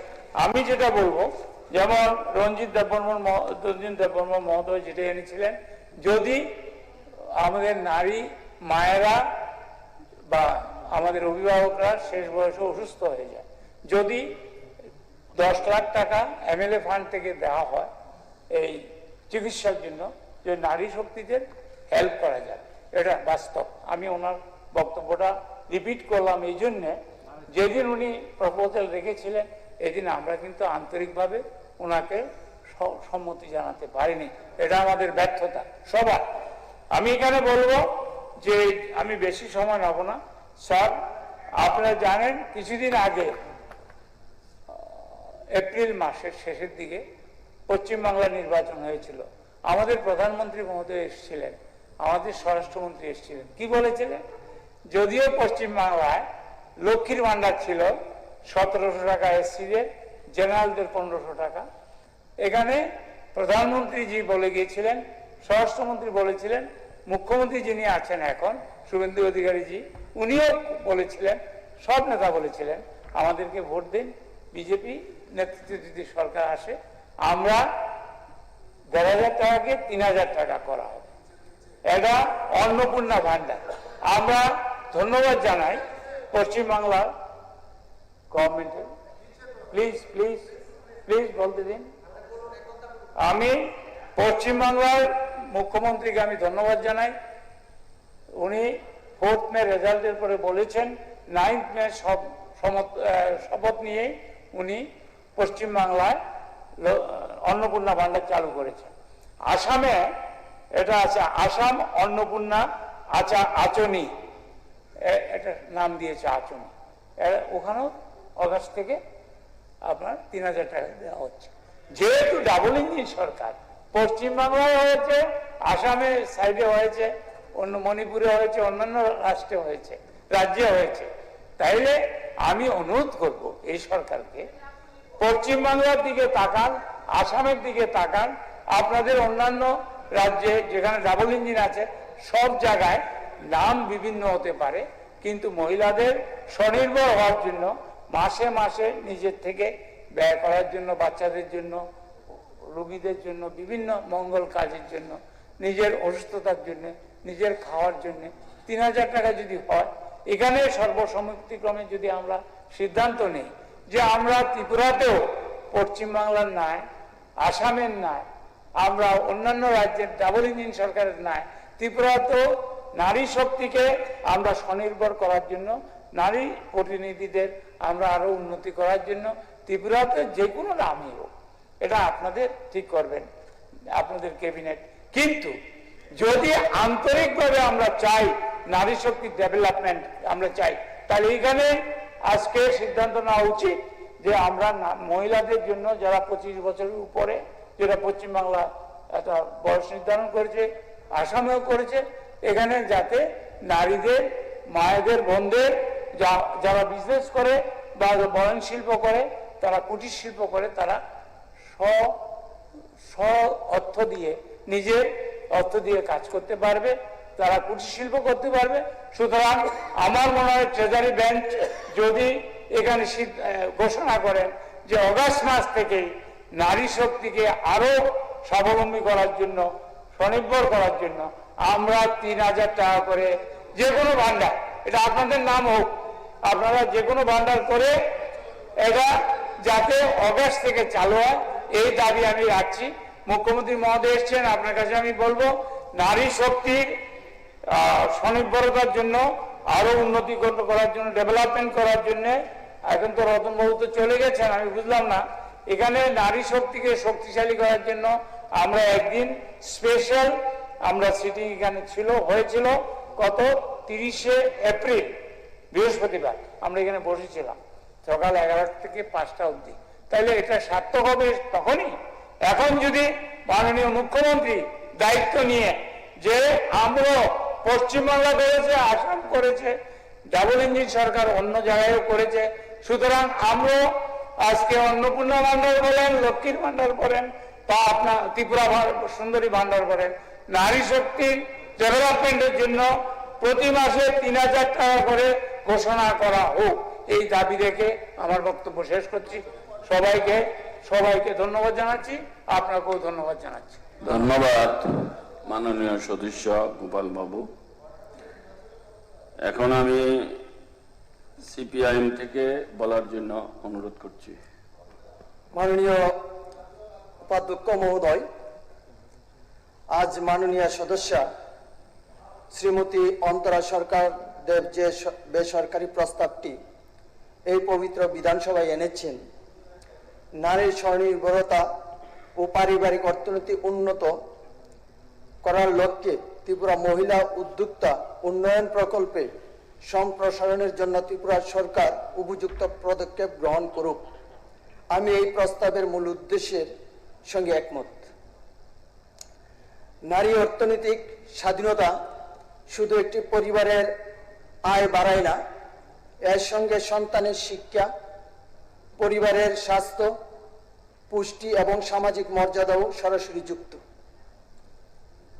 কিন্তু মাননীয় উপাধ্যক্ষ মহোদয়, আমি মনে করি আজ আমাদের শুধু একটি প্রস্তাবকে সমর্থন করলেই হবে না, আমাদের দেখতে হবে ত্রিপুরার মহিলারা বাস্তবে কতটা স্বনির্ভর হচ্ছেন, কতজন মহিলা ঋণ পাচ্ছেন, কতজন মহিলা নিজেদের উদ্যোগ শুরু করতে পারছেন, আর কতজন সেই উদ্যোগ ধরে রাখতে পারছেন।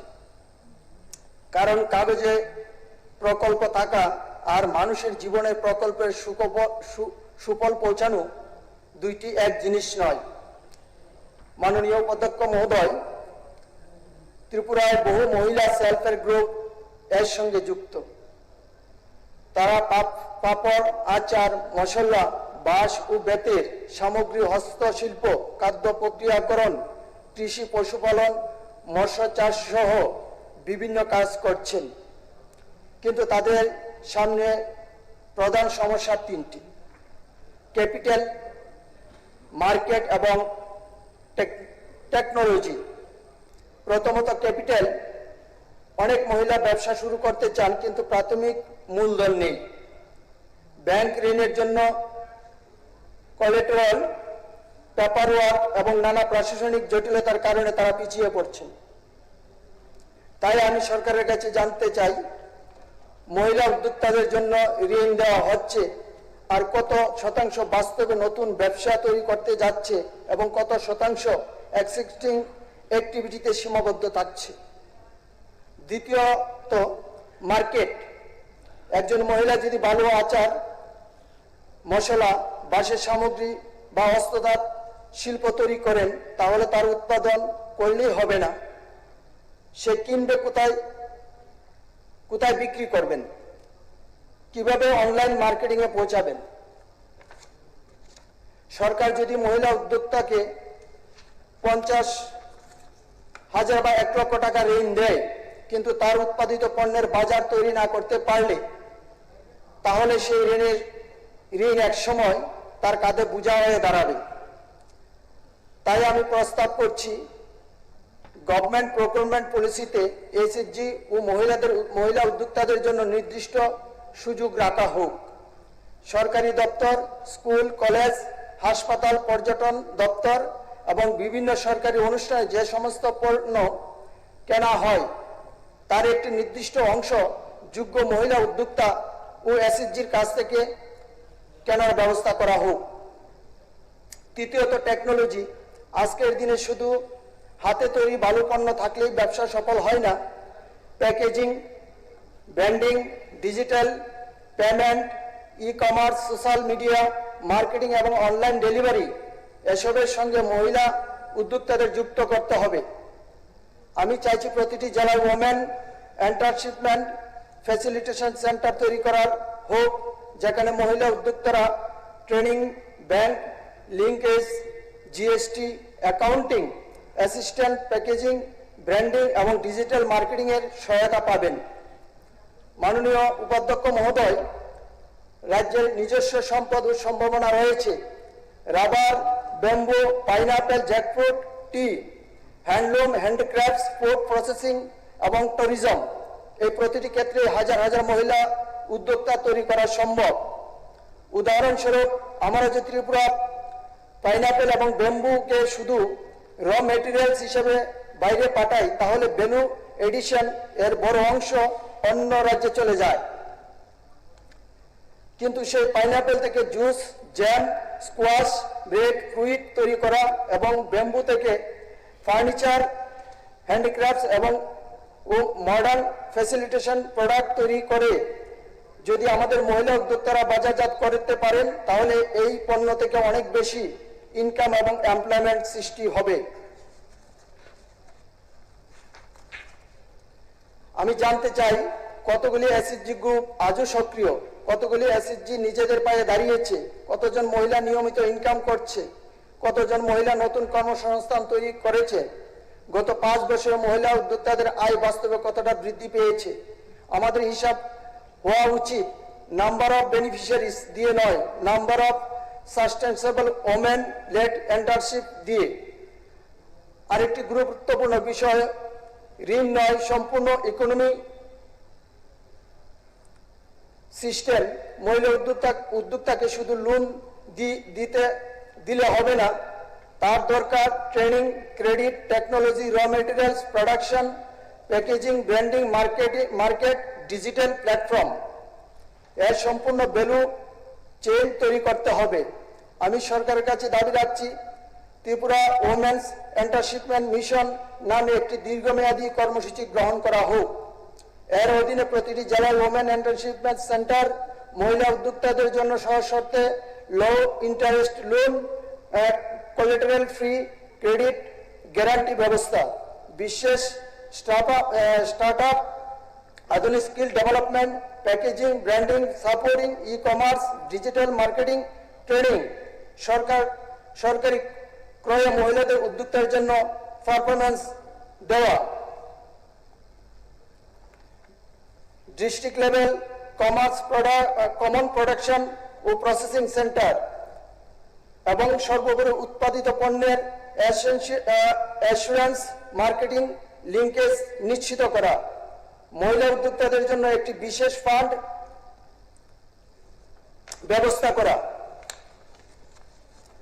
আমি আরো একটি নির্দিষ্ট প্রস্তাব রাখতে চাই, রাজ্যে ওমেন এন্টারপ্রেনিউরশিপ ফান্ড তৈরি করা হোক। যে মহিলা নতুন ব্যবস্থা শুরু করতে চায় তাকে শুধু ব্যাংকের দরজা দাঁড়িয়ে দায়িত্ব শেষ করা যাবে না, সরকারকে হ্যান্ডলিং করতে হবে, প্রজেক্ট প্রিপারেশন থেকে লোন, ট্রেনিং